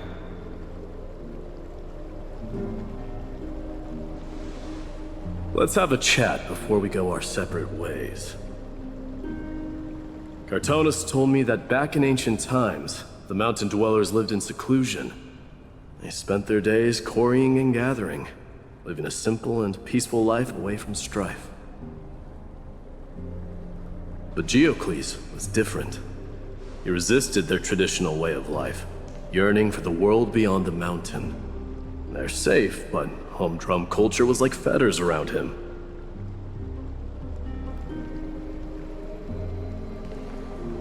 He sounds a lot like you. Yes. That is why he, too, faced the same dilemma as I do. One day, during one of Geocles' many ventures beyond the mountain, he spied a battalion of Ladonians stationed at the foot of the mountain. The Ladonians were at war with their arch-enemies, the Companions, and they used the mountain as a base to carry out guerrilla warfare operations. When Geocles, who had taught himself the common tongue, approached a soldier, he learned a shocking piece of news. Ladonians were planning to plant mines and explosives all over the mountain, and then lure their enemies within. With danger lurking with every step, the mountain dwellers' homes were no longer safe. Geocles quickly returned to his village to bring the news to his people. But... let me guess. They refused change and chose to put up with the situation instead. That's right. The mountain dwellers were fearful of even the smallest change to their lifestyle, let alone leaving their home. Despite the imminent war, the elders would rather negotiate for peace instead of leaving the mountains. This made Geocles both angry and sad. But he didn't give up. If you were in his shoes, what would you have done? Lead my people on a resistance, perhaps. I'm not sure. I can't think of a solution that would make everyone happy. A solution that would make everyone happy, huh? That's how naive we are. Well, let me tell you what Geocles did. He took the mountain dwellers' store of gemstones and traded them with the Ladonians for a massive amount of gunpowder. But he didn't do this to fight the Companions. Under the cover of night, he set ablaze the forest surrounding the settlement, forcing his people to flee the mountain. That great fire marked the beginning of mountain dweller history. Since then, their people became part of civilization, and giants became a common sight in the Holy City. Meanwhile, that mountain they once lived in has turned into little more than foam inside the black tide. But leaving their homeland also brought many mountain dwellers misfortune. They were hunted by Kremnoans or enslaved. Indeed, that is undeniably also part of their history. But that is Geocles for you. The merits of his actions, or lack thereof, have been scrutinized by many, but historians nevertheless hail him as the Mountain Breaker. Why do you think that is? It's simply because he took action and enacted change with his own hands. He didn't try to make everyone understand him, nor did he even waste time trying to make everyone happy. He started a great fire and burned the shackles of tradition to ashes, and then forced everyone to march toward the coming of a new era. You've made up your mind, haven't you? I'll be leaving Akama soon to fight the great darkness of this world, and to shoulder Nikador's destiny. So, listen well. If there comes a day when we meet again on the battlefield, and I stand opposed to the flame chase, remember to stab your sword into my back through my 10th thoracic vertebra. That's my weak spot, and the only way to kill me.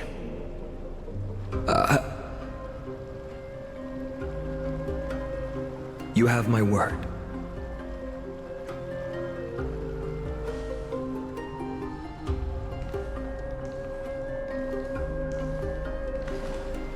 Go now. The battlefield calls. Send that flame-thieving hyena to their death. But if If you find yourselves with no other recourse, pray to that blade in the sky. Loudly call out the name of the new god.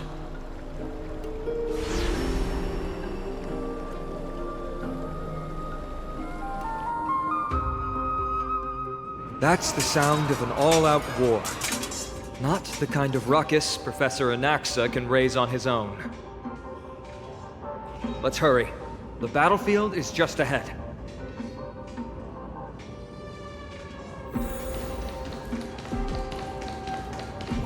No way. A Kremnoan? I didn't think she'd manage to send the Kremnoans to assist. Brave warrior, what's the situation on the front line? Ackerman, why are you here? What? Didn't Aglaya tell you? We have been instructed to assist you in trapping the Flame Reaver. Aglaya, that vile usurper. I spit on her name. Our king will be back soon. He'll be able to deal with you and that black robe.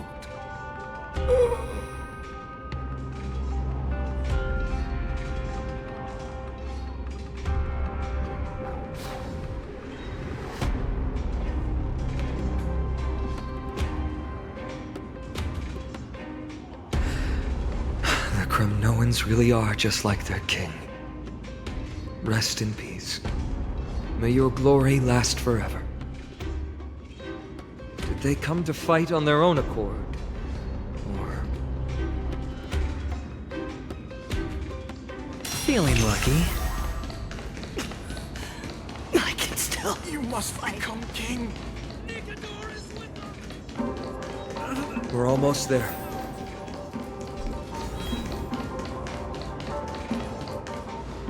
Once we take back the core flame, Yanis's passage will open. When that happens, you must evacuate immediately. Don't stay behind. The rest will be up to how well we work together.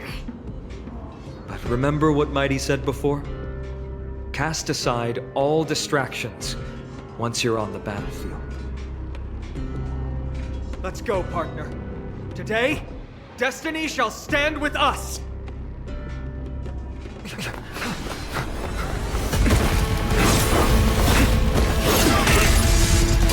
Finally.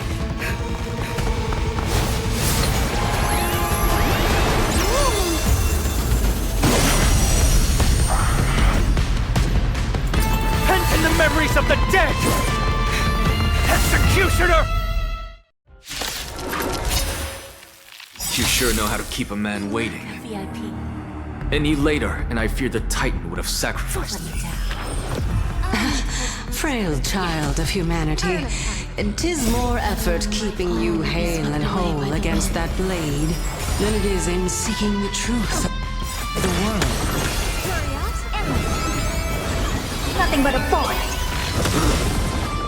Expand your thinking. Glimpse the unknown. Enjoying yourself. Stay away. You turn off. We? There's no backing out now, for me or you. Self-inflicted misery. Be of your body and mind. Return to the victory. Give an inch and they'll take a mile. Open sesame.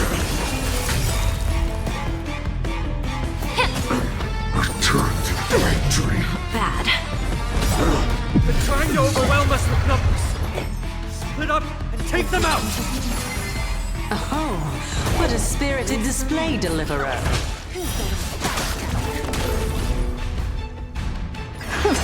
May the yeah.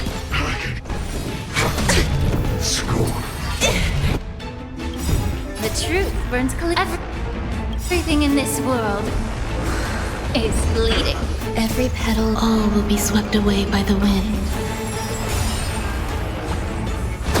There's more to life. Eternal. Never seen perfection before. Expand your thinking. Curious, endless riddles. Nothing but a void. Bending the rules.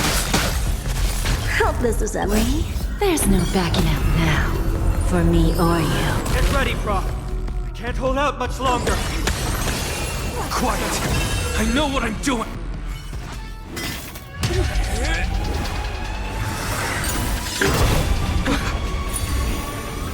At long last.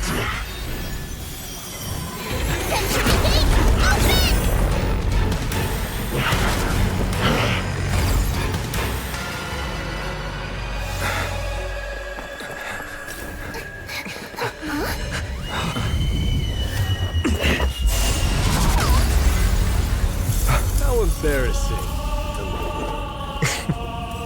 You didn't come down from the sky? The city is mine anyway. So why shouldn't I go through the front door?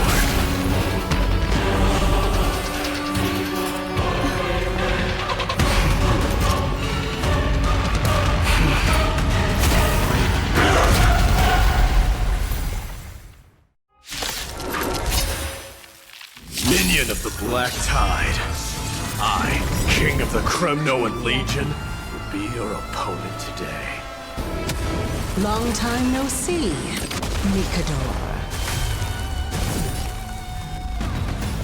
I always deliver. Allow me to purge the root of the problem. Expand your thinking. Some value, I suppose. Existence is unity.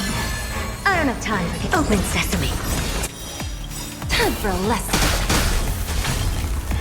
Curious, endless riddles. Nothing but a void.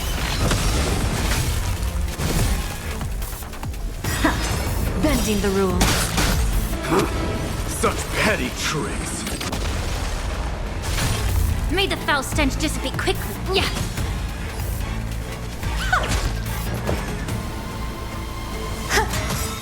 Vanity. It's the self-destruction. I am sending out darkness into its end.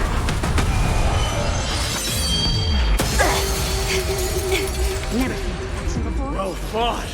That was a good opener to the ceremony. Will be swept away by the wind. We honor the fallen gods with this fight to the death. Allow me to prepare. There's more to life. Eternal. Give an inch and they'll Bless. The truth. Everything in this world is bleeding. There's no backing out. Now, for me or you. Self-inflicted misery. It's time to end this.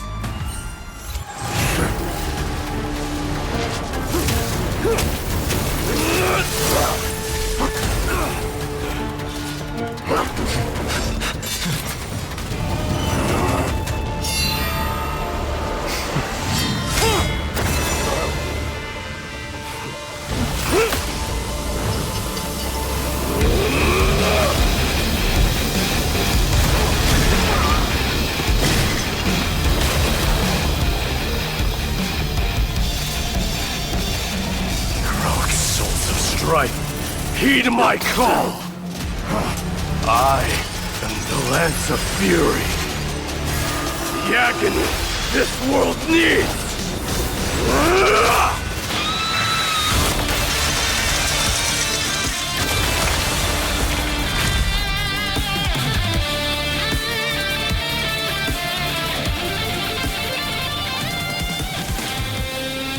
Witness this. New God has come to Castro Kronos. Look! The warriors have returned! What? Are the rumors true? Has Oryx fallen? It's as the Council of Elders said. We face a dangerous threat. Yet the Chrysos heirs are only inciting more chaos. They don't care about the people's safety. They really gave the core flame of strife to a Kremnoan at the end. What a noisy crowd. This, doesn't feel right. It's probably because Orynyx is gone. Orynyx was a generous titan in the eyes of the people. They graced us with miracles, allowing humanity to reap many a convenience from the past. What they don't know is that the Titan didn't do all of that of its own volition. Regardless, the Titan has fallen, and we must surrender Orynyx's core flame. A meeting with that woman again so soon? I just can't catch a break. Professor Anaxa, why don't you find someplace to rest first? Matters that require Aglaya's attention are piling up. You two meeting again will, forgive my honesty, only distract her. Just try to stay on your best behavior, if you know what I mean. That's not up to me, I'm afraid. I've been trapped in her prison the moment I set foot in this holy city. The price of having a Titan living in my head, I suppose. Don't worry, I don't want trouble either.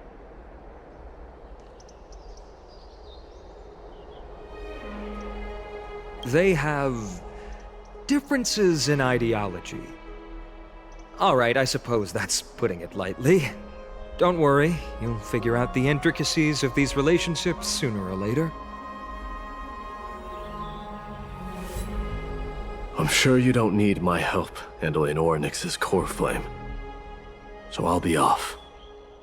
I have some personal matters to attend to.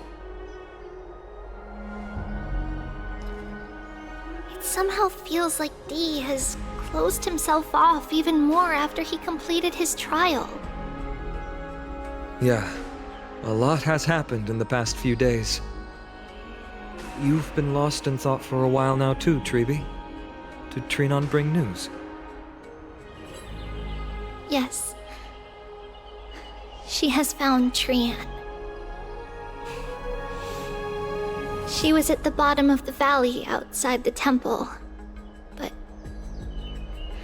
that's where the good news ends. I'm sorry. It's all right. They also found someone else besides Trian.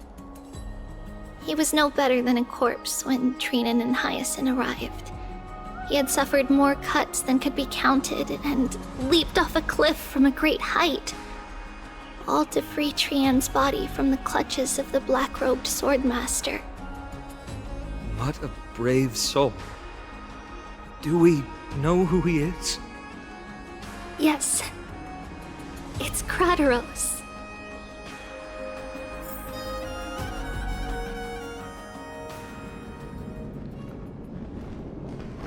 Stop!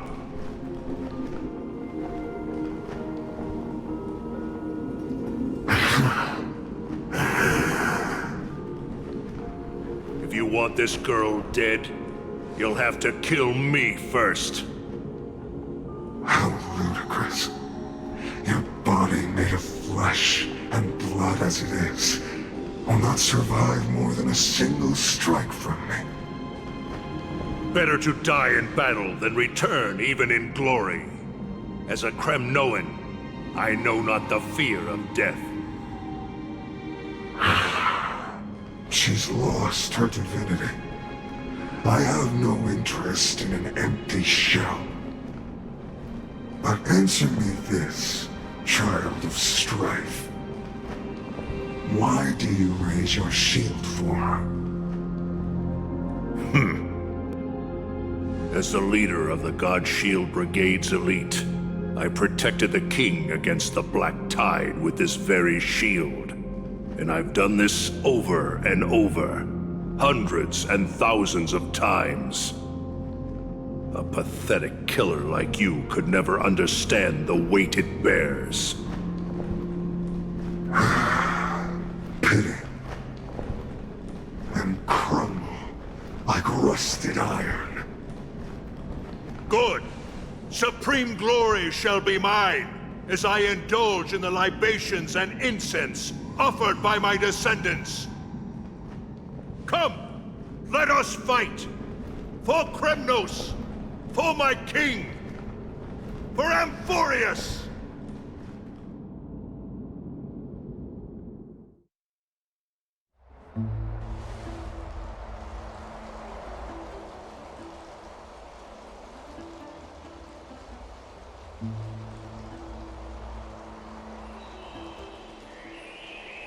We foresaw this cruel parting 1,000 years ago. Today is but a reminder of that bitter taste. But Lady Aglaya, I don't understand. It wasn't life itself that Lady Trian lost. Why does she look like she really turned into a doll? I don't understand. Don't be sad, Hyacinth. Trian has used up her borrowed time from Yanis, that's all. Her spirit is now riding the west wind, flying ahead to a world free of sorrow. If a world like that truly exists, does that mean everyone from the Grove is there too? It exists, Hyacinth. Do you not remember? The prophecy that guides the Chrysos heirs is the voice of Kefili before it fell silent. It loves all of its creations dearly, and would never bear to lead us astray with lies.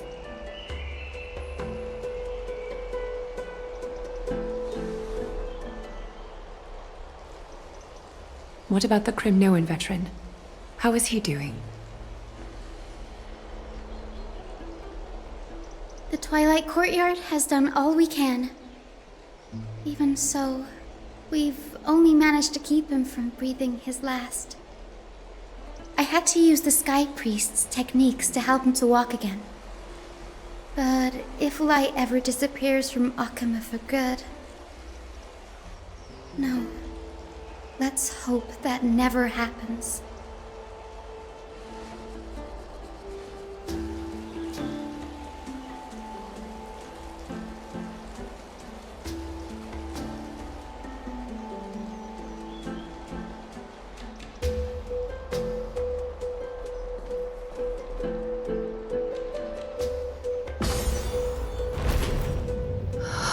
The parting hour is upon us. Yet the golden thread runs slack. The heroes have returned with their spoils. Everyone, please take this opportunity to rest and prepare for what awaits us. You've returned unscathed and brought tidings of triumph. Truly a moment worthy of celebration. It's incredible to think that we returned Nikador's core flame not so long ago. It wouldn't be an exaggeration to say that you and your friend's arrival has melted the glaciers of history. You could say this is the true face of history. It slumbered for 1,000 years, only to awaken for this one moment. Alas, now is not the time for a study of history. I do not see a Naxa around. Was this under your instructions, Finan? Yes, it just seems much more efficient than letting you two go at it endlessly. A rash decision. After all, he still bears a core flame with him. I do concur with your assessment of efficiency, though. Now, let us table the issue concerning him for the moment. The more urgent matter is the core flame of Orynyx. The Chrysos heirs had initially crafted a plan regarding the order to return the core flames.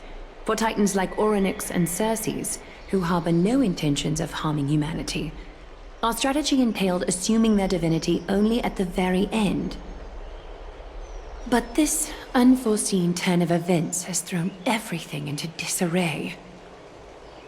If we don't return the core flames to the vortex of Genesis, and we leave the Titan's divine positions vacant, We can't even begin to imagine the disaster that would follow. But the most pressing issue at hand is that we haven't found the Chrysos heir capable of bearing Orynyx's divinity. Finan, Castorus, Mighty, and Hyacinth. Trebi and I devoted a millennium scouring the world, only to find these few people. Only a chosen few possess the capacity to assume divinity, the elite among the Chrysos heirs. We would never hastily extend our invitation without first verifying their potential to bear such power. Yet we cannot compel anyone into divinity, as it would be no different from sentencing them to the gallows. Truly a dilemma. Yeah. How about letting her give it a try?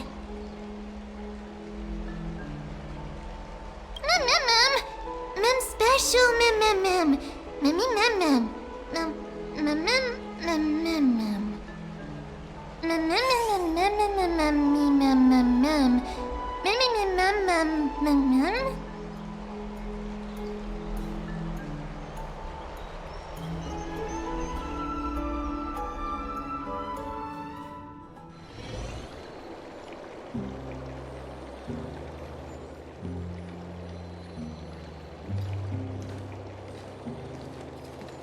I see the Reaper has forsaken you too, teacher. It simply put my life in the hands of the Twilight Courtyard. That priest girl's medical talents are truly exceptional. She might be far from the ordinary girl we envisioned. But this isn't about me, Mighty Mos. I saw it. You finally decided to embrace your own fate. Power of strife is stirring a tempest within me as we speak. My bones have turned into steel, and my blood is seething in a blaze. Past rulers of Kremnos could only aspire to this might, yet I have merged with it. I've made history, and henceforth divinity and kingship shall coexist as one. Indeed, you've realized the aspirations of every former king of Kremnos. And now, you can at last bring our people home and reforge the glory of Kremnos. Unfortunately, I harbor no such desire. What? What do you mean by that? Over 2 millennia past, devotees of Nikador's might banded together beneath their feet and erected a city of their own. Ever since then, Kremnoans have served as the blades wielded by the god of war, following the Titan's path in its conquest. Yet, gazing upon our history through the lens of my newfound divinity, I now see it with unprecedented clarity. This history is sheer absurdity and inferiority. People surge onto the battlefield like ants, plundering and slaying for their own greed, only to be trampled upon like ants. The city and the beliefs that Kremnoans hold so dearly, alongside the supposed tradition, mere anthills that could be crushed with a single touch in the eyes of the Titan. You! Are you trying to strip Kremnoans of the pride we've amassed over thousands of years with mere words? That pride holds little significance, Krateros. Now that I've assumed the divinity of strife, my next step will be to renounce the title of king. No. No! Convey my message to every Kremnoan. This is an order. Do not do this, Mighty Mos. I beg you. Our history commenced in the year 2506 of the Light Calendar, concluded in the year 4931. I, Mighty Mos, last king of Castrum Kremnos, son of Gorgo, do hereby proclaim the Kremnoan dynasty comes to an official close today. You have killed us. You have killed us all. No. I am granting you a new beginning. What is this? My mother's signet ring. It served as a symbol of kingship, and I now imbue it with a fresh significance. Take it, and rally those who have lost their identities. Convey the words of Mighty Mos, now ascended to divinity. You no longer need to chase fleeting honors or face death on the battlefield as if it were your sole destination. However, you must adapt to fit into the city you once observed with indifferent eyes. A cruel fate awaits Amphoreus. No matter how illustrious a dynasty may seem, it crumbles to rubble and gravel before formidable foes. Yet, you shall tread the only path out, one that leads to a brand new world at its end. Why task me with being your messenger? Why not explain all this to them yourself? Because only humans can guide the path to be trodden by humans. It's not the lot of humans who crave the power of gods and spiral into madness for it, but humans who stand ready to raise their shields high to protect the lives behind them. I failed to save that child. That is irrelevant. As demigods, they have long been prepared for it. What truly matters is that you showed up there and shielded her. The one who persuaded Aglaya to set me free that night. Was that you, Mighty Mos? Yes. She's not one to easily make a concession. What did you offer her?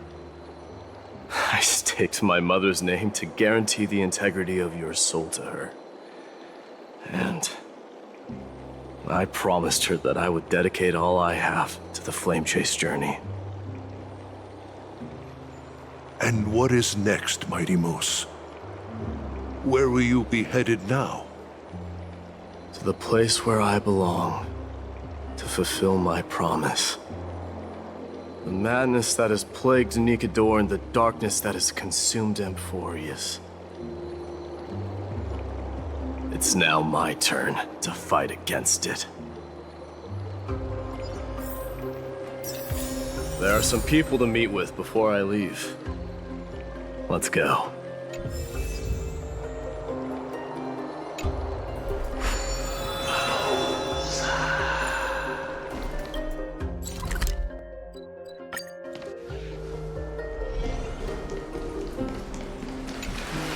You're here, Mighty Mos.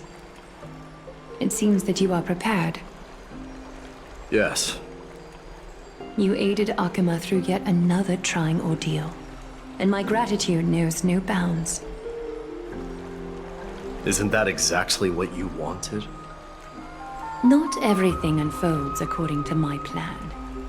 In the current state of the world, I can only proceed one step at a time. Furthermore, you are ready to dedicate all that you have, regardless of the promise you made to me, aren't you?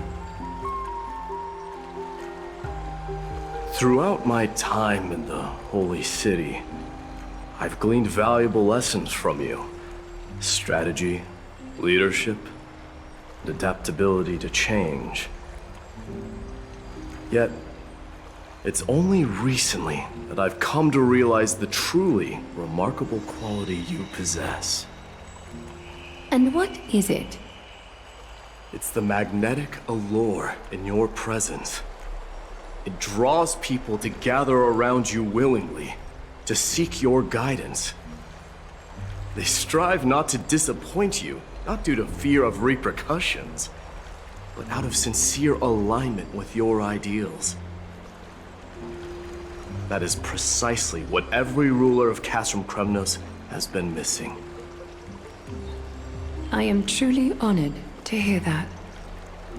And now, my Deimos, you have risen as the most powerful demigod in the world. How do you intend to wield this newfound power? I shall see Nikador's aborted mission through to completion, and become the strongest bulwark for Amphoreus to defend against the Black Tide. I will secure enough time for the Flame Chase journey, until you manage to lead everyone to reach the miracle of Genesis.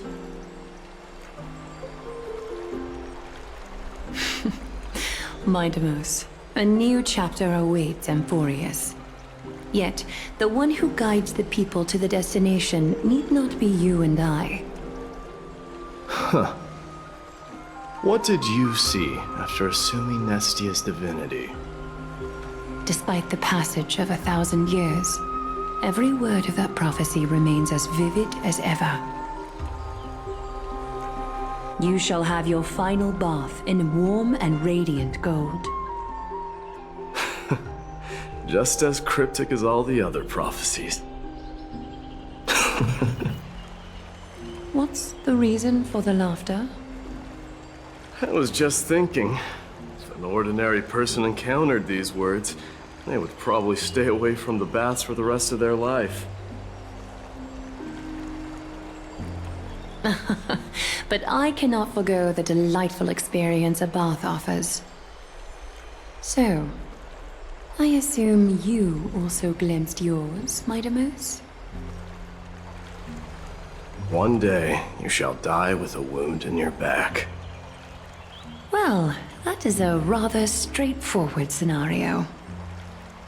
If I were to be terrified by drivel with no basis, I would not have attracted your gaze and joined the Flame Chase journey in the first place. You speak the truth. May you be destined for a powerful fate, and may we reunite in the promised new world. Farewell, mighty.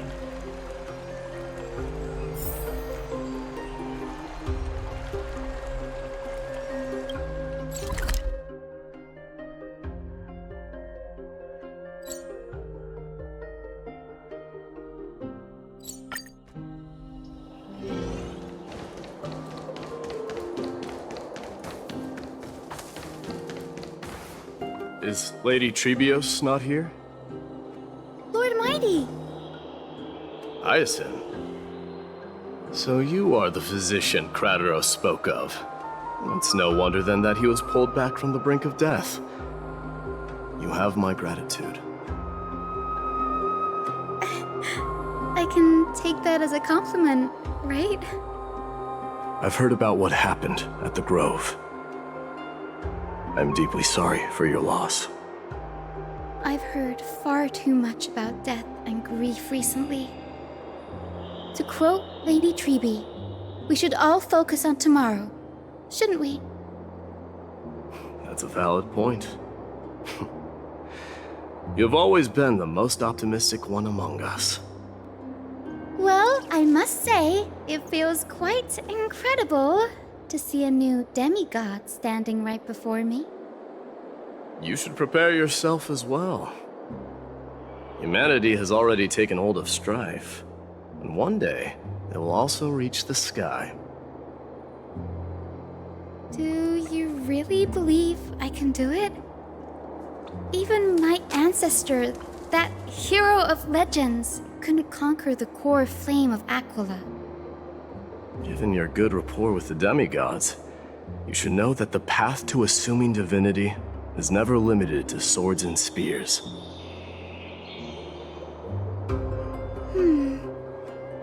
You've always been so perceptive, Lord Mighty.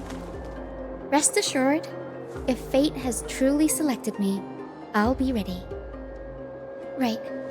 You are here looking for Lady Treeby and Lady Trina, no? They're not around at the moment. Is there a message you'd like me to pass on to them? No need. I've already bid farewell to Aglaya. Meeting with the Oracle is simply a matter of courtesy. You've bid farewell? I'm heading back to Castrum Kremnos to fight against the Black Tide. In all likelihood, I will never again return to Akuma. Oh. On second thought, there is something that I'd like you to help me convey to them. I'm all ears, Lord Mighty. I'll make sure to convey every single word. Tell them that there is no longer a need to send scouts behind enemy lines. With a single message, the Lance of Fury will target anyone who dares oppose Akuma.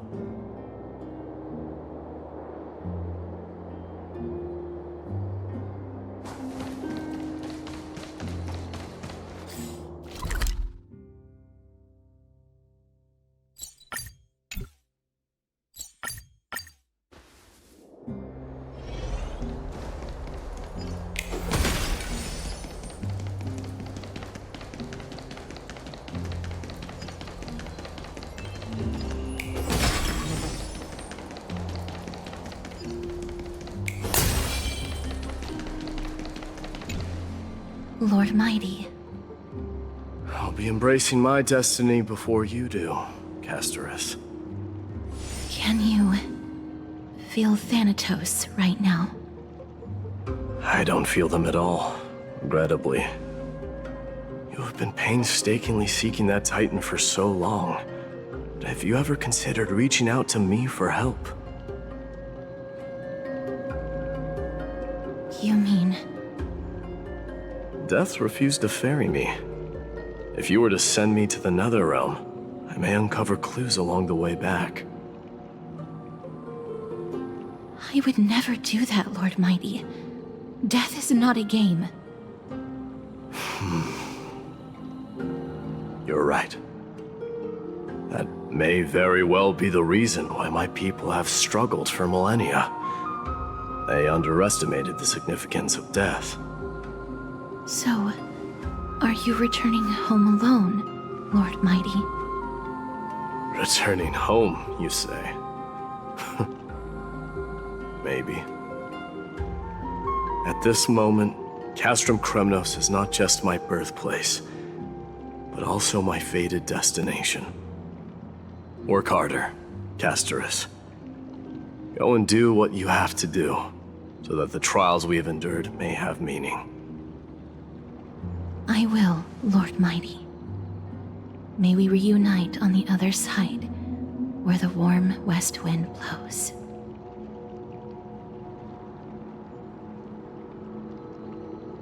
May we reunite on the other side, where the warm west wind blows.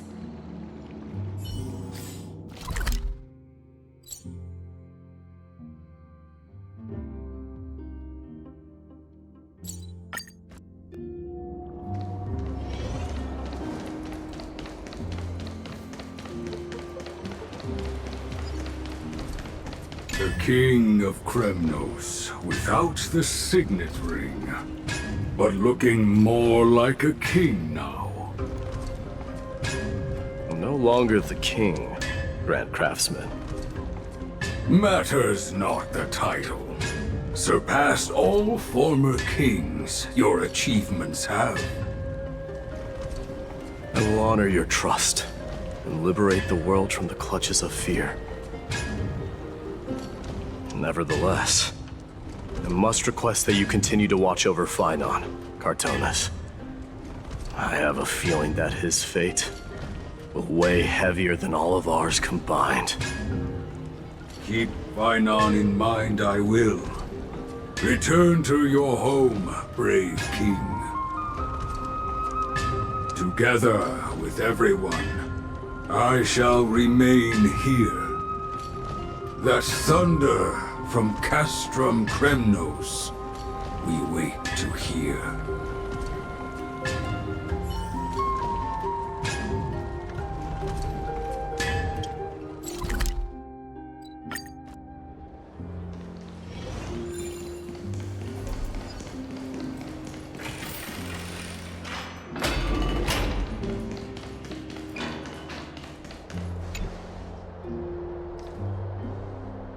Outlanders?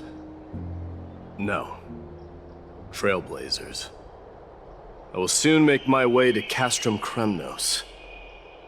If all goes according to plan, this may be our final meeting. I just want to let you know that I appreciate everything you have done for Amphoreus.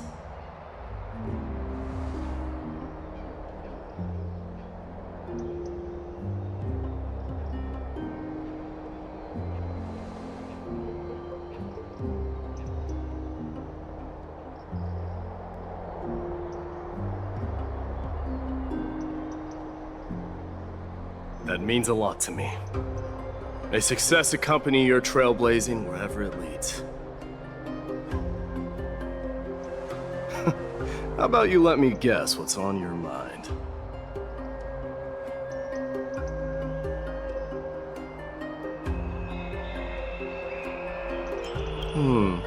Are you drafting a sentimental farewell speech?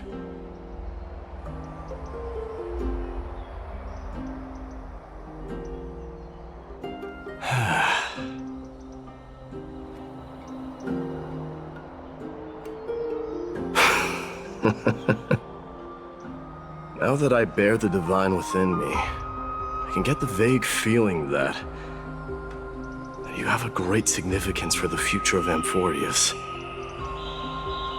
With this departure, I fear that I will never again return.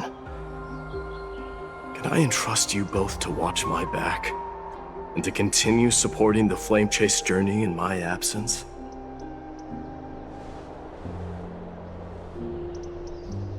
You have my gratitude. Then, farewell. Yes?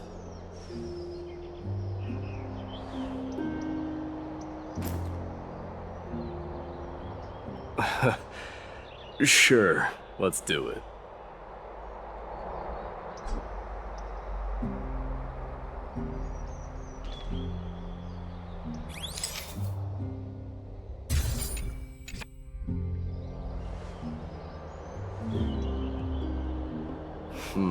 Well, feels peculiar, I suppose. I'm not talking about your photographic skills. It's just that I rarely take photos. But this one, it's pretty good.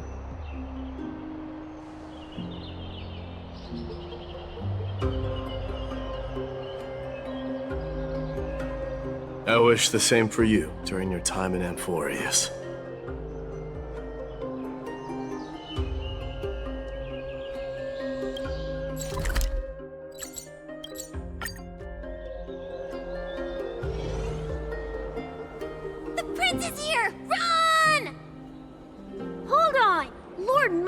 Isn't the prince anymore. He's now the guardian of Amphoreus.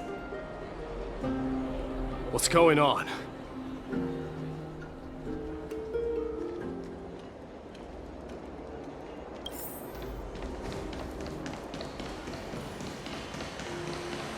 We salute the guardian of Amphoreus.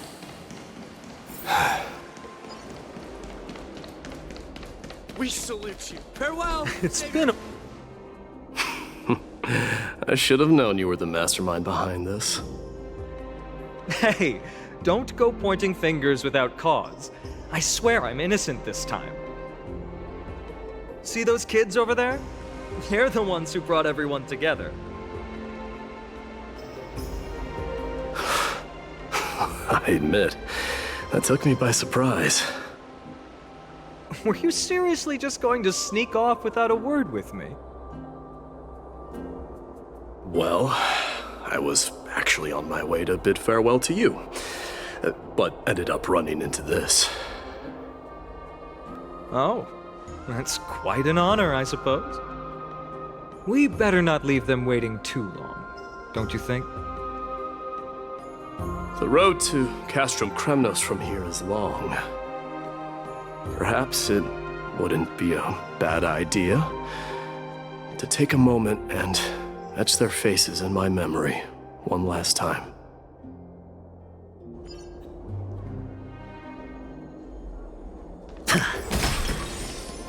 I think I see More than just the creme. I'm thinking maybe it's about time the god of strife gets a new name. How about the god of solidarity or preservation? Dong Hung mentioned that one to me. All right, it's about time for us to part ways. Any final goodbyes you want to share? This might be your last chance.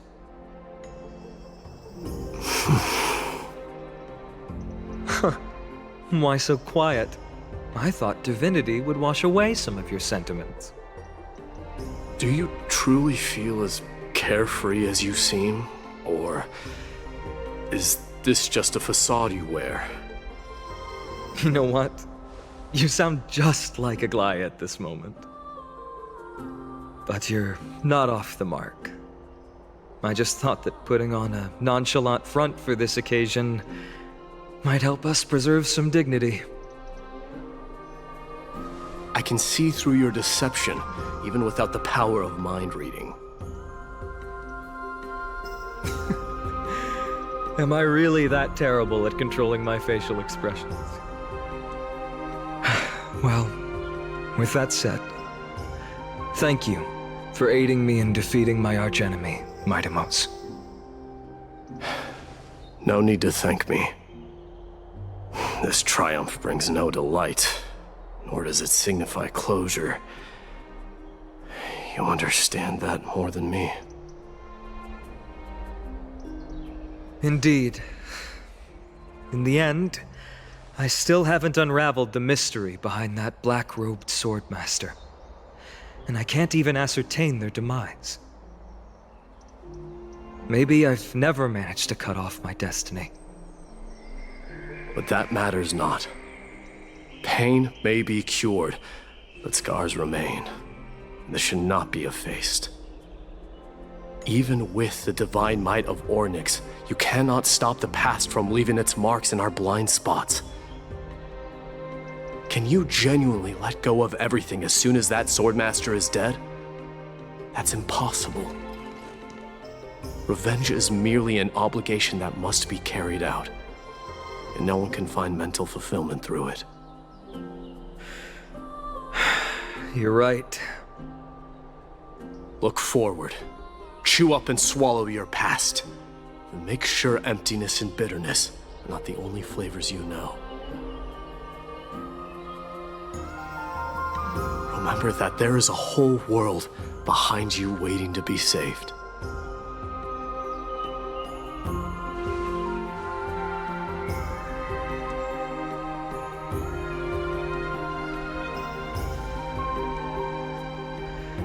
I will keep that in mind.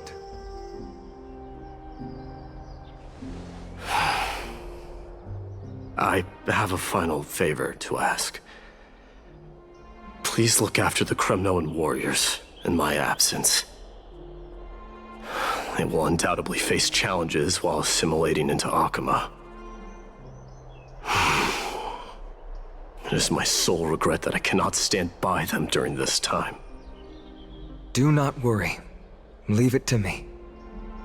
And, while I'm at it, I'm going to find out if the Kremnoan language is really missing that many words. The Kremnoan philosophy can never be encapsulated in a mere dictionary.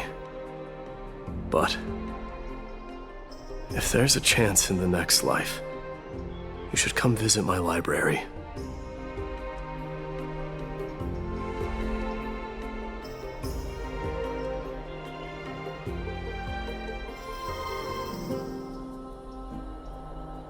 I'll be on my way, Deliverer. Remember to stay alive till the final act. Yes. Same goes for you. Don't die too easily.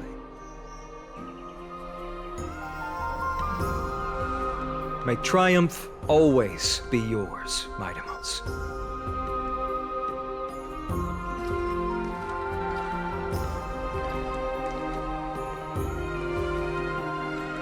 Oh, right. One last question. Go ahead. You better not leave any regrets behind. Are you the one who told Cartonus about the signet ring? Well...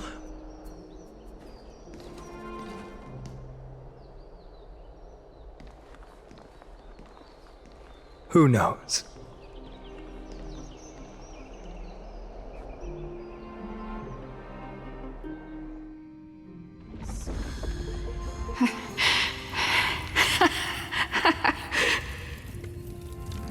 Get up, my son. You showed great courage in today's training. Let's wrap it up for now. Yes, Mother. Mother, there's something I want to ask you. What is it, Midamos? Why must we learn to fight? It is for glory and honor, my son.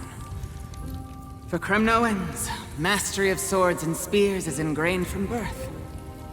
And the battlefield is our destined end. Is that really the way it is, Mother? What makes you say so? Because you don't sound entirely sure. You're right, Midamos. I once believed those words, without question. Until your father cast you into the Sea of Souls. It was at that moment I realized how everything I believed in was utterly hollow.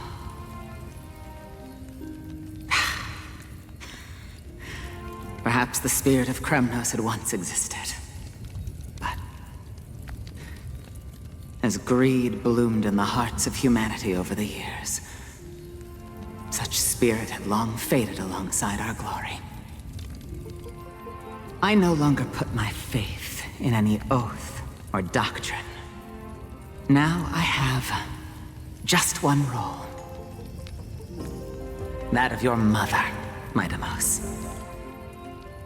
Your guardian.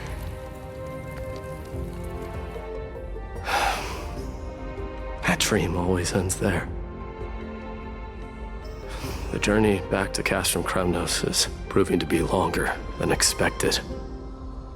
Krateros said that shortly after my fall into the sea, my mother challenged my father to a duel. She died through father's treachery, and I never saw her face. Yet each night she would show up, waiting by the flickering firelight. I always anticipated the sequel to that dream, believing she had more words of wisdom or guidance to offer. But now, I think I finally come to understand. That is all she wished to tell me. And now, I too am left with but one role.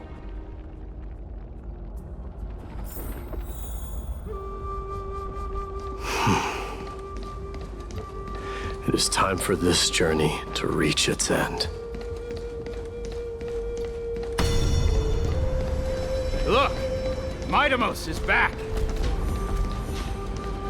Glory belongs to you! We've got fresh pomegranate juice. Welcome Wanna back. try some? We meet again, Your Welcome Highness. back!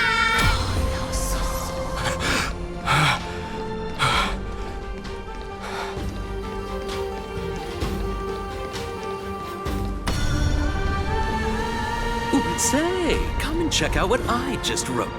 Midamos! Did you just come back from training? It's I'm gonna beat been a you while. at the festival. Welcome home, Midamos. Have you found something?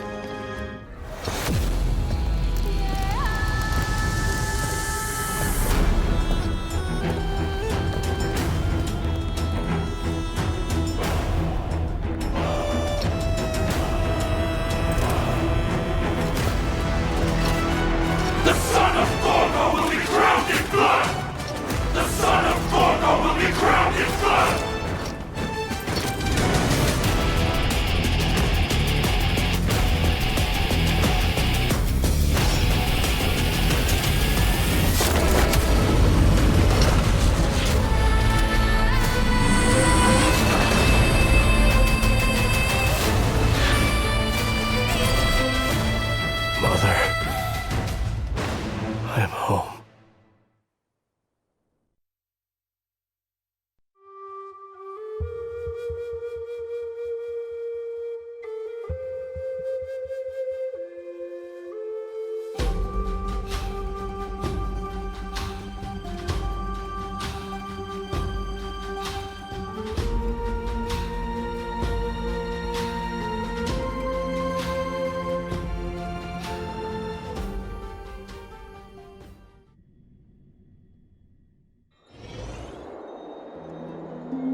We smell sunlight and the wind of Akama. This was your favorite spot, wasn't it, Trian? Lady Trian, why did it have to end up like this? Take it easy, Cass. Departure is a part of life. It's just that ours isn't as tumultuous as it is for ordinary folks. When we started our journey, Yanis had already provided their prophecy. Just like how that Titan divided themselves to create the countless passages in the world. It's only natural for us to follow the same path since we inherited their destiny. If you don't mind, Treeby,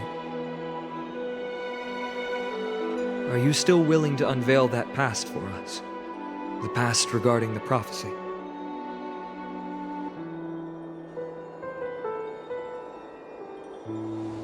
What do you seek to learn, Snowy?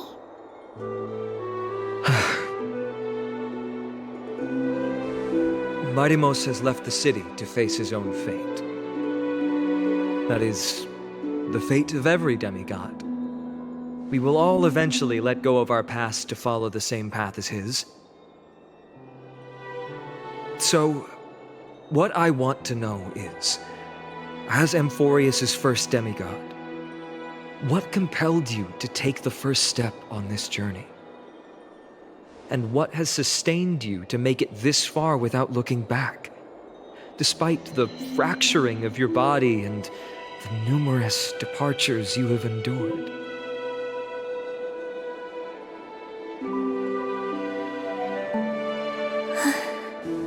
All right. Teacher, are you sure about this? Dee is already doing what he has to do. What reason do we have to keep it from them? Let's go, everyone. Let's go to the abyss of fate and see how it used to be.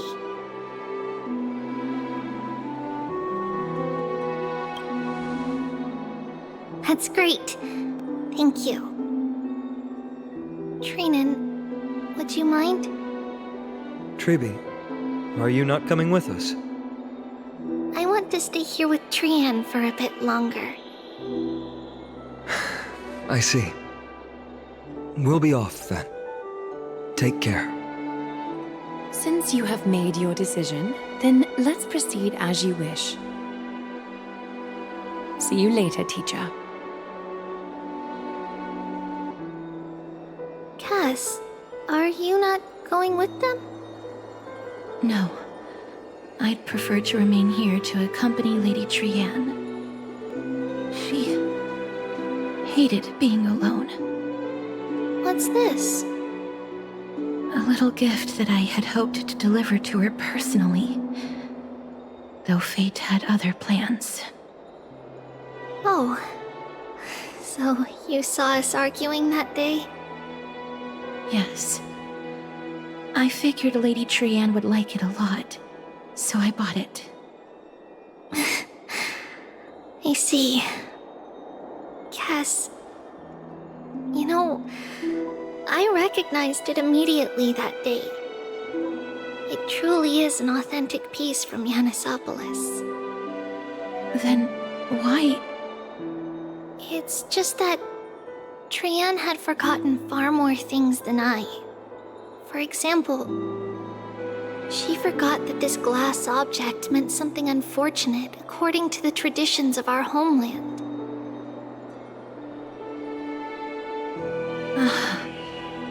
I'm sorry, Lady Treeby. Should I... No need to apologize, Cass. At that time, I simply didn't want her to be trapped by our past, especially considering how much time had passed since we left home. But now... it might just be the perfect gift for Trianne. All shall bid farewell to one, and that person alone will witness the miracle.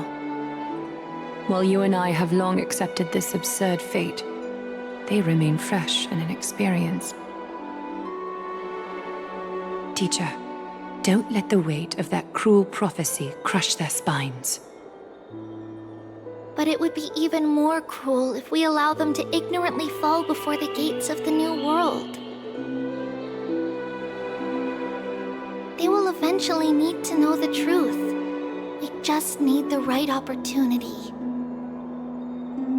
This, to me, feels like the right opportunity.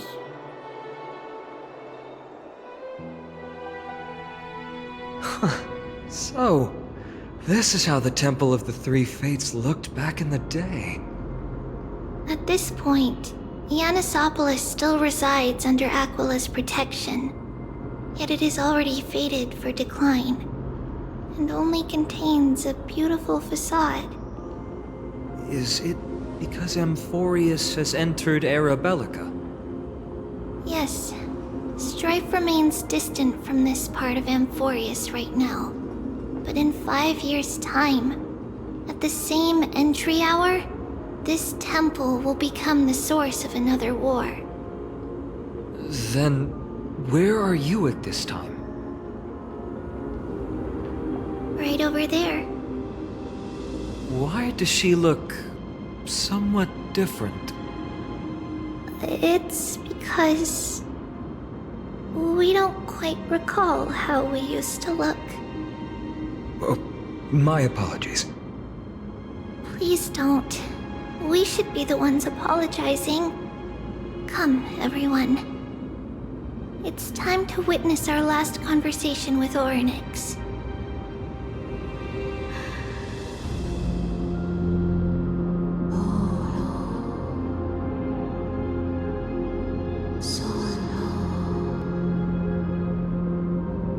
You're here, Orynyx.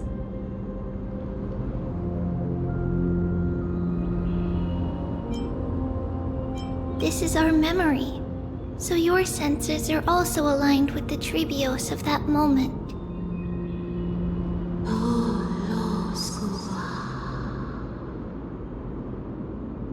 False prophecy, huh? So you still think that way?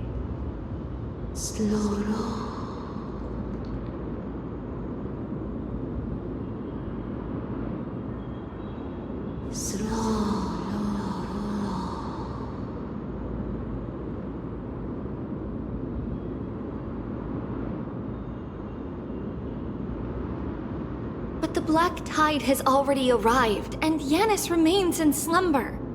If even the God of Passages, known for guiding mortals, cannot resist this catastrophe, then what can we do against the incoming destruction?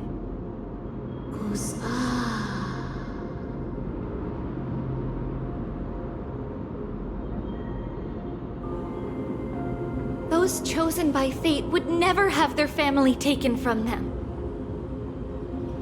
And how can I alone remain safe and secure while watching the entire world crumble before my eyes?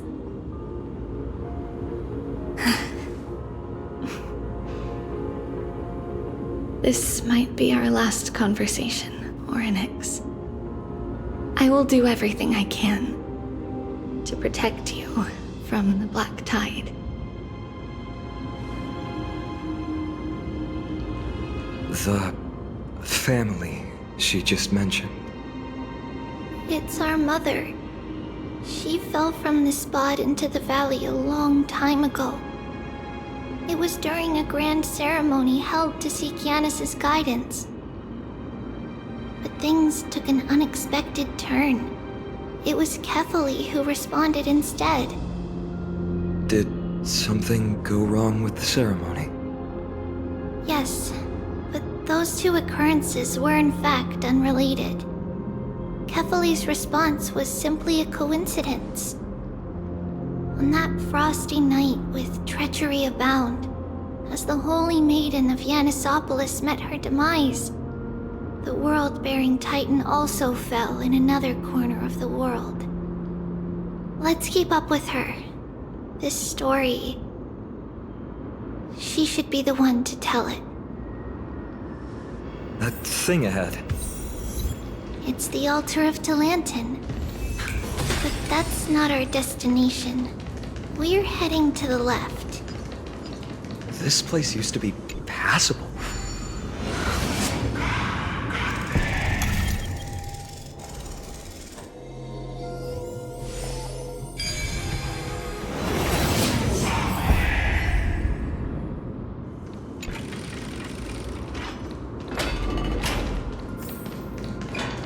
I never thought there would be such a hidden space in the abyss. Is this Giannis's maze that Trinon used for divination in the past? Not only that, it also serves as a lock. Our childhood abode lies sealed within. This is the largest puzzle I've ever laid eyes on. And it even acts as a door lock. Should have expected something like this in the homeland of puzzles, I suppose. So, how are we going to solve it? Just follow the designated path and let the stone ball fall into the pool twice. Seems pretty straightforward. Even Mighty might be able to complete it in a single try.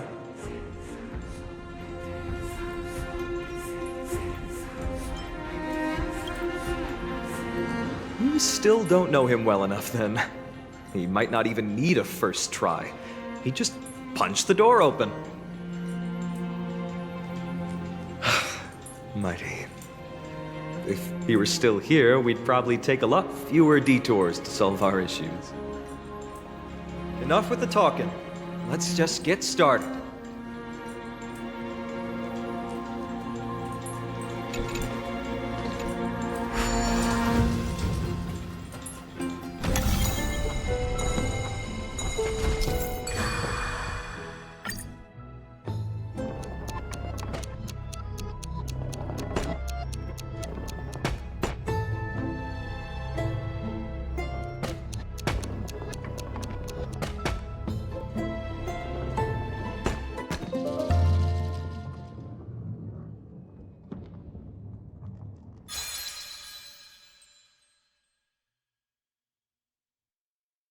Impressive.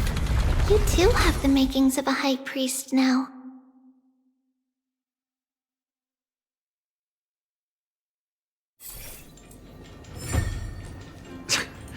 Getting that stone ball to the endpoint looks pretty tough. My hands are shaking just from looking at it.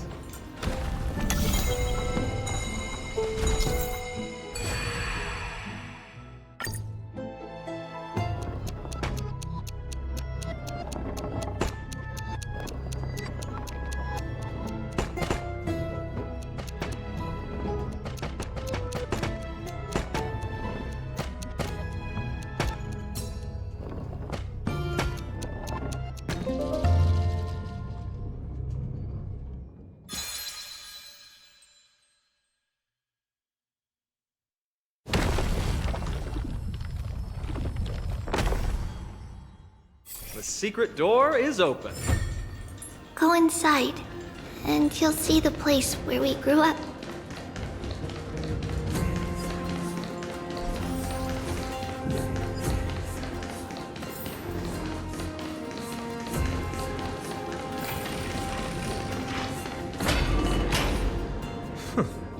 You grew up in a place like this? By the time we were born, the role of the Holy Maiden had already diminished to a mere title. Those in tune with the Titan's guidance are bound to become messengers for others. To maintain appearances, those in authority added some embellishments. And with Mother around, our childhood wasn't entirely without joy. Even so, I still find it hard to imagine. 20 years can go by in no time. Trinon, for most people, 20 years is a long period of time. Right. Becoming a demigod sure changes how one lives through time. It's hard to believe it's been so long. Your power is exceptional, Little Gray. This place looks exactly as before. Let's explore the room a bit.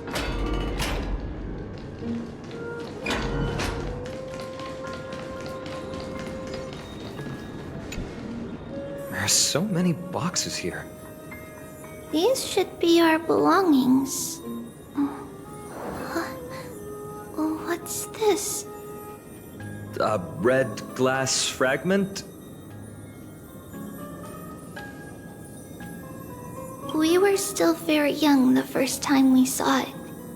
Mother came back with a beautiful glass piece, but her face was streaked with tears. She simply placed it on the table. It looked so sparkly that we couldn't resist playing with it, but we ended up breaking it by accident. Mother didn't get angry. She simply held us quietly for a long time. It wasn't until we were older that we learned in Yanisopolis, if someone gloriously died for destiny, the Holy Maiden must pick a piece of glass from the volcano's quarry and polish it, then give it to the deceased's family. On the day Mother returned with the glass, her friend lost his life on the battlefield. Since he had no family left, Mother had to keep it herself. Later, on the eve of the ritual, Mother also gave us a beautiful piece of glass. Let's move on to the bedroom.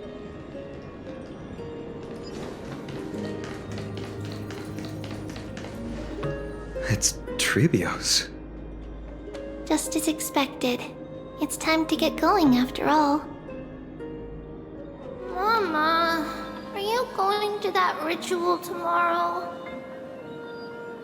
That's right, my sweet girl. What's the matter? I wish I could go too. I have something to ask Yanis. Oh. What do you want to ask? I want to know how to chase the black tide away. Ah, I see.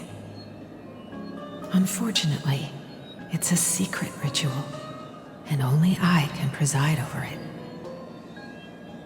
If you want me to consult the Titan on your behalf, you'll have to promise me something. What is it?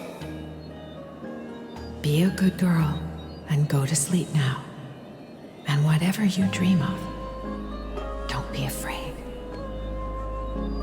Just sleep through the night until morning comes. Until the next time Aquila opens their eyes. Can you do that for me, sweetie? That's it? Of course I can! Trebios is the most amazing Holy Maiden of Yanis! Well, little Holy Maiden. But why, Mama? Because this ritual might take a long time. How long?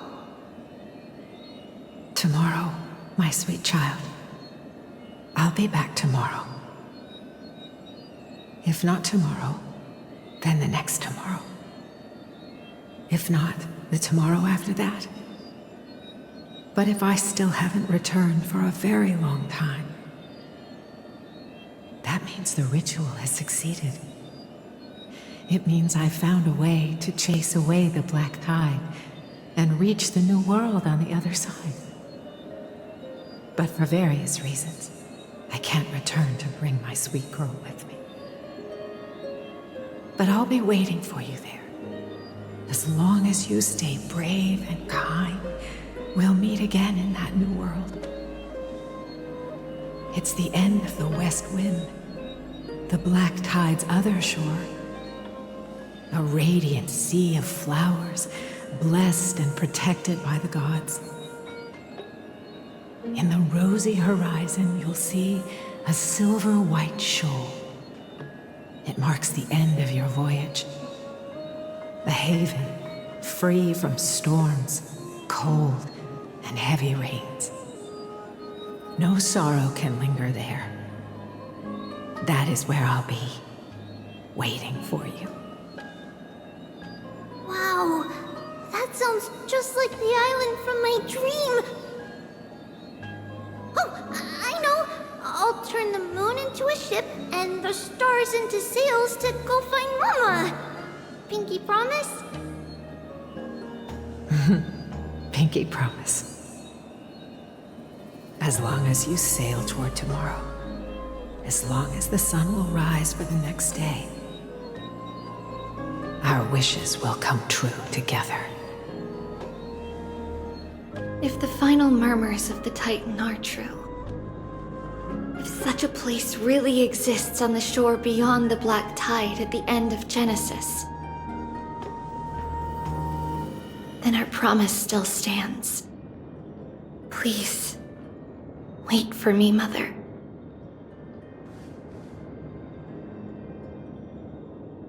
After those 10 years of darkness, when Aquila opened their eyes for the last time, we finally set off. Where did she go?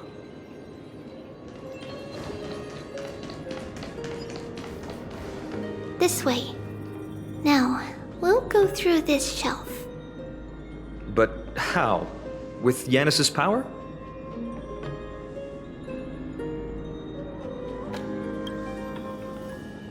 No, we hadn't acquired their power back then. So, this obstacle, it was simply a mirage? Yes, the answer is right on the shelf. Go ahead and give it a try.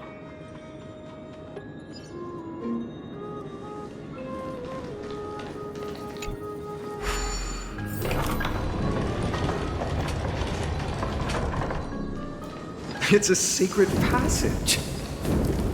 It was a secret passage prepared by the Holy Maiden's supporters for Mother and me as a precaution.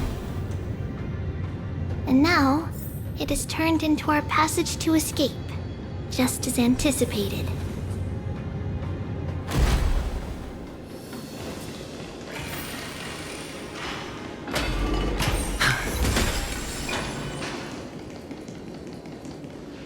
The path to the temple was in quite a state. Did someone do it on purpose? No surprise at all. Some people caught on to what we were planning and tried to intercept us, while others were willing to clear the way for the Holy Maiden. I can't move it. I can't... Time Titan? Is that you? Someone will help me. Just like this. Regardless of our actions, the past will remain unchanged. It was someone else who helped Trebios in the actual events of history. We don't remember the details. As for why memory recreated the past to be like this, it must be because it's closer to the answer within our heart. The passage is now cleared.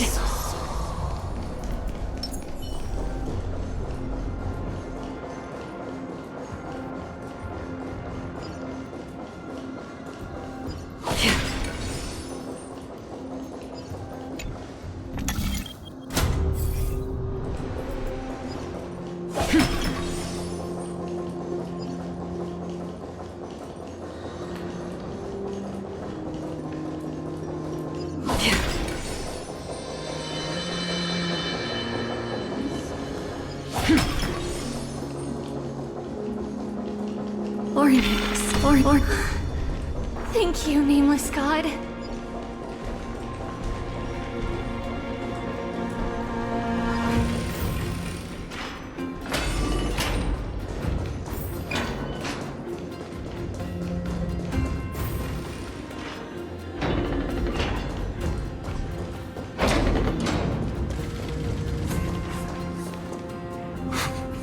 Oh, it looked truly magnificent back then.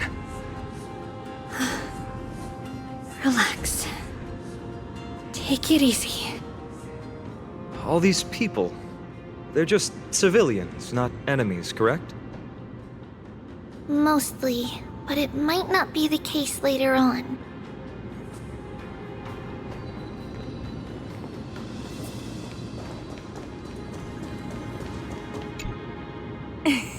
Hey, little ones. How did you sneak in here? Shh! Please keep it down. We had to be really sneaky to get in here. Okay. But what did you sneak in here for? I heard there's a lovely holy maiden living in the temple, and I want to meet her. I couldn't stop her, so I had to think of a way to sneak her in. Oh, really? I was here to meet the Holy Maiden as well, but the guard said she had to go somewhere far away today. Huh? What a bummer. Mommy even asked me to bring her gift to the Holy Maiden. It's getting late. We couldn't go home now, okay? Okay then. We'll come back next time. Thank you. By the way they are dressed, the siblings look like civilians living outside the temple. Mother mentioned that when she was a holy maiden, she caught a girl sneaking into the temple to steal the tributes. Stealing from the temple was punishable by death, but that poor girl had no family and just wanted something to eat. So Mother took her outside and even gave her some food. Perhaps these two children are the descendants of that girl from back then.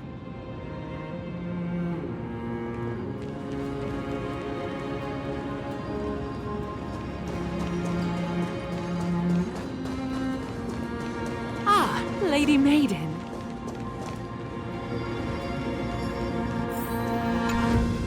Lady Maiden, you need to dress warmer.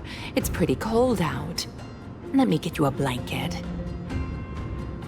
No need to trouble yourself. I'm just going for a quick walk. All right, but please take care of yourself. Your mother made us promise to look after you before she left. It's been a while since I last saw you. I just realized you've grown into such a beauty, just like your mother. Oh, here, have some of my sweet pastries. She used to enjoy them, so maybe you'll like them too. What's wrong, Lady Maiden? I'm fine. It tastes really good. This lady is Mother's old friend. When we were little, we sometimes got to eat the sweet pastries she brought back. We've always remembered the familiar taste, and only now do we learn where it came from.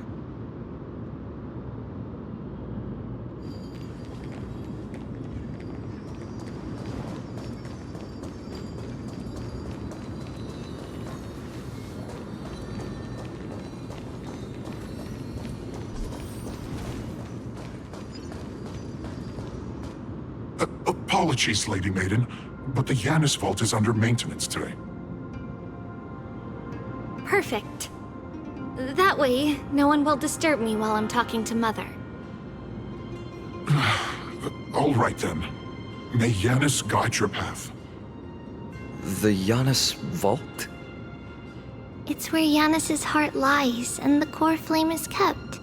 Just enter on the left.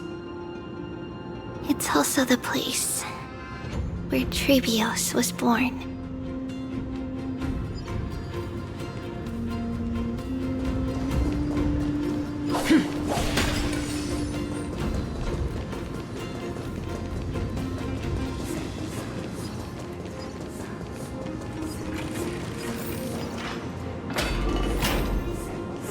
Trailblaze.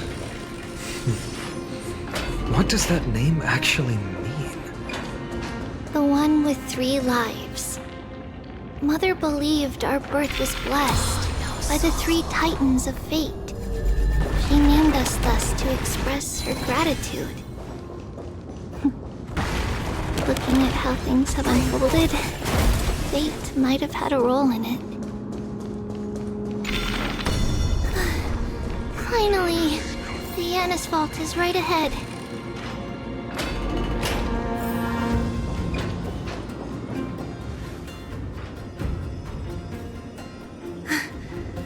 At long last.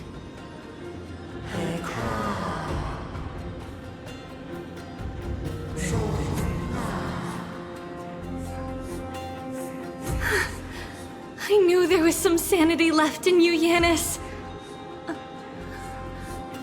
Just as I thought, you too have been confined.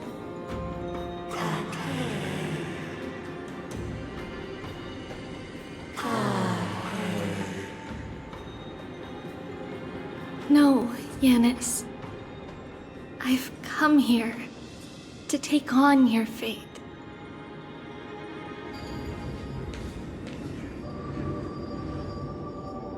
By the blood of the Lamb and the strength of my blade-wielding right hand, I am Trebios, the listener, the announcer, and the witness of the prophecy.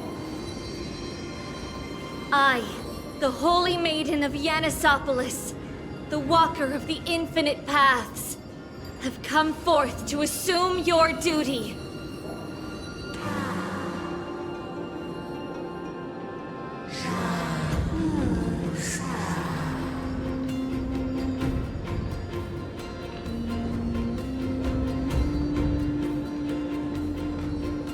Just as I wished. This journey promises to be a long one, with 1,000 selves to accompany me. I'll never be lonely.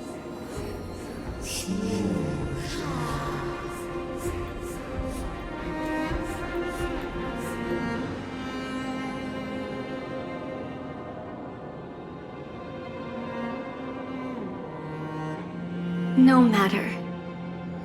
My hands are not made for bearing arms.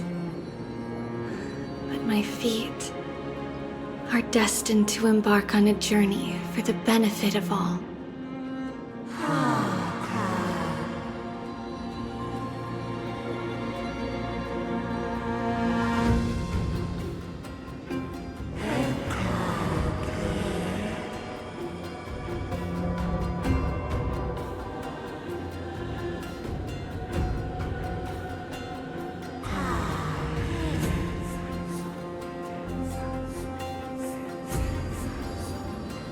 Without a doubt, Titan. Let the prophecy shatter me, so that I may open a myriad of paths for this imperiled world.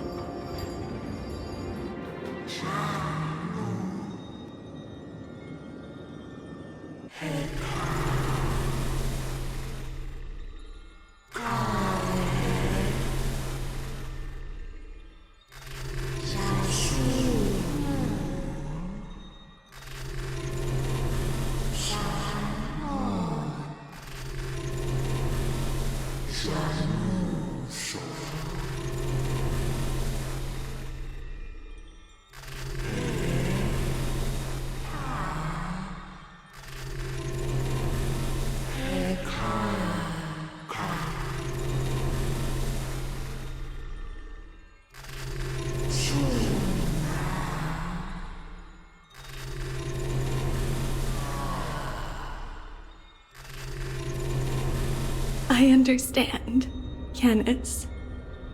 Thank you. Now, may you rest well.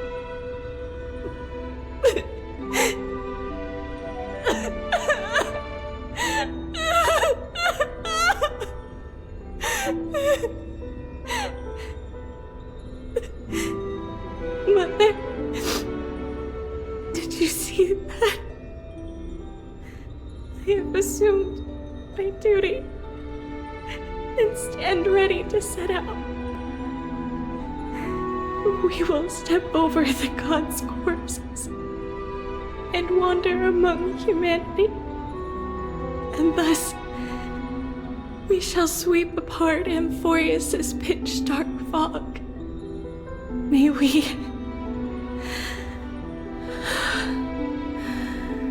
the world follow the myriad paths trodden and reunite at the end of the west wind,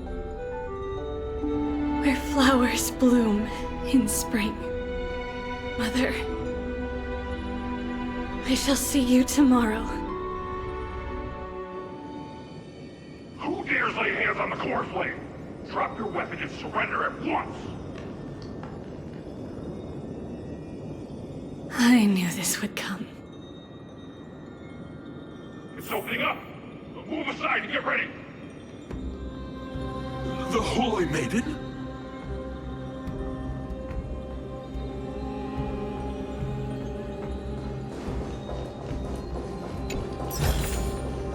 Don't forget to let your friends in on the action.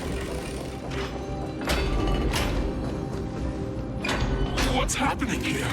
Lady Maiden, where's the thief who stole the core flame? Look at what she's holding, you buffoon! She is the thief! Take your positions and ready your arms! We're taking back the core flame! Bring it on! What? Come forth, loyal guards. At least do it properly. Pierce me in the chest. What are you scheming? This is your last chance. If anyone wants to earn a promotion and rise through the ranks, I'm right here. You all know who I am. Go ahead. However, if there's still any loyalty within you, step aside for the Holy Maiden. Otherwise, by the decree of the Holy City's Codex, anyone who dares to harm the Holy Maiden shall face execution! Captain, what should we do?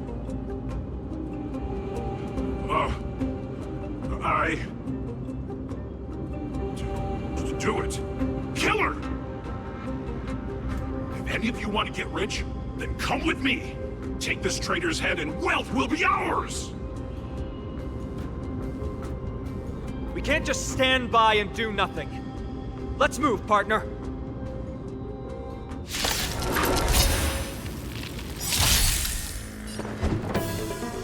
Knowledge, the measure of truth and falsehood.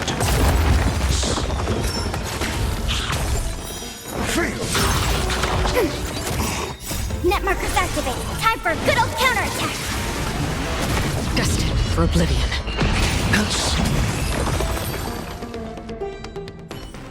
How's that possible? Could the Titan actually be on her side? Get her! That woman is the traitor!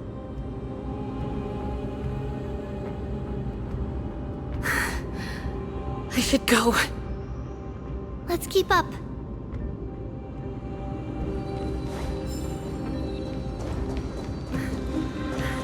The path is opening up for me. Oh, Yanis, protect me.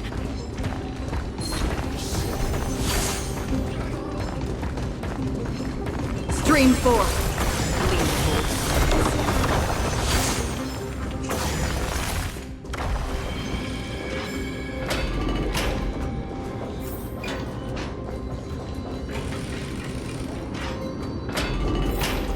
The main path is likely well guarded. What do I do? Just as I thought. Inside!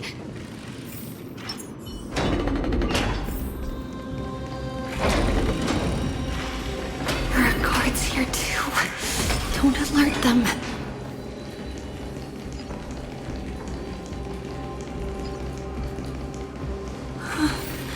At long last.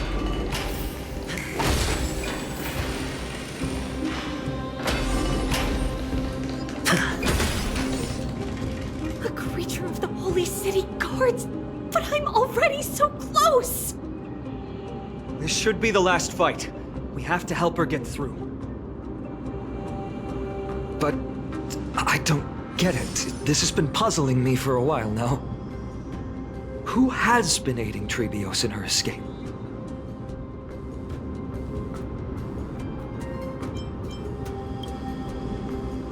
While history might be blurred by memories, seeing how the whole city is hunting her down, she clearly had no allies.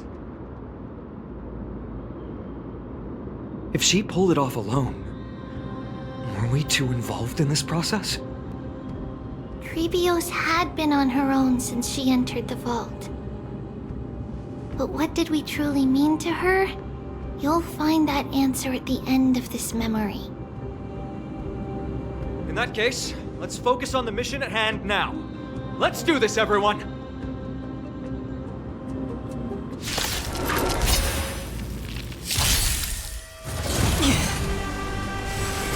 Mediocre. A test. Ready for another? On the still waters of oblivion. No dirty tricks. All in.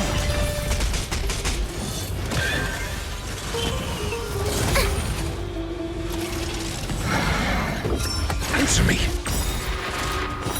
Fail. Knowledge, the measure of truth and falsehood. Net markers activated. Time for a good old counterattack. Fail. Destined for oblivion. I weep for the departed. It too shall fall.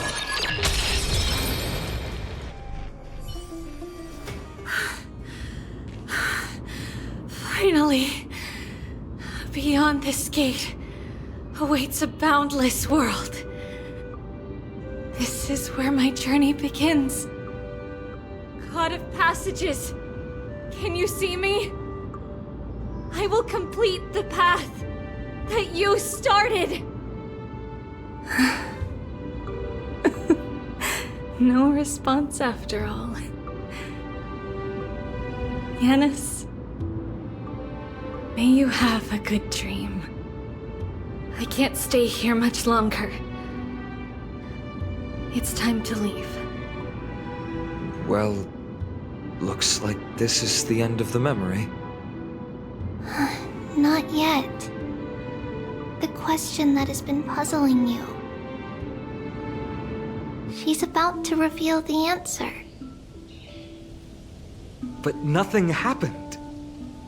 What was making her or you hesitate at this moment?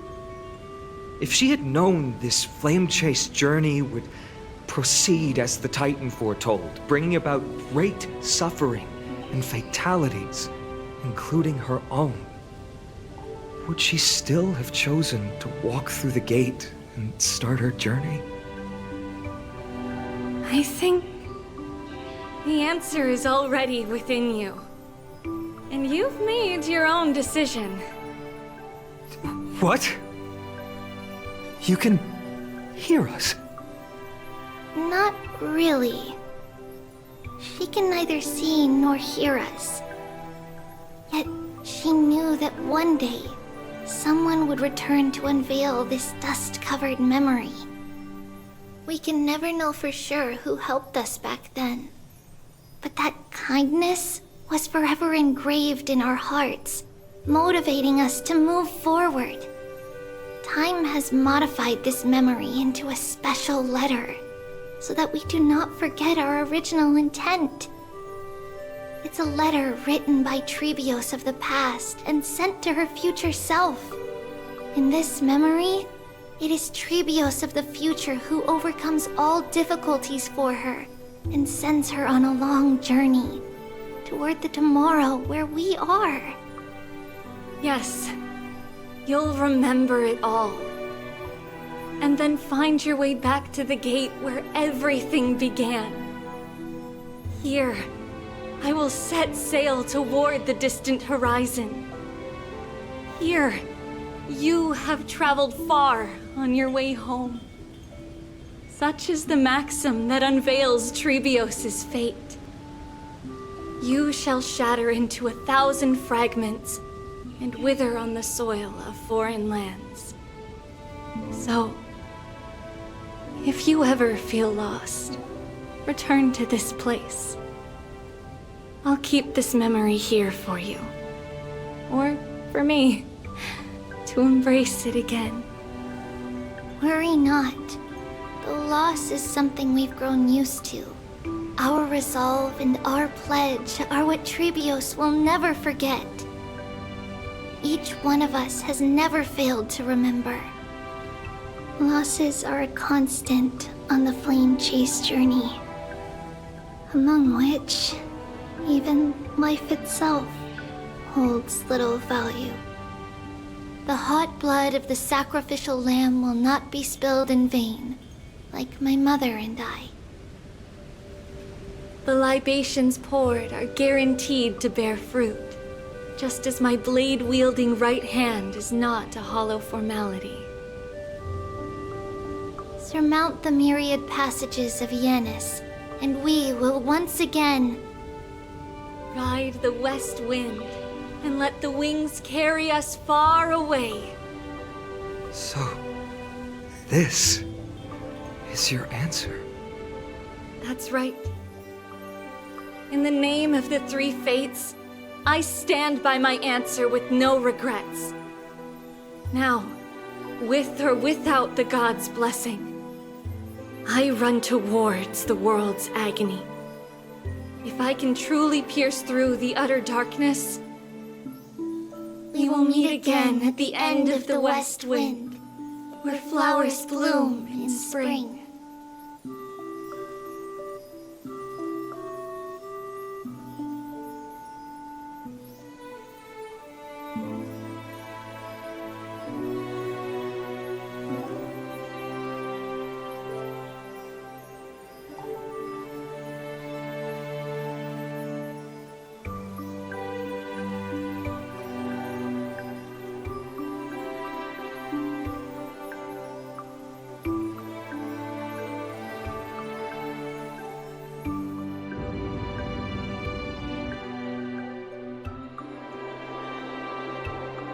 Lady Trebi, do you still think that everything will be fine tomorrow?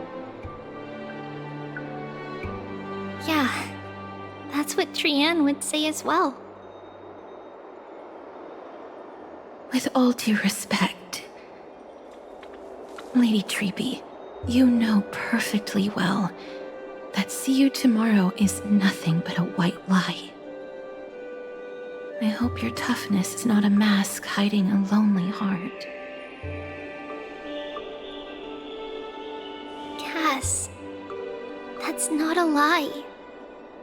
See you tomorrow is the greatest prophecy in the world.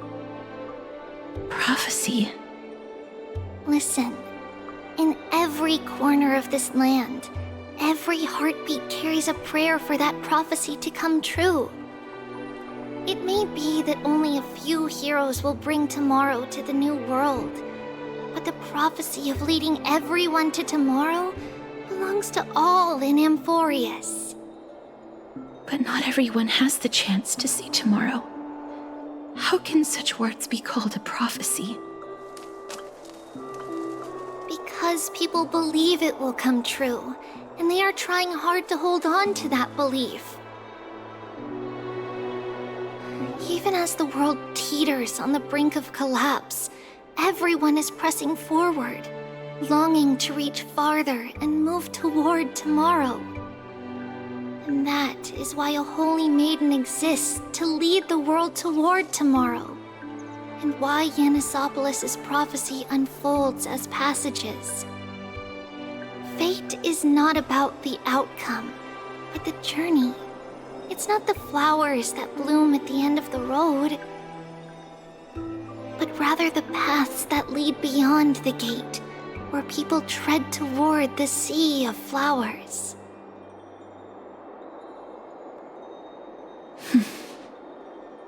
So, Cass, if anything is troubling you, just Set it aside for tomorrow. There's no difference between demigods and mortals. The troubles we encounter can only be resolved by our future selves. Reflect through the long night. Wait for the dawn as you think. Then set off at daybreak. The hesitant part of us will be left behind in the dark, while the determined side of us will know no fear. Because that's how Trivios has journeyed so far to spread the prophecy.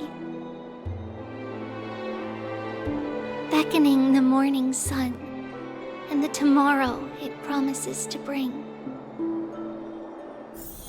We will now continue the journey and face our destiny. We will step over the gods' corpses and wander among humanity, and thus we shall sweep apart Amphoreus' pitch-dark fog. And at the end, all will reach that silver-white shoal, that end of the journey, that new world and new tomorrow. It is a haven free from storms, cold, and heavy rains. No sorrow can linger there. We've made a promise to meet again at the end of the west wind, where flowers bloom in spring. See you tomorrow, Trian. See you tomorrow!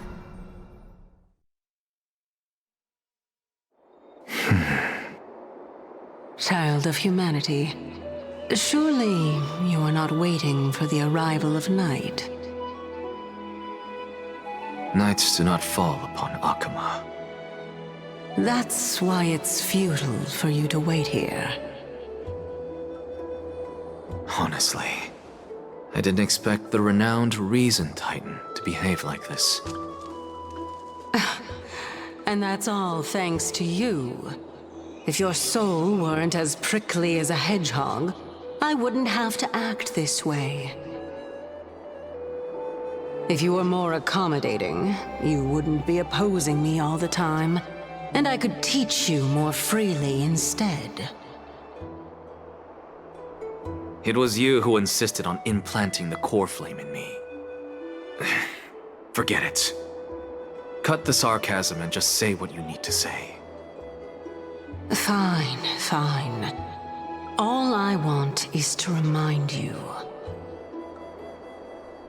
There's not much left in your soul. If you don't do something soon, I will have to take over this body. If I'm not worried, why should you be? I know what you're planning. You just want my help answering the question. What exactly are we? Correct? It's good that you remember. Thus, equivalent exchange. It's only fair. Then rest easy. The answer will soon be revealed, and you'll have to return my body shortly. Is that true? Certainly. I initially thought this extremely frail state would hinder me from getting my body back. But I didn't expect the answer to be right within it. That saved me a lot of trouble. I don't even need the black-robed swordmaster's ceremonial blade. That's certainly worth celebrating. Regrettably, I can't carry out the upcoming experiment alone. The girl who's walking with death, is she fully prepared? Be patient, Titan. If we're always so guarded, how can death reach us easily? Unfortunately, on behalf of Okima, I must ask you to slow your pace. I forgot about you. My apologies. A child's words are always carefree. I'll just dismiss these words as nonsense from a cheeky child. Come now, conceited performer. it's time to address your relationship with that Titan. What if I refuse? Provocation will only tip Talantan's scales further toward your demise. There's no need to go to such lengths. Oh, monster neither human nor divine. Don't forget that you won't dare kill me. If you snuff out the core flame of reason, what else can you use to stand against the Council? Do you two mind if I cut in? I warned you. Do not interrupt me. I just have been meaning to ask. Does death really matter to you? What do you mean? What I mean is, before I implanted the core flame into your heart, you were already a silent, cold corpse.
And so, this long day passed for Akama.